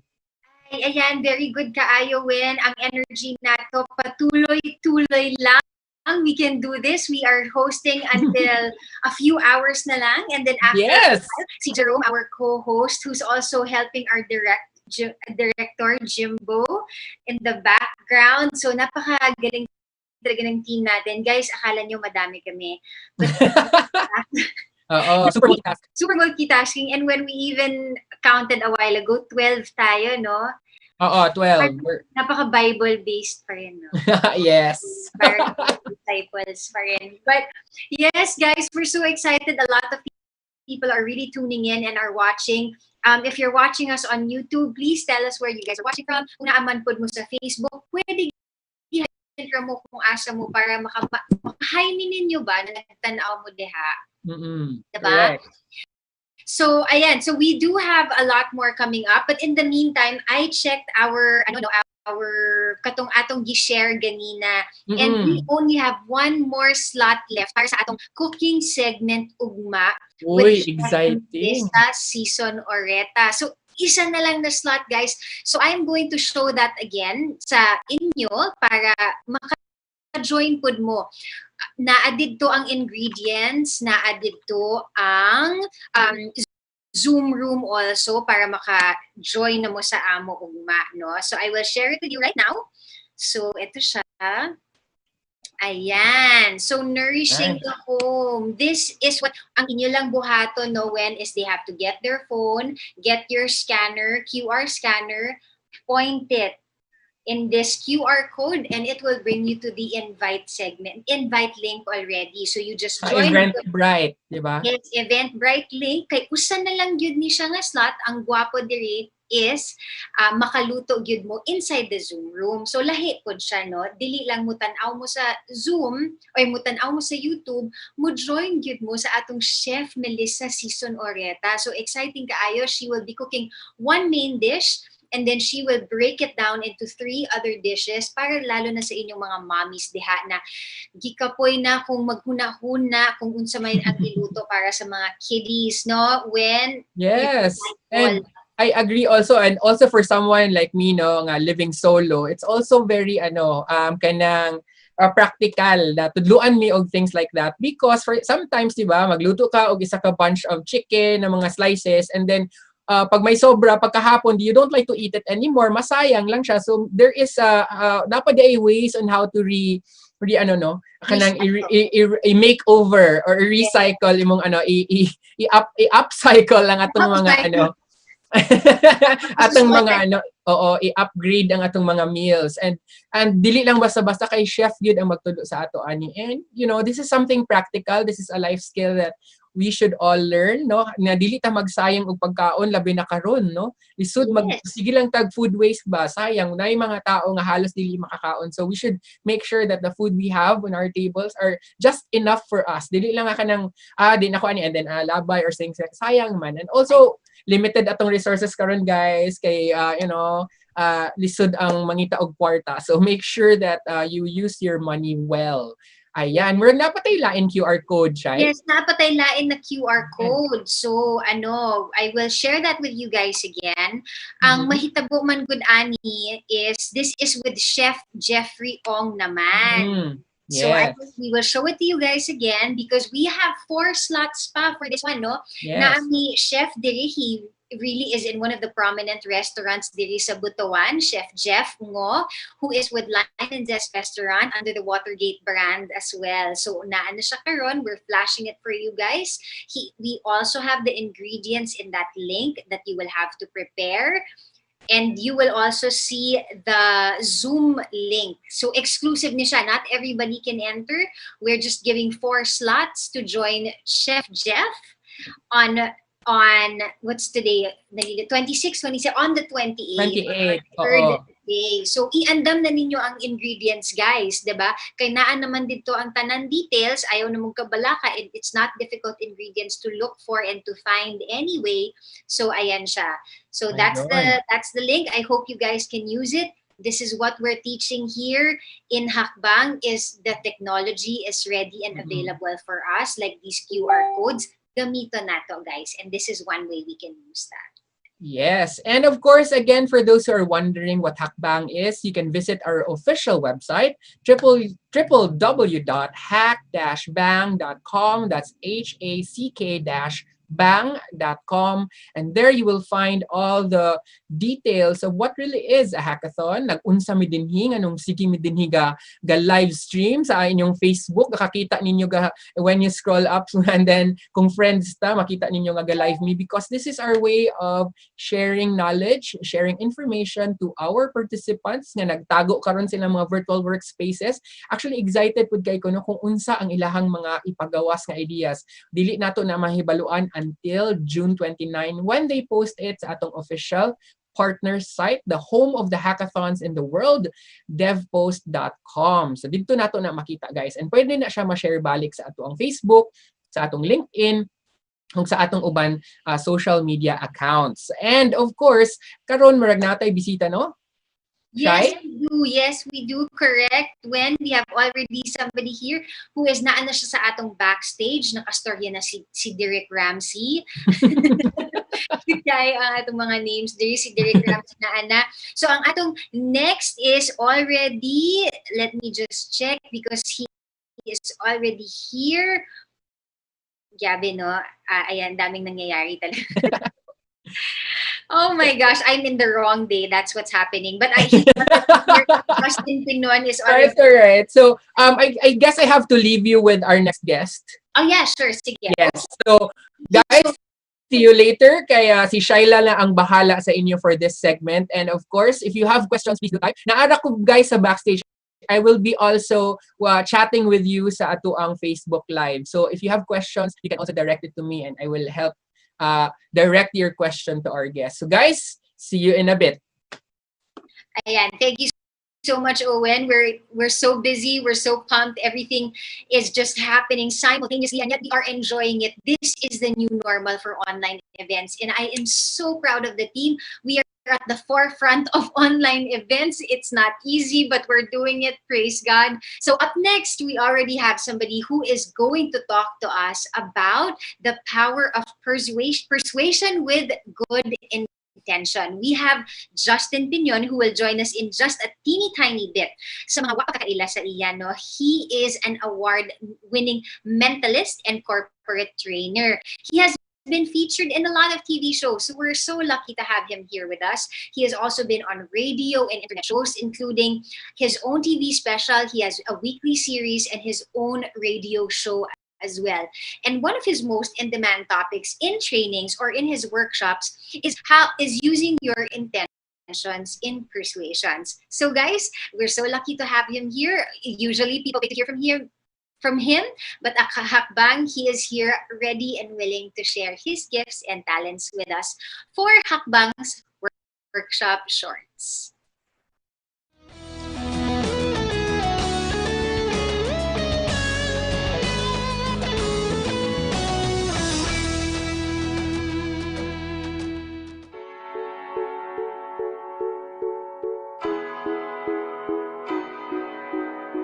Justin Pinon is an award-winning mentalist who goes by the moniker Mental Assassin. He does not claim to possess either supernatural powers or psychic abilities. However, he can figure out what you are thinking through the use of psychology, observation, hypnosis, the power of suggestion, and stagecraft. He has also been featured on a lot of TV and radio shows from different networks and stations like ABS-CBN, GMA7, TV5, Magic 89.9, and the like. GMA also produced a TV special called Mentalismo, where they featured Justin's skills as a mentalist and followed his everyday life. Now, he headlines in shows all around the country in different bars, restaurants, and events. Yeah, you are the mentalist to beat. Natunaw!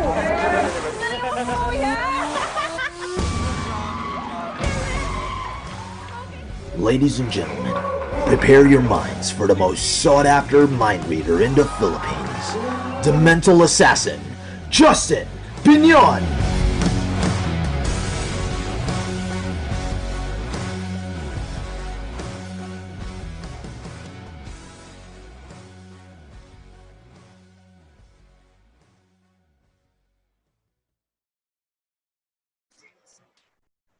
Hello everyone, good afternoon. My name is Justin Pinion and people call me the mental assassin because of my ability to read minds. But don't worry, I'm not psychic. I have no supernatural abilities. I cannot see the future. So hindi ko alam yung mga lotto results. Don't ask me that. Hindi ko rin alam yung mga katuluyan ninyo. So hindi ko alam yung love life. But I can read minds through psychology, observation, body language reading. And one of my jobs is I am also a corporate trainer. So companies hire me to teach them how to read body language and how to persuade people. That's why our topic for this afternoon, okay, for today, is about persuasion with good intentions. Now, before I continue with my topic, syempre, I'm sure you are curious kung paano ba ako naging mentalist, kung paano ako naging mind reader. So, I'm gonna give you a little background kung paano ko nakuha yung skills na ito. So, it all started 15, 16 years ago when I was in high school. So I had this I had this ex-girlfriend. So we were in a relationship for about maybe 5 years. Tapos we decided to be sa college, we decided na magkatabi yung school namin. So on the 5th year of our relationship, may nangyari. Nag-break kami. Okay, nag-break kami. And she was my first girlfriend and hindi pa ako nakaka-encounter ng breakup, hindi pa ako nakaka-experience ng heartache. So hindi ko alam kung anong gagawin ko. Okay, yung mga napapanood natin sa movies na yung pag heartbroken, pinipilit umalis ng bahay, tinatawagan ng mga friends ko, pinupuntaan ako sa room ko kasi hindi ako pumapasok sa school, napagalitan ako ng parents ko, pero nahirapan ako makamove on time na yun. Yung room ko, gabi, ang baho-baho na kasi hindi ako nakaligo. So, hindi ko talaga magawang ma-move on nung time na yun. But after a year or so in trying to move on, I realized when I woke up, what if I can read minds? Because if I can read minds, malalaman ko kung ipagpapalit na pala ako, di ba? Or what if I can hypnotize people? I hypnotize her para balikan ako. So, yun yung naging motivation ko. So, that's why I'm also a certified hypnotherapist. Now, a hypnotherapist is like a psychiatrist, pero we use hypnosis to know the source of your issues or kung ano yung gusto mong ma-solve na problem. Now, nag-research ako about being psychic at first. So, I read some books, I went to bookstores, bumili ako ng mga books about being psychic, and then I had a mentor. Tinanong ko, may mentor ko kasi hindi ko magawa-gawa yung mga pinapagawa niya. At sobrang napufrustrate na ako noong time na yon. So I asked him, sir, bakit hindi ko magawa yung mga tinuturo mo? So sabi niya, maybe I'm not yet ready, or maybe I don't have, hindi pa naka-open yung third eye ko. So at the verge of giving up, I saw this book called Definitive Book of Body Language by Alan Pease and Barbara Pease. After reading that book, I realized that, so if I can read body language, I can also read minds. Grabe, no? So I became fascinated with body language reading, human behavior. So I studied even more. So because yung nagpapagalaw ng body language natin is our subconscious mind. So whatever we think about, whatever we think of, lalabas siya as a gesture. For example, if we are happy, di ba automatically we smile, we laugh. If we are sad, automatically we frown. So hindi natin inuutusan yung ano natin, yung physiology natin or yung body language natin. So it's automatic. So ganun din, if I have clients, if I'm speaking with clients, if I'm closing deals, I also observe their body language because whatever they are thinking of, lalabas yun as a gesture. So, naging fascinated ako with body language reading, and I realized I wanted to meet these two people, si Alan Pease and Barbara Pease. Gusto ko sila maging mentor personally. Pero, while yung nag-email ako sa kanila, nag-chat ako sa kanila, sumasagot sa akin yung mga staff nila, sabi nila, I have to go to Australia in order to learn from them kasi they are based in Australia. So, student pa lang ako noon, college pa lang ako noon, so wala pa akong money papuntang Australia, di ba? And nag-aaral pa ako.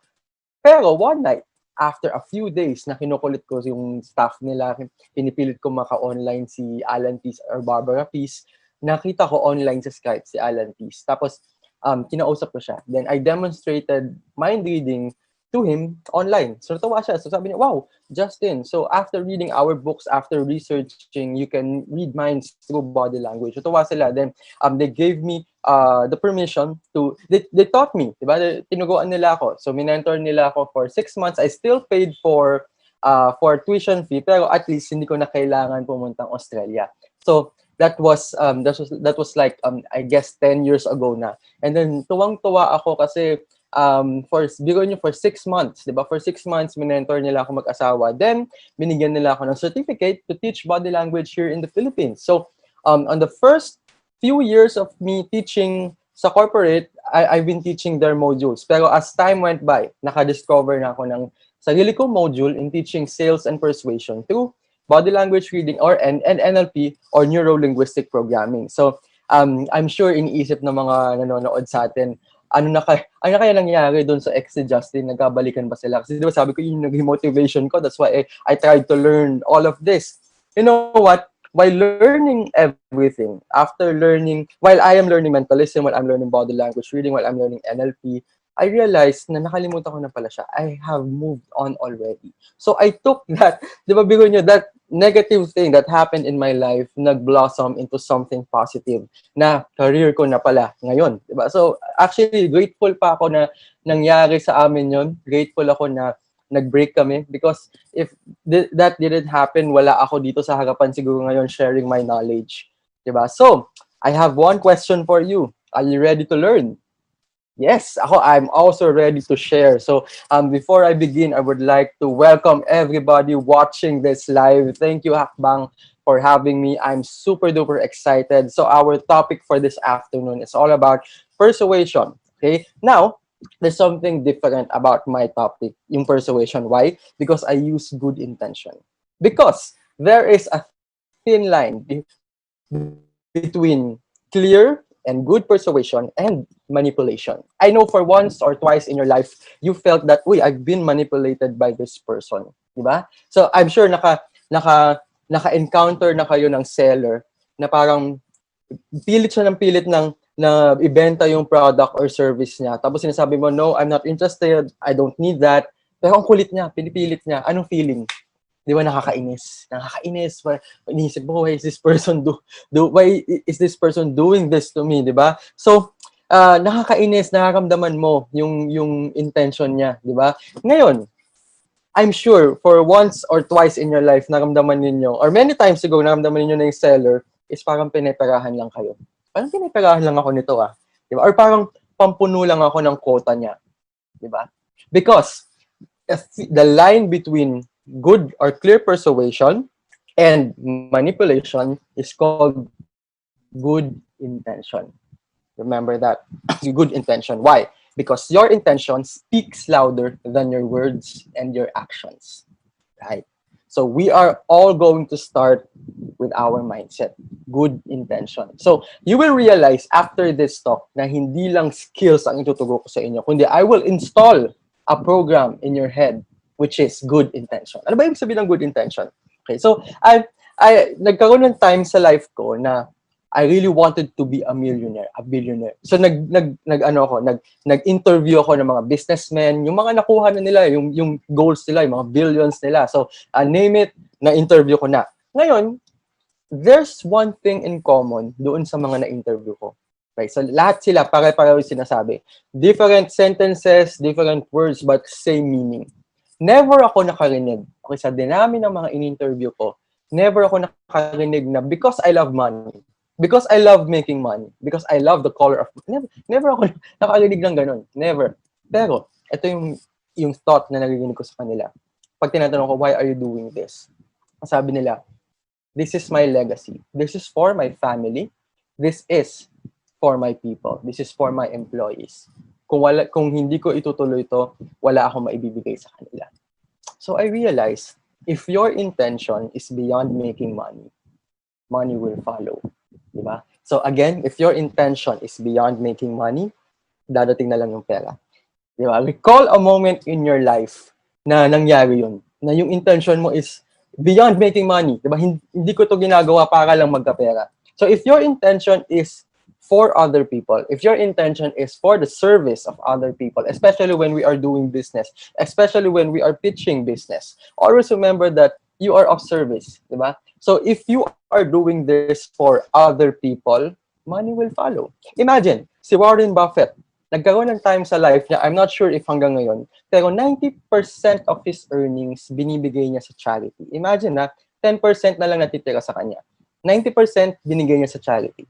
Pero the following year, bumalik sa kanya yung 90% na yun.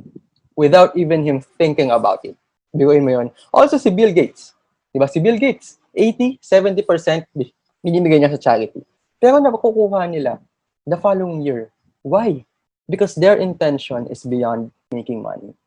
So always remember that. Now, when you are talking with people, think of your intention. Bakit ko to ginagawa and para kanino? Imagine, di ba, kapag nagkaroon na ba ng time sa life mo na parang pag nagbebenta ka or nagpipitch ka ng something, tapos parang tama yung lumalabas sa bibig mo, tapos sige ni-receive ng kausap mo na maayos, tapos bumili siya sa'yo. Why? Because they can see and feel your intention. So even though you are not a mind reader, even though you have no knowledge about reading body language, you can still feel the intention of the person you are talking to because your intention speaks louder than your words and your actions. Diba? So, I'm sure you also encountered a person in your life na a seller na kahit hindi mo kailangan yung product niya, kahit hindi mo naman gusto yung product, pero still bought. And after buying that product, wala kang remorse. You're still happy. Why? Because you can feel the intention of this person. So beyond the product that you are selling, your intention matters. So always think about that. Your intention matters.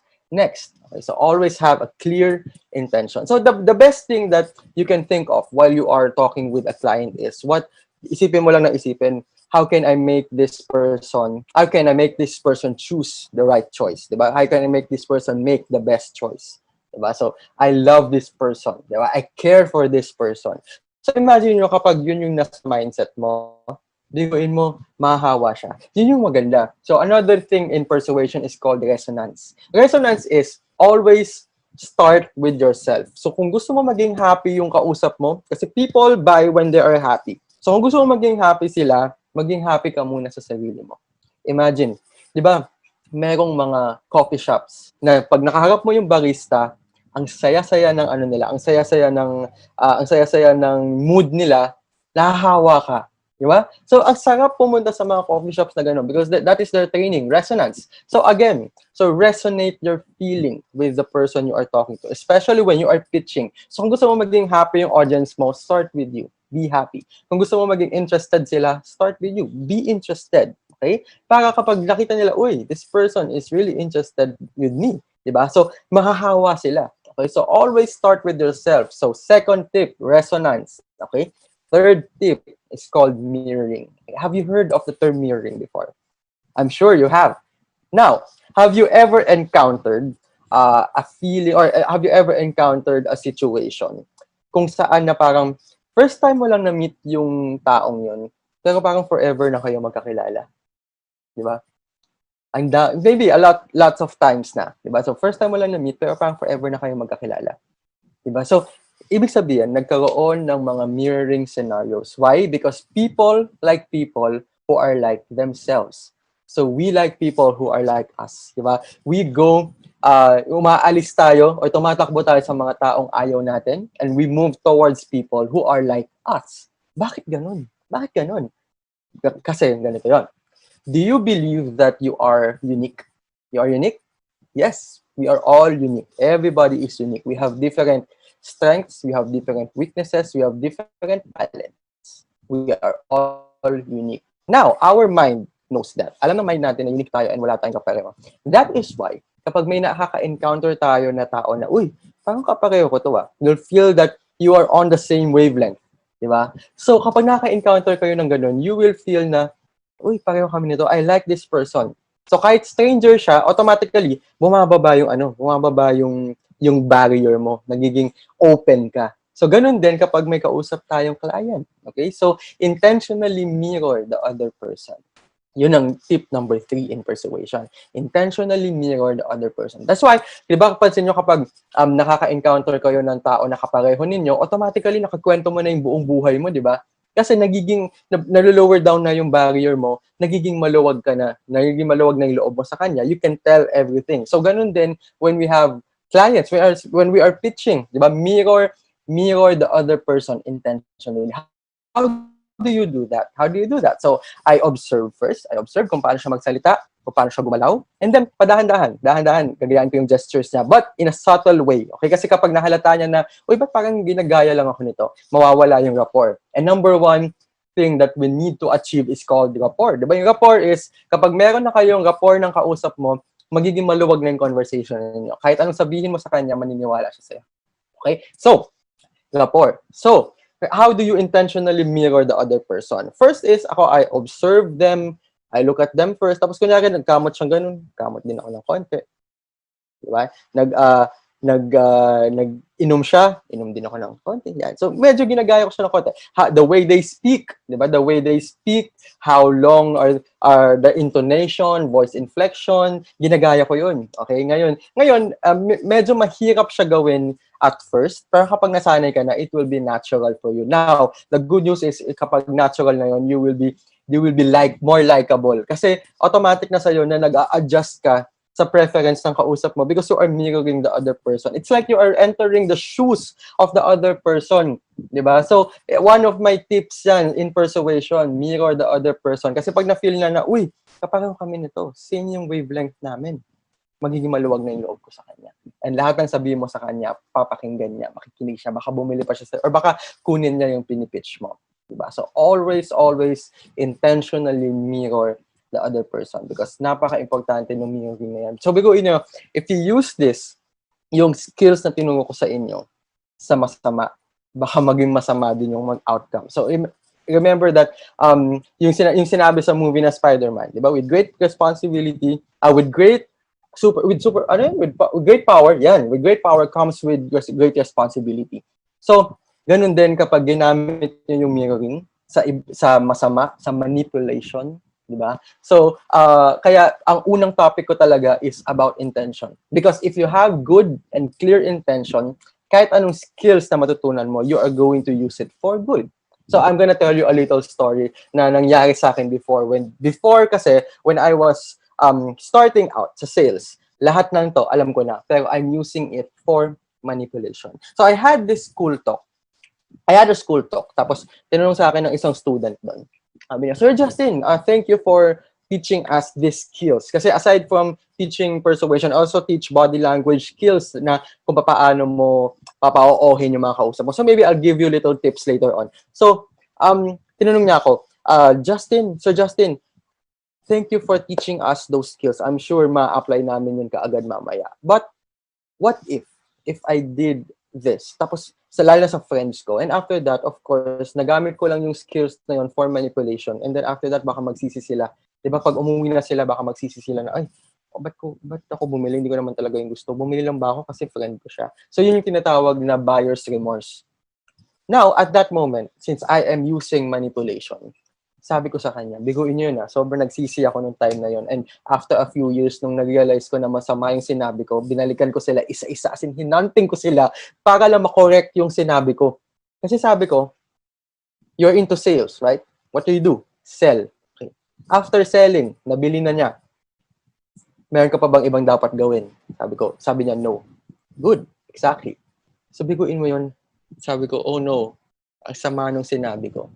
Then, nung na-realize ko na importante yung intention. Kasi because if your intention is clear and good, after niya bumili, that person will still like you because you are a good person. Diba? Hindi mo siya pinitirahan. So another question came up years after. Sa corporate naman. Corporate training, I was teaching sales. Yun din, almost the same question came up. Tapos sinagot ko siya, if your intention is clear, there will be no remorse. So, biguin mo yun. At least, kahit pa paano nag-grow ako, and at least I'm so happy that I discovered this thing called intention. Because if you practice this every day, you will realize na hindi lang pala siya sa sales pwedeng gamitin. Magagamit ko rin pala siya with my relationship and friends and everything else that I do. Because if I do things with good and clear intention, I have no remorse for myself. Diba? So always remember, when you wake up, ano yung gagawin mo? Una mong isipin, para saan ko to ginagawa? Ask yourself, ask your subconscious mind, what is my intention? Diba? Good. So another skills that I can teach you in persuasions is body language skills. Kasi that is my forte. One of my forte is teaching body language and observing body language of other people. So one thing I can teach you is this one. When you speak, okay, when you say something important, always expose your palms. Show your palms when you speak. So kahit siguro you are pitching via Zoom, di ba? Show your palms. Why? Because open palms or exposing your palms is associated to honesty and submissiveness. So when we say our promises, we are exposing our palms. Promise, diba? When we say to the other person that we are not concealing anything, we show our palms. So always expose your palms every time you say something important. Pansinin niyo yung mga magagaling na speakers, watch TED Talks, diba? Watch other talks na may mga speakers or mga preachers, mga pastors, mga pare. They always expose their palms. Why? Because they are being honest about what they are saying. Now, when the other person sees that, subconsciously, they will think na, uy, this person is being honest with me. He is not concealing anything. All right, I'm gonna listen to this person. Diba? So, expose your palms. Now, when you expose your palms, okay lang yung medyo naka-close na ganyan, okay lang yung medyo naka-open, pero not this. Never do this. Kasi this will show sarcasm and parang pinipilit mo yung point mo. Diba? May parang pinipilit mo. So, always show your palms when you speak or when you say something important. Okay, always expose your palms. So, with that, I would like to thank you all for listening. And kapag, I'm sure, nabitin ba kayo? Yes, so again, pag nabitin naman kayo, I have a small Facebook group naman. I talk there every week. I give advices, and also I invite guests and mentors, business owners to also share their experiences. So please, if you are interested, join my Facebook group called Good Intentions with Justin Pinion. And of course, if you want to see mind reading videos, yung mga TV guestings ko, TV shows ko, and yung mga online mind reading shows ko, just go to my YouTube channel, just look for my name, Justin Pinion, or look for Justin Pinion the Mentalist. And also my website is justinpinion.com. My Instagram is Justin Pinion. Please follow me on my Instagram. My Twitter account is @JustinPinion, and of course my Facebook, just look for Justin Pinion the Mentalist. Okay, so again, thank you very much for your time. Remember, ask yourself, what is my intention? So with that, I would like to call our host, Miss Shaila, back to the live. Yes, hello. Thank you so much, Justin. That was so interesting. And alam mo, nakakatuwa kasi nakita namin, parang ang saya lang because we saw ourselves there. Yung sinabi mo na last na, when you're expressing yourself, dapat open palms lagi, yes, because it shows honesty. And then I saw ourselves and my co-hosts, Owen and Jerome, na okay, even if we didn't know that that's what it meant, you know, subconsciously, that's what it means then. Yes, because the good thing about our body language is, alam niyo na yun eh, di ba? Ginagawa niyo yun every time, especially when you are being honest, di ba? Alam niyo na yun. So this is just maybe a validation, and para rin malaman niyo na you should do it more often, di ba? Para lalo ma-express niyo yung feelings niyo or yung honesty niyo with the people. Yes, correct. Thank you, Justin. So nag-ingon man ka, Tagalog. Yes, Tagalog. Pero I can understand a little siguro, pero Tagalog na lang. Okay lang, parehas lang tayo. I can speak broken Bisaya, so Tagalog na lang tayo. So oo nga, so syempre ngayon COVID happened, no? De syempre, I'm sure affected din yung business mo, yung mga na gusto mong gawin. What can you see na opportunity ngayon na panahon? Because obviously a lot of people are seeing the challenges, and I think it is quite obvious naman kung ano yung challenges, di ba? Yes. Hindi tayo nakakalabas, hindi lang tayo sa bahay. Ano naman yung nakikita mong opportunity in terms of your line of expertise, your line of work? So I'll be honest with you, Shai, no? 3-4 months ago, nung nagsimula yung scare sa pandemic, affected talaga ako. So super affected ako and I became worried about my income because this is our only income. As in performing and teaching sa corporate is our only income. It is our business. So sobrang worried ako because clients are starting to cancel the bookings, starting to cancel all the talks. So sobrang naging worried kami ng wife ko. Pero good thing about it is because I have knowledge with linguistic programming or NLP. So that will teach you that if something happens, if something negative happens, kasi kung saan ka naka-focus on, doon na pupunta yung energy mo. So where you're focusing on, doon mapupunta yung energy mo. So I realized na if I focus on the problem na, oh my God, mawawalan ako client. If I focus on that every day, doon lang yung energy ko.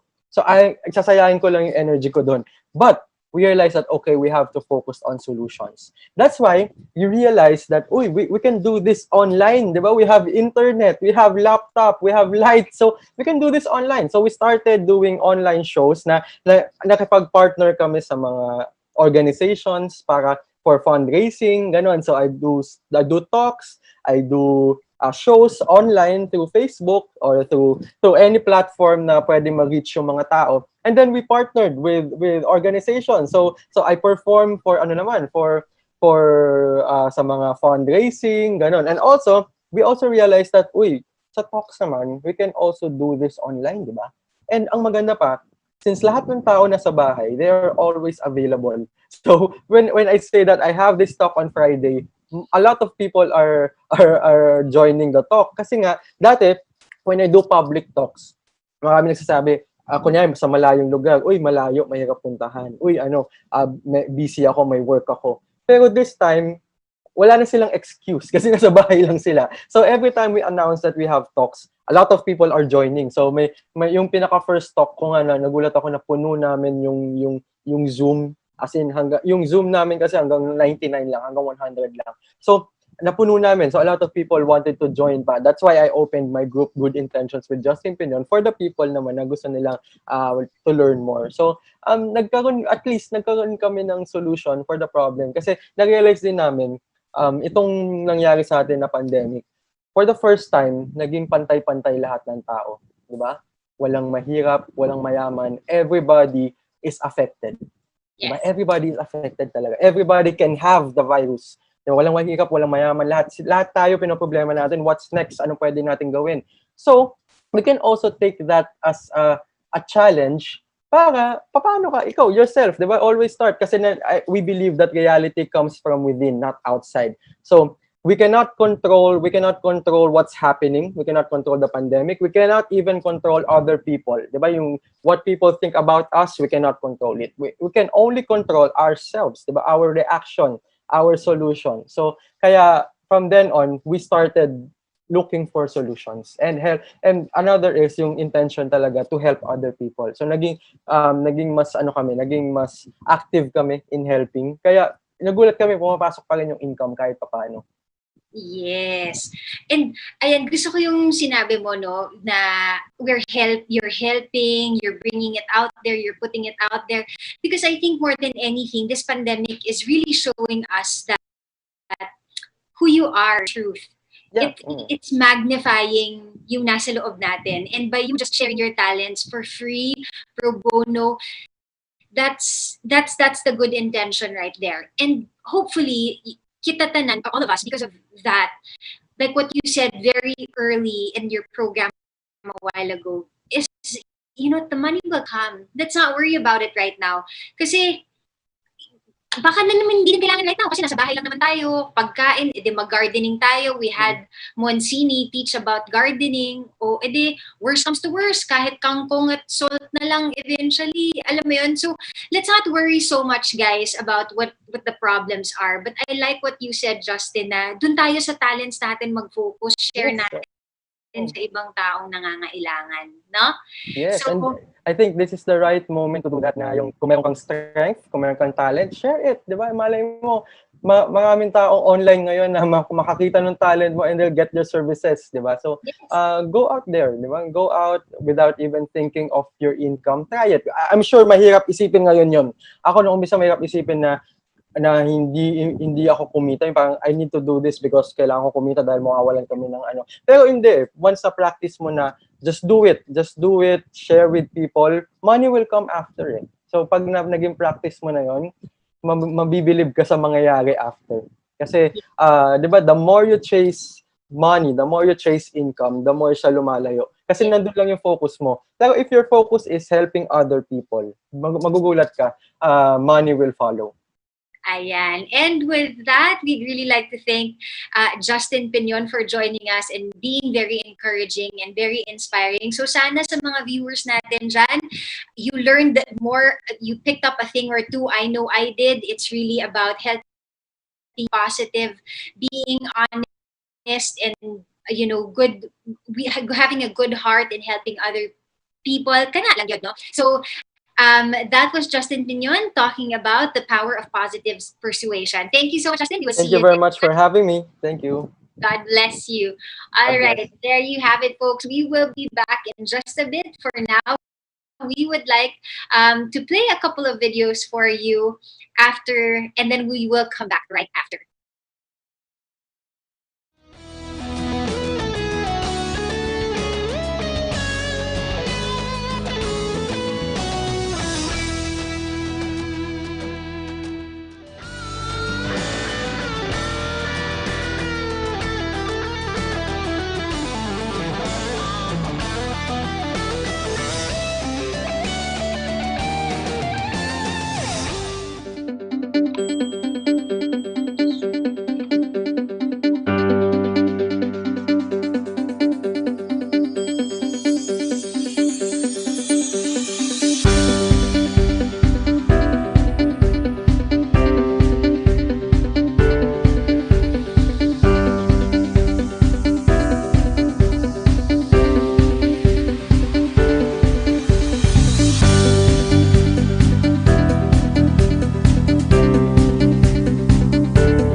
All right, there you have it, guys.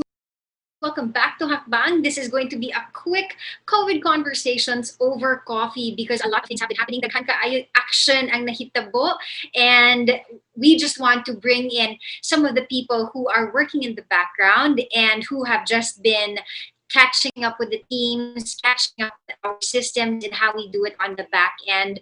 So ayan, we're gonna bring in one of our partners as well. She's one of the main groups here in Hakbang, so we're gonna bring her in. Hi, Joy. Good morning to you.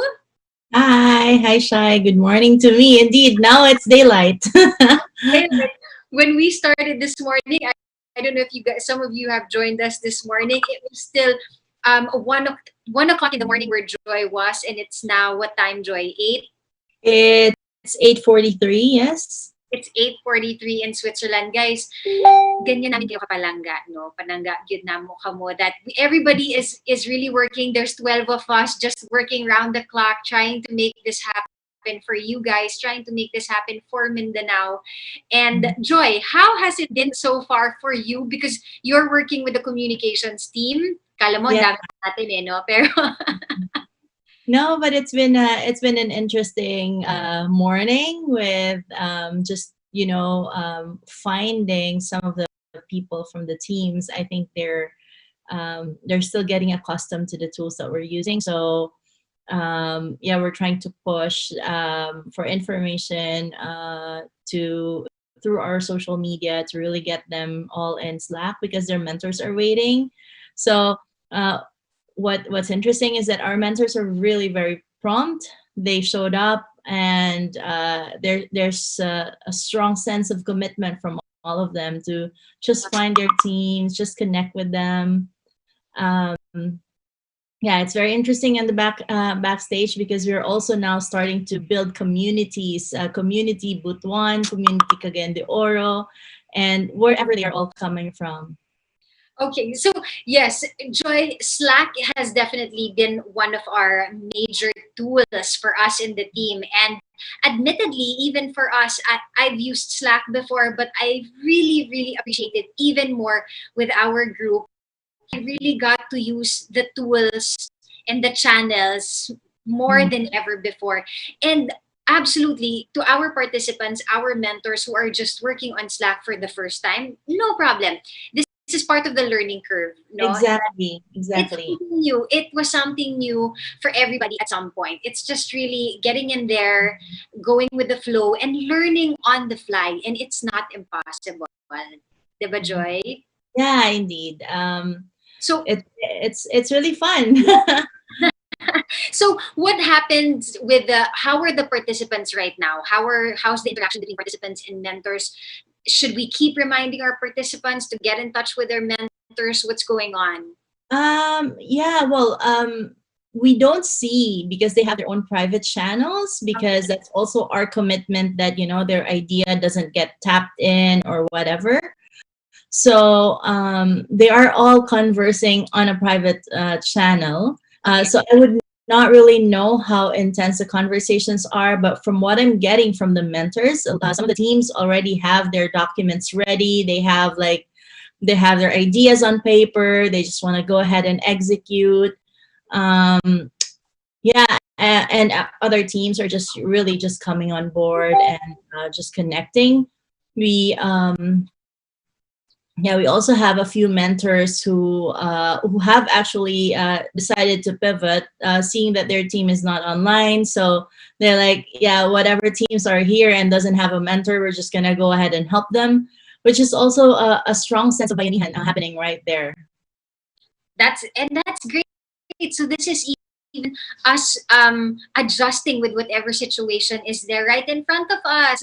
So the Mindanaoans are learning that, hey, we can actually go with the flow and be fluid and adjust with whatever situation that's right in front of us. So this is good that we're learning these things. So before we go ahead, I know one of our mentors is here. I really don't know what is up with my cat today, but I will leave her there. I just want to say hi to a couple of people who are live, watching us live. Ayesha Lorente, who is from the beautiful island of Siargao. Hi, Ayet.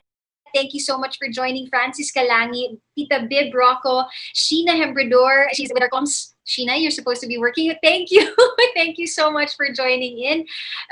Jolie Carmona, Lani Tamayo, Julius Cañete is also joining us today. I know a lot more people are joining us.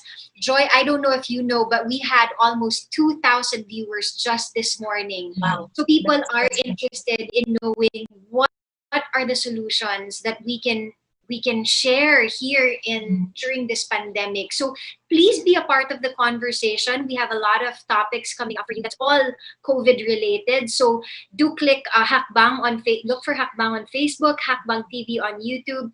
If you want to know more about what is going on, ano ba to? We are on the World Wide Web. Basta www.hack-bang.com. Okay, Joy, I know we have one of our mentors already here with us. So can we go ahead and have him join? Is he here? Yeah, let's do that.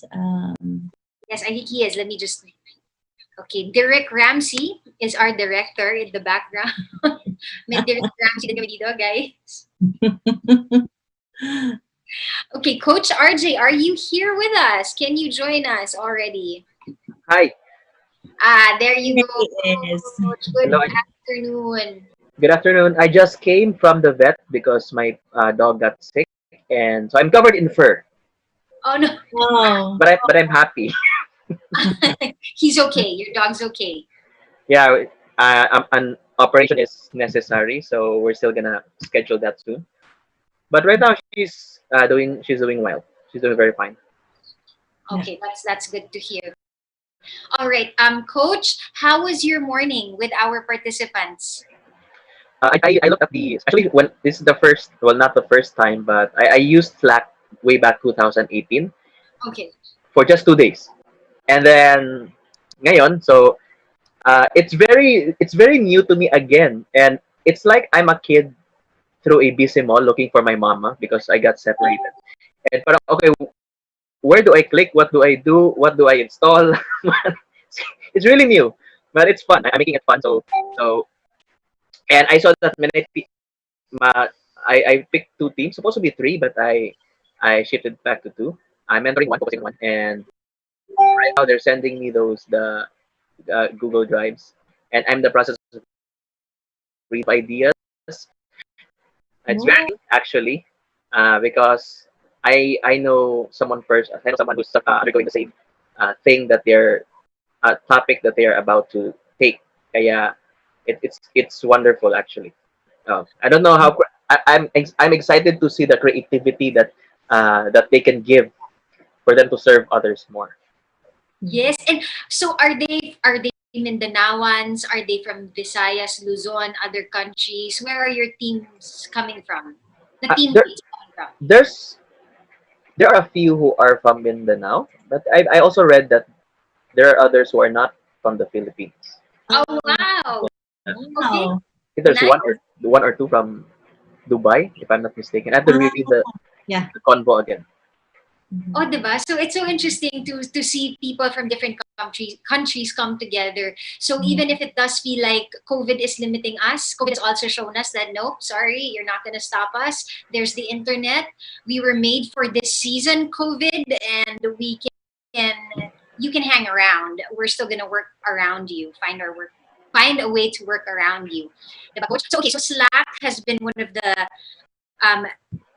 challenging, but we're all working through it. We're all trying to work with it. Are there other tools that they want to use? Are they using Facebook Messenger for now? I know that's popular here in the Philippines. Right now, they're using only Slack. I would really appreciate it if they would use the Facebook Messenger because well, it's the one thing that we really are quote unquote experts on. But right now, they're opting for Slack. Maybe because they're not acquainted yet in Facebook. Actually, Coach, you're gonna learn to love Slack because it really will tell you, like, okay, if I'm talking about this, I will only go here. If I'm talking about this, I will only go here. Because with Facebook Messenger, to those of us who are so used to it, daghan story, there's so many things happening in one conversation. And sometimes when you want to look for something, it's hard already to look for it. But Slack sort of organizes it in some way. So you're hating it right now, you're gonna love it later on. We've learned to really appreciate Slack. That we hardly use Facebook Messenger anymore, especially if it's work related. I see. I see. Yeah. So, Ray, other observations you'd like to share with everybody? I think still, we are still trying to get some of the teams a bit more in the Slack channels. Their mentors are still hanging around and waiting for them. So we really want to invite, if you're communicating somewhere, just jump on board, get to know your mentors, and then we leave it up to you to go anywhere else from here. But just connect with the community as well, because we also built communities within Slack, so you get to meet people within your area. Yeah. So it shouldn't be limiting you, and it's a networking thing. So let's connect with each other. We have lounges everywhere for specific purpose. So yes. Yeah. So speaking of lounges, Coach, have you been to the Mentors Lounge in Slack, and have you connected with some of the mentors as well? No, because I just found out about that from right now. There you go. Yes. So Hanapin ko yan. If you have questions, Coach RJ, if you feel like baka somebody else can answer what my team wants to figure out, please feel free to ask help from other mentors as well. Even our participants, you can tell your team that they can actually go straight to the Mentors Lounge on Slack, and they can talk to the mentors. They can ask the mentors, right? Because like we said, we all have different giftings. We all have different talents. So you might not have all the answers. That's okay. Go to the Mentors Lounge. Maybe somebody over there can help. And even for our mentors, what's great about this is you're connecting with other amazing people who have already the same passion and the same heart to help the Philippines. So you're building your network as well. Yeah, exactly. Yeah, so the participants, they cannot go into the Mentors Lounge. However, what we set up for them is a channel called Help Find Mentors. So if there's any specific topic that their mentor is probably needing an extra hand with, because that's what we also love in Hackbang, is that with the hosting, I said to them, like, look, this is not my cup of tea, so you guys take it forward. I'll help with organizing everything behind the scenes, getting people on the platform, and that's also my strength, and that's where we really complement each other, and we wanna move that back into the whole platform itself. Yeah. All right, so there you have it, guys. Just a quick catch up with our mentor and one of our teammates, Rhea, as well. So we will be seeing more of our mentors, more of our participants as the days go by. For now, I will let you guys go back to what you're doing, because you're doing amazing behind the scenes. Thank you so much, guys. There you go. So, guys, thank you for watching over Facebook. We've got a couple of people already online and watching us. We got around almost 2,000 views a while ago. What does this mean? More than the numbers, it's showing me that there is interest in figuring out a way to work around COVID. That's what this show, Hackbang, or that's what this program is telling us, that the Filipinos are ready to move and move with us if you can. If you're watching us and if you believe in what we're doing, it's not too late. It is too late to join us as participants, but it's not too late to join in and back us up, whether that's financially, whether that's giving us part of your service or sharing whatever products you have. If we can share that with our audience, if we can share that with our participants, if you are small brands that want your name out there, partner with us. Let's see how we can work together. If you are big corporations, maybe this is the perfect time to invest in the Filipino people, to invest in the Mindanaoans.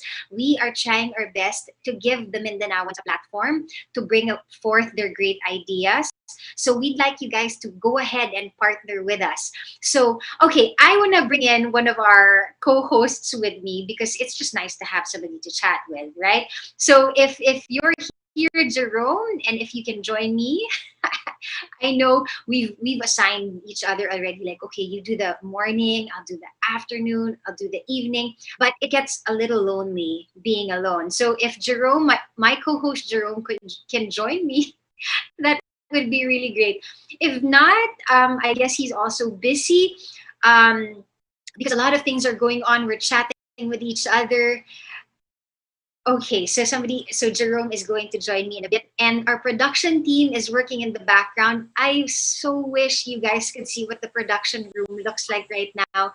Comspec is making everything look seamless, look beautiful, and in fact, even with the mistakes here and there, we are really enjoying it because it shows you that there are limitations. We have limitations, but we're gonna work with these limitations and not let us stop us from giving you guys a good show. So Jerome, are you here? Yes, I'm here, Shyla. Can you hear me? Yes! Yay! Ayan si Jerome yung pinaka, masigasig na host. And I'm here. So maybe lahat ng mga viewers natin dyan, lalo na yung viewers sa watch party, maybe they're wondering, saan ba si Jerome? Bakit ito nag-watch party pero wala dito? Well guys, meron pa kaming mga rest hours, but it's working rest hours kasi we're orienting our speakers backstage, we're helping our director, so we're trying to make this segment, this show, as smooth as possible. So, kanina, medyo madami akong gustong itanong. Alam mo yung gusto kong mag-enter doon, pero dito lang ako. I need to compose myself, relax. Ang dami nangyari kanina, may yoga, meron tayong mga konting pasilip sa pagluluto, meron tayong mga mental health, mga coaches and speakers. Medyo talagang productive ang araw na to. And I'm so excited sa mga mangyayari pa the next days, right? And alam kong hindi madali na mag-host na meron tayong pusa, pero alam mo, that's really the new normal. Like ako dito, kahit nandito ako sa backstage, hindi niyo ako nakikita, pero nag-aasikaso ako ng mga dumadating na orders ko sa Shopee, sa Lazada. Pero ayun, nakikinig pa rin ako. Pero alam ko naman na lahat ng mga tao ay busy, pero nagpapasalamat pa rin kami dahil you're still, giving us the chance to let you know what are the things happening behind Hackbang and what Hackbang is. And if you guys really wanted to share your knowledge, I know for a fact na meron mga talented singers dyan, may mga dancers. Alam mo, may nag-PM sa kanya na, Jerome, bring me in. I wanna share my talent. O sige, sure, go ahead. Go ahead. And so sabi ko sa kanila, sige, mag-share kayo mag-share kayo ng video.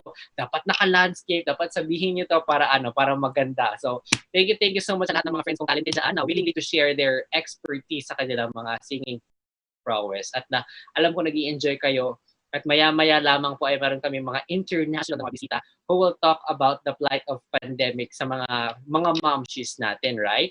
And of course, sa lahat ng mga sponsors na, salamat sa mga gustong humabol dyan. Pwede pa. Dahil if you wanted as well to be our partner to sponsor this event, we are willingly, dapat ilagay daw ang kamay because that's a positive, positive implication to them. We are willingly able to, accept all of your dealings, lahat ng ating mga bisita dyan na nanonood. And of course, right now, alam kong excited na din tayo sa ating another segment kasi dito, sa susunod na segment na to, Shyla, medyo marami-rami na tayo sa screen. We will be able to interview tatlo sila, di ba? Tatlong magagaling na chef, international chef, na of course, na born and raised sa Mindanao, but they were able to look for a better and a greener pastures sa iba-ibang lugar, and they were able to share their expertise and knowledge doon. At ngayon naman, babalikan nila tayo to share what are the current happenings in their own businesses, because I think some of them are owner of the restaurant, working in the biggest restaurants. And shall we go ahead and introduce them, Shyla? Oo, in a bit kasi we're getting them ready. We're already in contact. Our comms team. I love saying that, our comms team. Kala mo ang dami talaga nila no? Akala nyo lang talaga din sa dami namin, pero kami lang po ito. Okay? Kunyari, Jerome /comms/ ganyan, no? So, but it's so interesting because we're able to show ourselves also na kaya pala, no? Even if it is difficult, we can do it. So hopefully, guys, it's also an inspiration for you na kaya naman pala, kaya natin maging fluid sa each of our roles. Hindi porque, hindi, host lang ako. Ayoko ng ibang trabaho. Dito sa Hackbang, hindi, ayaw mo mag-host lang, pakialam. What I love about our group is we really try to catch each other. No? Pag meron, guys, pagod talaga ako today, pwede bang kayo muna? And everybody's always, yeah, no problem. Rest, do your thing, no? So, actually in this season of COVID, guys, tinabangay kita karon, no? So, exactly. At kablo ka katong gi-invite ko nga mag-host ko diri kay murag nalipay gid ko kay murag after atong na-stop ang mga event industry sa Davao, excuse me, or kanang sa event industry sa Mindanao, murag kung ano, mamiss na nako ang microphone, mamiss na nako ang light, mamiss na nako magkitag tao, magbasa sa mga principal sponsors, mag-acknowledge og mga bisita na. Pero kanang ko nag-post kong video na kanang I'm open for kanang online hosting, tapos daghan kayo ang nag-PM na, sir, pwede di ba online hosting? Pila may PF ana, sir. Basta mahal ra kayo po ha. So medyo ang PF po ng online hosting ay depende po sa caliber ng host na inyong ina-hire. So kapag doon kayo sa medyo high-end caliber, medyo mahal-mahal sa mga so-so, medyo mura-mura lang. At I'm really so happy na na-achieve talaga ang pangarap ko dahil dito sa online hosting na binigay ng Hackbang, right? At I'm really so amazed with our teams, you know, kanang hilom lang kaayo sila, Dave. Like, I can really say na hilom sila because they're busy. But looking into it na nasa break time ako, na looking you sa live, sa yung kaninang morning, sabi ko, naks naman, parang pang-international yung edits ng mga ganun-ganun, pandemics, pag-jump. That was really a lit thing, you know, and kanang lahi lang yung event, kung mag-event magod ko diri sa Davao, murag kuanda kayo kanang dapat na ako sa stage, na ay tao mag mag-direct. But then right now, parang all of the communications are really into internet. One of the factors lang ang kinakatakutan ko is mag-brown out, saka mawala yung internet. So sana naman hindi, kasi we are making these things possible para naman mas ma-embrace ng lahat kung ano nga talaga ang new normal. Kaya naman, if you guys really wanted us to see the first session ng umaga, pwede nyo pong i-replay yon. At you can also replay that sa ating YouTube, ang ating Hackbang TV. And we also have our social media platforms. Ang ating pong Instagram, that's Hackbang, at saka ating official Facebook page na medyo sa una dugay kaayo maka-reach og 1,000. Pero katong hapit ng event, na-reach yung 1,000, like daghan kay salamat no nya, daghan kay kanang niabot na kanang mga likes o kanang mga share. So I thought people nowadays are really getting what's really the main point and the mission and the vision of what Hackbang, right, Rhea? Shyla? Kasi nga napaka-fluid na natin, kaya pwede akong maging si Rhea, pwede si Sheena, si Kim, no? But we really want to say thank you so much to our teammates who are working tirelessly in the background. Tinood, Jerome, kay kita, just to share with you guys what we really see on our end, no, as we're posting. Ang nakikita lang namin, Zoom room. So we have no idea what the show really looks like until we actually go and look at our phones at ayan na, live na pala kami. So that's the only time we're seeing the graphics, we're seeing the commercials. So miskin kami, lipay kayo mina, ay, murag true, murag mga professional. Pero, kung kabalo lang mo guys, we learned everything on the fly. And it's because everybody was willing to just give themselves to one another, to just bring our talents to the table. Ayan. So this is really just a combination of everybody providing their own talents, bringing their own talents to the table. Our backgrounds, thank you so much to Kim and to Dave. Our internet and the seamless flow from one segment to another is by the Comspec team and Derek Ramsey, Derek Jimbo, dyan sa ating background, no? So thank you. It looks the way it is because big people of Mindanao and even abroad have come together to say, I want to be a part of this. I want to be a part of change in Mindanao. And ayan. So ayan, madaming nanonood sa atin ngayon, no? I'll just read a couple of them. Si Jolie Carmona, Lani Tamayo Dael, Julius Cañete, Gloria, si Sheena Embedor is working in Dubai. She is one of our comms team. Tignan nyo guys, nothing is stopping her from helping the Mindanaoans. She says, uy, may teams from Abu Dhabi and India. Ano ba yun? Tayo ng India and Sweden. My gosh. There is an interest in helping the Philippines, guys. So, if other people from other countries want to help us, kita sad, no? When? Yeah. Ay, di ko, tinan mo, when ka na. Di ba, Jerome? Natin na all around na talaga tayo, no? Ayan. So, Maureen Yeri Gabinete, Monica Mendoza, Agwal, thank you. This is my friend who is watching from Qatar. So thank you, no? Ayan. Ang daming nag-hello sa atin. If you guys again want to be a part of Hackbang, you don't have to be a participant right now. Back us up, back this project up because you believe in the Filipino people. Because you believe we are worth investing in. In fact, you're not investing in us. You're investing in the youth of of Mindanao. So please let's dream together for a better Philippines and a better Mindanao. And let's support these kids who are willing to put themselves out here and share their talents with us so that we can work around this pandemic. We can work around it. And having said that, no, this is made for Mindanao, but we are so amazed and surprised and shocked, of course, that we are being sponsored internationally. So with this, I would personally would like to thank our sponsor literally. So please, Shyla, go ahead and check your sponsors list. We will be thanking them because without these establishments, without these people, without this company, Hackbang will not be made possible. I think this is one of the biggest numbers of sponsor I work with because usually events have only like 2 to 3 to 5, but this one is really growing and growing every day. So if you guys wanted to join us, please bring us your logo, sponsor the event, and be partner with Hackbang, a step towards new normal. With that, we would like to thank 9,000 Events, Bytes and Pixels, the Caraga Creatives, Franco, Comspec Technologies, NetZone, World Web Forum, Metronome. And of course, we would like to thank When in Manila, Good News Filipinas, Athenian, Tagum College. Yes, FSUU, Father Saturnino Urios University is also here.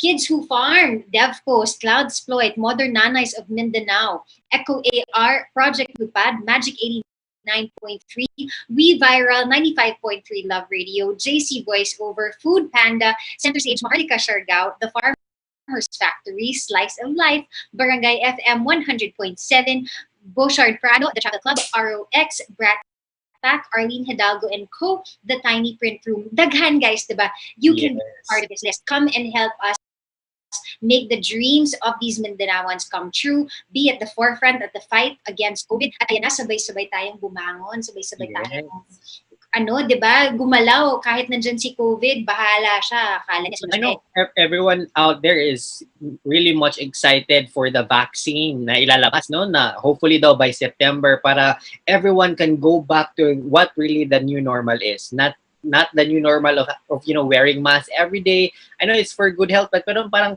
wearing of mask is really a necessary thing. But before, nabuhay naman tayo na wala tayong mask. Nagagamit na tayo ng mask if masakitin tayo. But now, if you go outside, parang it's really a different world. Like, hey, you people, you wearing masks? You're kanang hadlo ka kanang matakdan og COVID and what so. But if you guys doesn't really do anything that much, if wala kayong medyong appointment outside, I would rather I suggest you stay home because staying at home is so safe.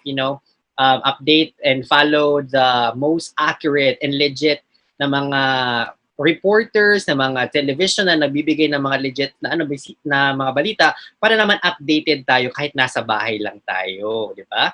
Yes, correct. Updated tayo, Wen, kasi syempre we have our partners also. Jerome po dito.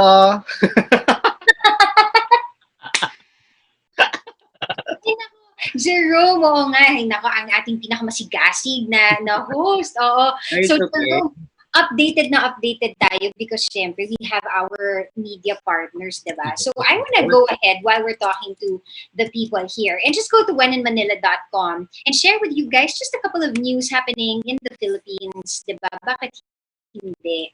Or pwede din tayo pumunta sa Good News Pilipinas pag pagod na kayo makinig sa mga walang katapusang nega. Alam mo yung nega, okay lang naman yan, di ba Jerome? Pero okay lang, pero hindi ko talaga embrace mga negative sa life. I just only do the positive things. If there are negative things, leave it to the person who gave that and do not deal with it. Oo, ibalik lang sa kanya. Hindi, sige na, okay na ulit. Na yan.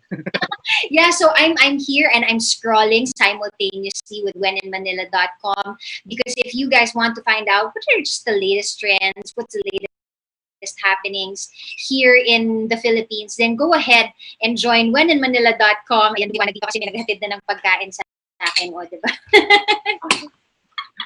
Ganun talaga pag live, guys. Ang daming nangyayari, ang daming exciting, 'di ba, nangyayari right now.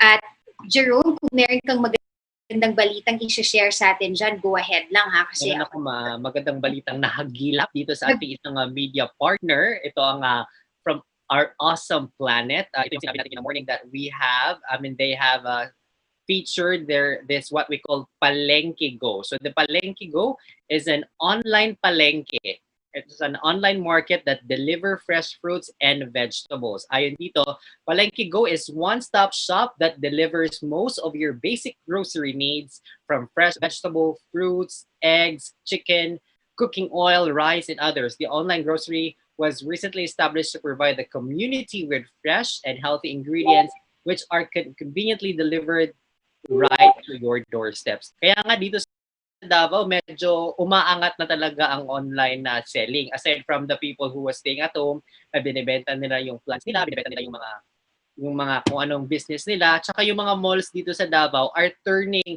into an online grocery. You can also hire someone to shop you with your clothing. You can also hire someone to shop with your groceries, or you can even just simply use the app of that specific store here in Davao, tapos sila na ang magde-deliver sa iyo. So that's really a one good thing of a new normal, that giving, the leeway and the convenient way of shopping, no? That's really a good thing to know here in Davao. Meron bang mga ganyan dyan sa Butuan, Shaila? Yung mga grocerying, yung mga pag-hire ka ng rider, yung mga ganon, meron ba? Meron na, pero syempre galing Davao. Si X nandito na sa Butuan, no? Nakakatuwa naman din because at least they're widening their borders. They're not saying na hindi, dito lang kami sa Davao. They're also even helping the local Butuanon. So that's good. In fact, thank you kay X, silang nag-deliver ng food sa atin dito kanina because we were so busy.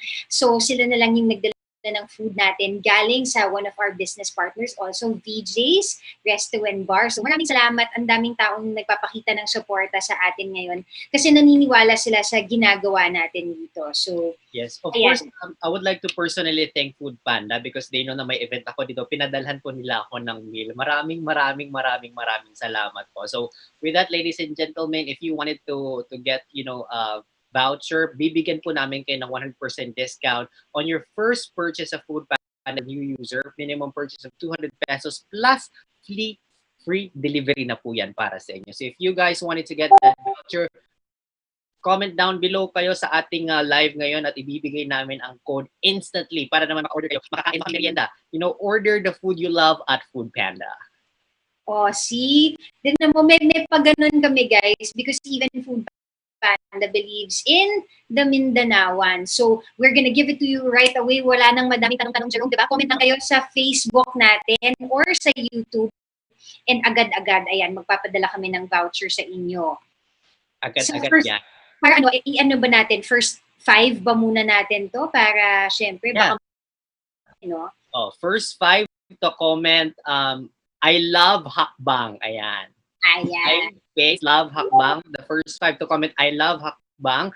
Diyan po sa ating Facebook page or dito sa watch party kung kanino man. First 5 na lang po sa lahat ng mga nag-watch party dyan. Bibigyan natin yan ng code para naman na may share natin ang blessings na binigay sa atin ng Food Panda. So this is for you guys. This is for Made for Mindanao. Kaya naman, go ahead, share this video to everyone. Share the watch party. Comment down below, I love Hackbang. We will be giving you an automatic 100% discount sa Food Panda po. Ganyan po dapat kabilis ang ating pamimigay dahil I know for sure, instead of you guys cleaning the room, doing some stuff, making love with your partners, you're here watching with us. Thank you so much for spending your time.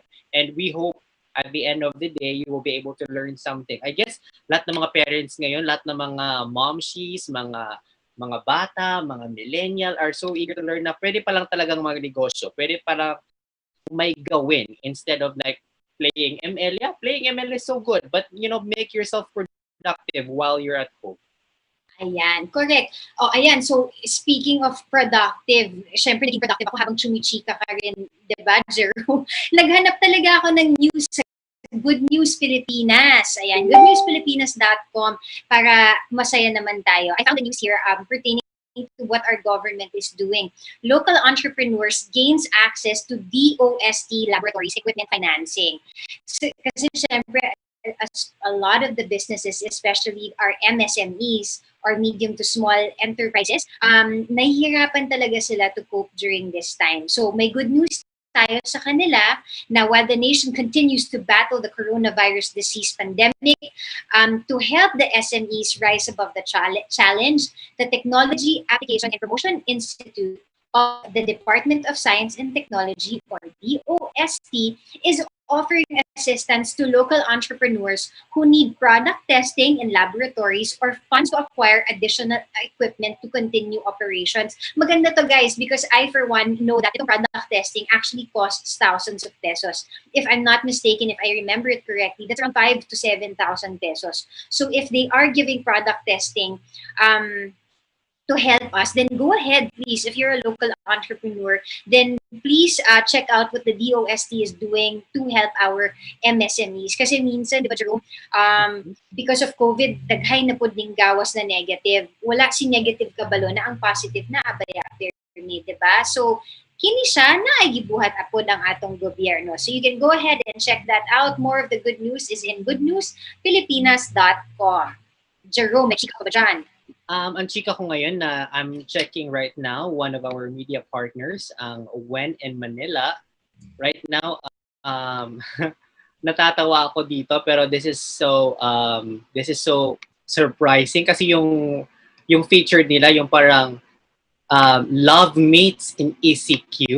Wow! Meron talagang nabubuo ang mga relasyon, mga mad hackers sa ECQ na to, pero nais ko lamang kayong sabihan at paalalahanan na ang mga feelings po ng mga taong nagbibigay ng motibo para po mapakinig kayo ay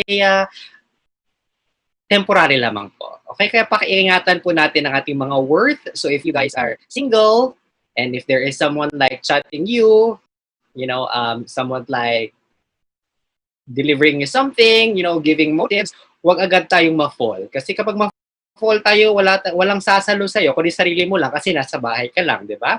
So if you guys are really into a relationship, find someone who's worth it. Kaya naman, this is a new normal, but hindi po kasama sa new normal ang ma-in-love sa ECQ, guys, ha? Kapag hindi po natin kilala, paalala lamang po yan.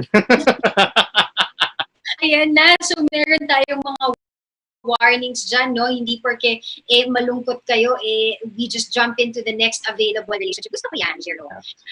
Okay, speaking of mga jumping into doing new things, no, I just want to share with you guys, I will share my screen, gagawin natin ito ulit, because, let's do something new, at least for us here. I'll be honest with you guys there at home. I will be sharing with you guys a QR code for one of our events that's happening tomorrow. So this is our QR code for Nourishing the Home, because our chef Melissa Season Oreta tomorrow will be cooking with us. And what we want to happen is you guys are going to join her in her Zoom room and actually cook alongside her as we broadcast this live. So never pa ni siya nahitabo, no? So this is the first kita dire. So you just scan this QR code that we're already flashing on the screen right now, and it will lead you to our event link. Dun sa event link, you're going to see the recipe para ma-prepare na ninyo unsay kanang lan ninyo tomorrow. What you need tomorrow so that you can join her. This is also going to give you guys the Zoom link that you guys can click so that you get to be in the Zoom room with her. You get to ask her questions, and we're even gonna show you cooking live with her as well. Yeah. Ilang slot na lang bang available para ma-avail nila to, Shai? Itong kay Chef Melissa, iisa na lang. So parang itong kay Chef Jeff, I haven't really checked, but it's because we're really only doing 4 slots. So let me go ahead and share itong kay Chef Jeff of Lime and Zest Restaurant here in Butuan City. So Chef Jeff is also sharing with us how to make Chinese pork dumplings. So, ayan, parang ang sarap-sarap din ng dumplings sa panahong ito. So if you guys are interested in doing that, you can go ahead and scan this QR code right here, and then you can go to the link. You will see the recipe. You will see the ingredients of what you guys need. And you will also again see the link so that you guys can join us live in the Zoom room on the 28th of June. O, diba? Exciting kayo. Exactly. And our international guests, chefs are ready. But before we go ahead and bring them over to our live, we will be back right after these few reminders.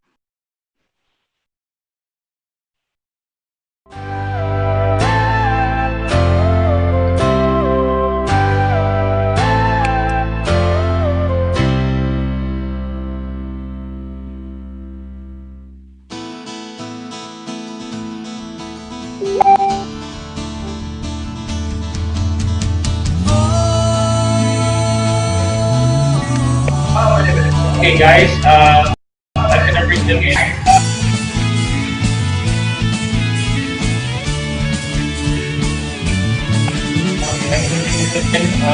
Tapos na yata sila mag-briefing. So what's gonna happen is, I will cue your phone. Action.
Mad Hackers. It's me again, Jerome. I will be hosting for this segment.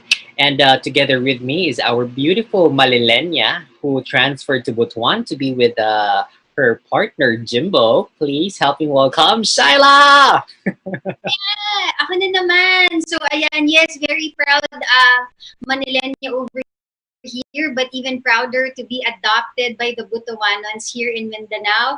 In fact, one of our guests here today, we're so proud to have her join us. You guys are going to see her in just a teeny tiny bit, but it's exciting because she is in Manila. She's residing there. She has a good business there, and we're going to have her on board to just kind of, brainstorm or just share ideas here and there about what they're doing in Manila, how it's working out for them, and how can Mindanao learn from them, or perhaps even kita diri sa Mindanao, Jerome, base na apod day mahatag na mga unsay nahitabo sa ato diri, ano? Exactly. O karon na, let's welcome one by one. We have Miko Calo. Joining with us, of course, is Albert Cuenca. And we also have RJ Gala. Hello, guys. You can now turn on your cameras and say hi to our viewers. Ayan po ang ating mga bisita, mga dikalibre. Ayan. So, hello.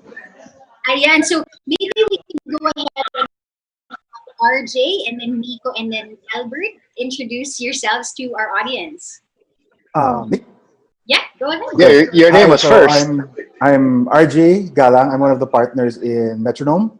I am the head of restaurant communications, so I handle most of the communications, social media, the wordings, anything visual you see there, any visual marketing. There, I'm the one who handles it. And then Miko. Hi, I'm Miko Calo, proud Butuanon. Yeah. I am the chef of Metronome and a partner as well. So I handle everything that involves the kitchen, food, the menu. The whole thing is the menu and the food is where I work, is what I work with. Wala. Yeah. Okay, so I'm Albert. I'm probably the oldest person in this room right now. I am actually. I've been in the business. I've been in the food business for about 25, 26 years now. I'm the guy who brings the long-standing experience in the local restaurant industry into the group of Metronome. So we're all partners. Who's missing here is our other partner, Alan Borgers, who's the ex-country manager of Shangri-La. Then pretty much that's the team. So what I bring to the table is my experience running my other restaurants. Yeah. Great. And I think that's what we love seeing here. You are the one with the most experience, most wisdom. You guys working together and finding how that can be something successful, right? Bring forth something successful. Also, advocating here that it's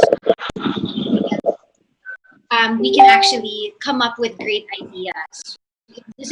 Age is not a limit. It really is just a number at the end of the day, and it's really what you can bring. It's your giftings to the table that makes Metro what it is.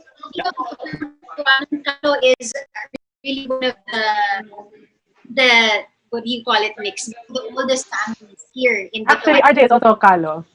Oh, okay. Yeah, so he's Calo Galang. Oh, I see. Yeah. From Butuan. Yeah, from Butuan. Yeah, My mom and her dad are siblings. Yeah. I see.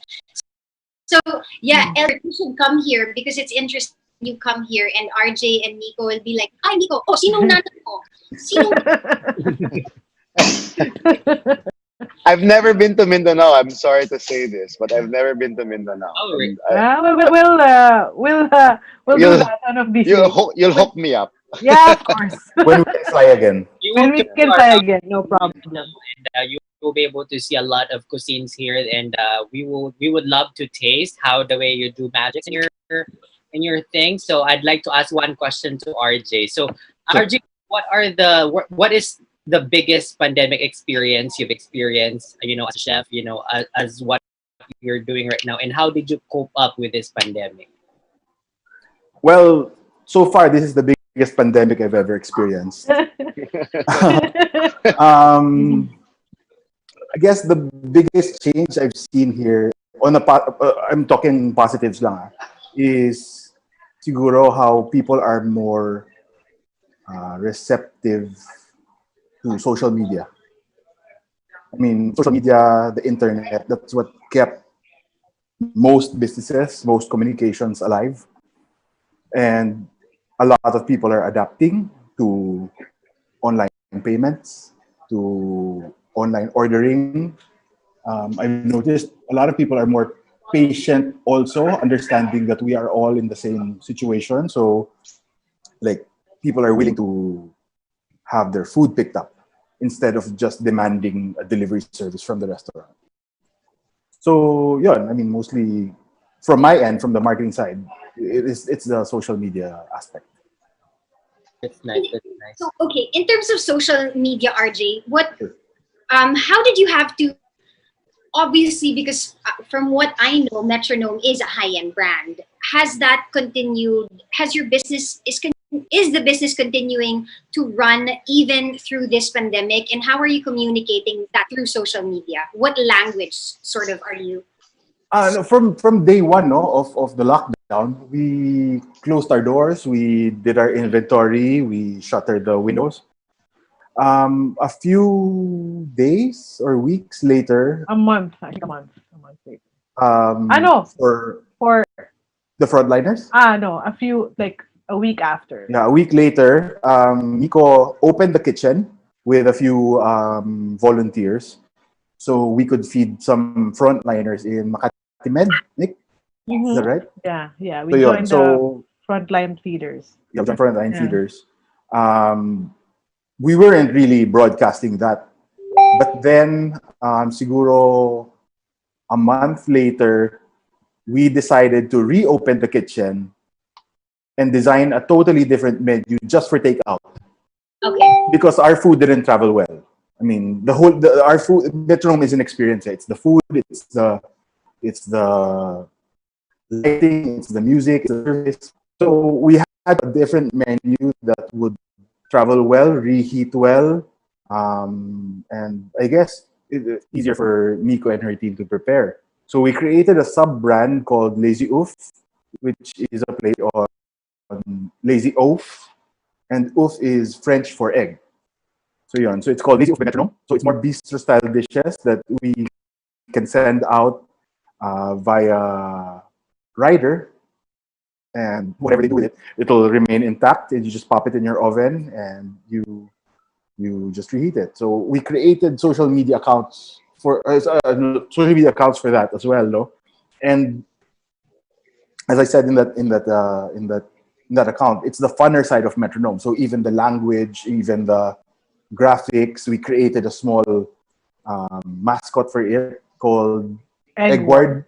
Yeah. Eggward. So it was the other side of Metronome that's not too stiff, that's not too formal, but the quality is there, and what they'd expect from Miko is still there.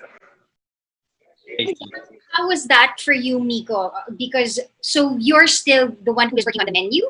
Yeah. You still are. Yeah. Well, when we started that, it was me and a few people from our team who were willing to volunteer, who were willing to work, and they actually stayed in the restaurant and then set up here, and we developed a menu. This was mainly for like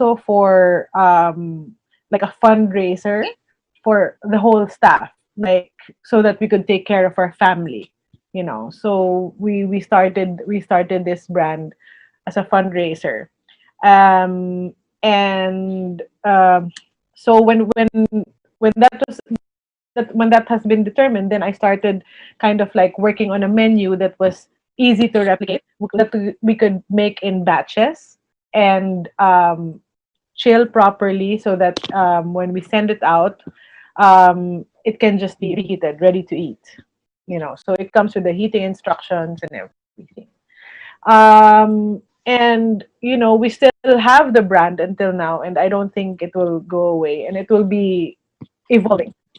It will be evolving soon because we want to be able to keep it fresh and have other interesting items, and also especially now that the team is coming back to work. They have ideas that they want to kind of like develop as well, so we're we're trying to make it interesting. That's good. Thank you so much. I have one question to Albert. No, we know for a fact that being an experienced person, yung parang naging expert ka because a lot of experiences, right? Yeah. So, naging expert ka na maging isang magaling na chef or what? Dahil through learning. Now, since pandemic is here, we are facing it, and all of the chefs are doing nothing. Now, what kind of advice you can give out to them so that their expertise can still continue, they can still continue to explore new dishes, recipes?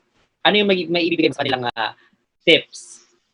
I mean, I guess my advice is in general to everyone, not specific to just people in our industry, not necessarily for just for the waiters or for chefs or for for restaurant owners.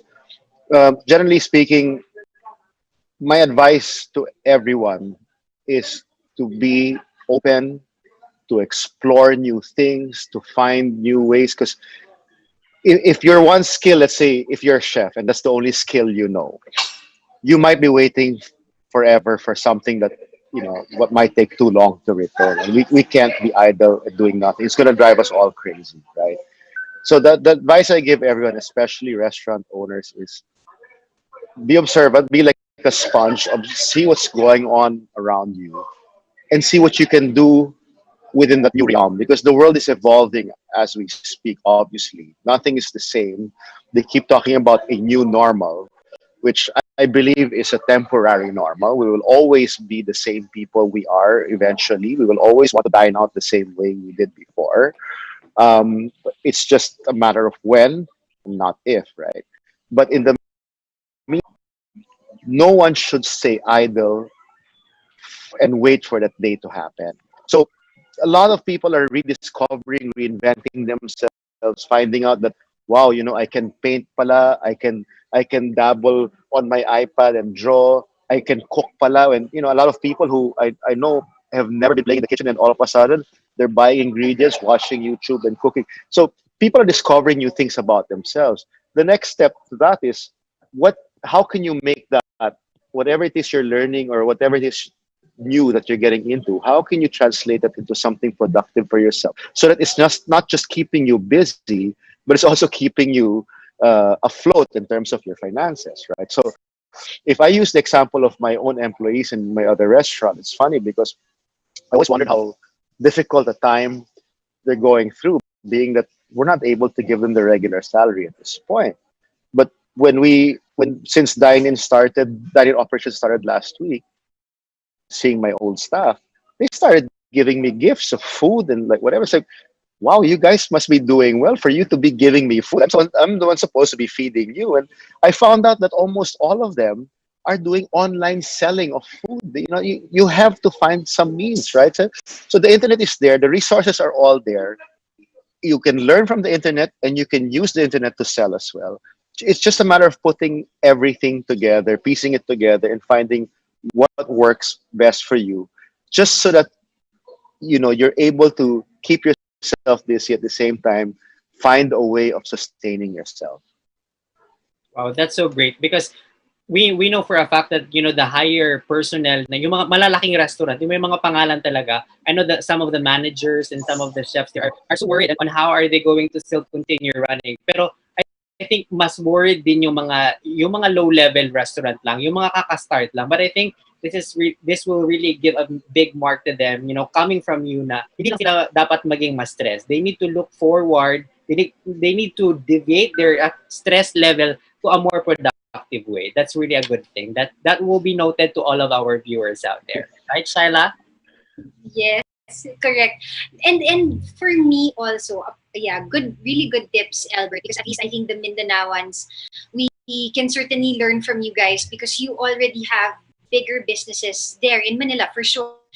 And they can see that way, if these big guns can do it, we should be able to rise above what's going on here as well, diba? My question for the three of you is, feel free to, whoever can answer it first, is how has your relationship, the three of you, evolved because of COVID or through this COVID pandemic?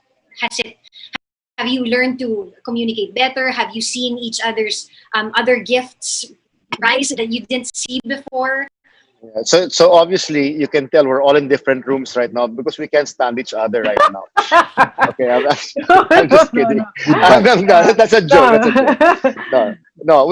The thing about anything, any challenge, a challenge kasi, especially something like this, no, will bring either the worst or the best out of you, right? And I think I've seen the way my partners and myself have been able to handle this together. We all realize that we're all in this together, that we have to collectively work on this. It's not about one person saying, I know better than you and this is what I think we should do.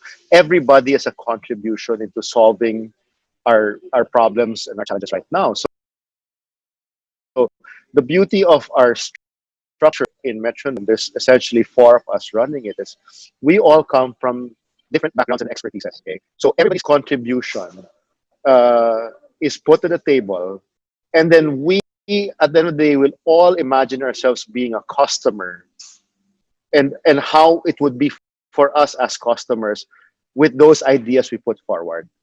So this is something that has developed more so now than when we first started planning this business. Because yes, when we plan the business, it's the same thing. We all have our different ideas, and we'll find some middle ground that is based on each other's experiences and ideas, right?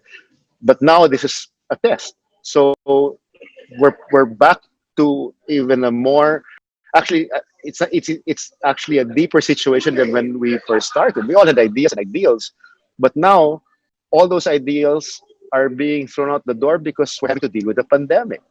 So it's the same thing, except in a grander and more serious scale, right? Yeah. So Well, for me, being the youngest in the group. thanks for rubbing that in. What the thing is, like, what I actually have learned from my partners is the kind of like the attitude towards the challenges that we face, and like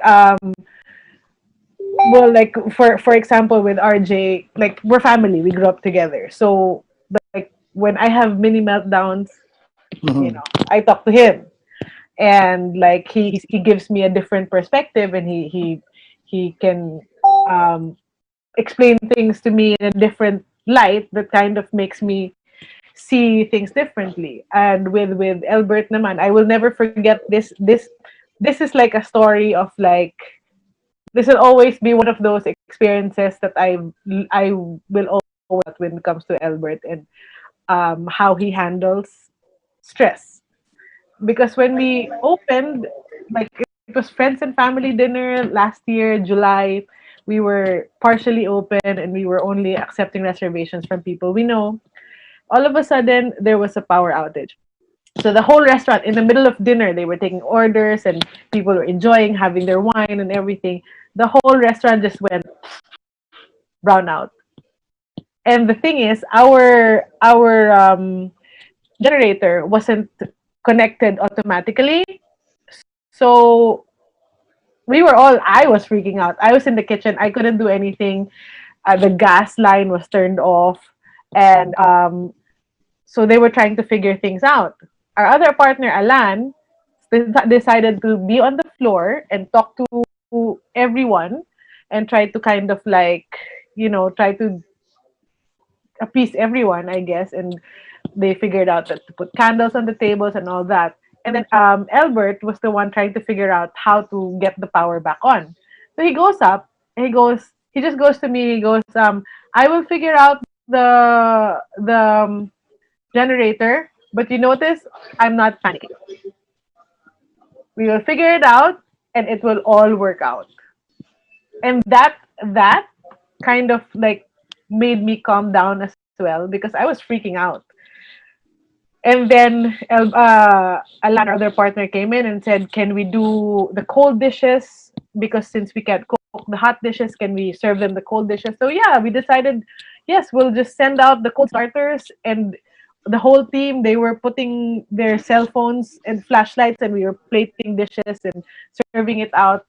It was like a good, what, 10 minutes, but that line with when Albert said, "You notice I'm not panicking because it will all work out." That kind of like it all boils down to that, wherein you kind of have to not let your anxiety take over everything, so that you can focus on a solution more than just freaking out because you don't know what to do.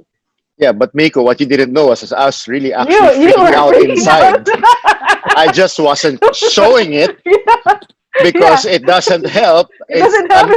It's Yeah. unproductive to freak out and show Yeah. everyone you're freaking out. Yeah, So yeah. you So keep a brave face and a calm demeanor about you so that everybody's assured it would all be okay. yeah. I guess I would have reacted the same way if I was on the Titanic. I'll probably be one of those guys playing the violin saying, "We're all gonna die, but let's just play the violin." Okay. Yeah, yeah. I think I was the calmest because I was just home, oblivious to what was happening. Yeah, So, yeah. during that time, and then Yeah, after I that you wasn't go, there.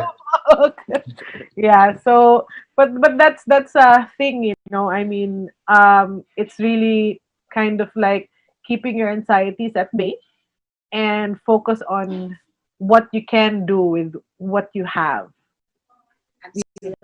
yeah. Mm. Having said that, parang nakikita ko talaga na I know for sure na malalaki ko pa ito nagtatrabuhan ng tatlong to, pero for sure hindi talaga nila ginaman yung yung medyo anxiety, medyo problema. What they do is they just laugh, they just let loose, and then everything will go through, and this too shall pass. Parang I think this is really something na i-share naman natin sa ating mga viewers na really ramday kayo nga dili mag-goal, no? Kanang maglipay-lipay lang gud ta para maka-resolve ta problema, rather than mag-goal kayo o ba kayo hitabo, wala gyud po kayo mabuhat. So rather than that, spend time with your family, spend time with your craft, explore, innovate, and then you might know pag mahuman na ang tanan, ikaw na ang pinakagwapong dish o pinakamahal nga dish sa kalibutan, di ba? Like, Yes, but I think it's also at this point, one of the most important things that you have to look at is your community and what you can do for your community. Down to, like, I know we're all in the same situation, but you help who you can. That's also something that my grandmother actually told us as a family before. It's always, kung kinsa ang naikinahanglan, siya ang tabangan. It's always like that. So it started with the way we are as a family, and I feel like this whole thing, this pandemic, can we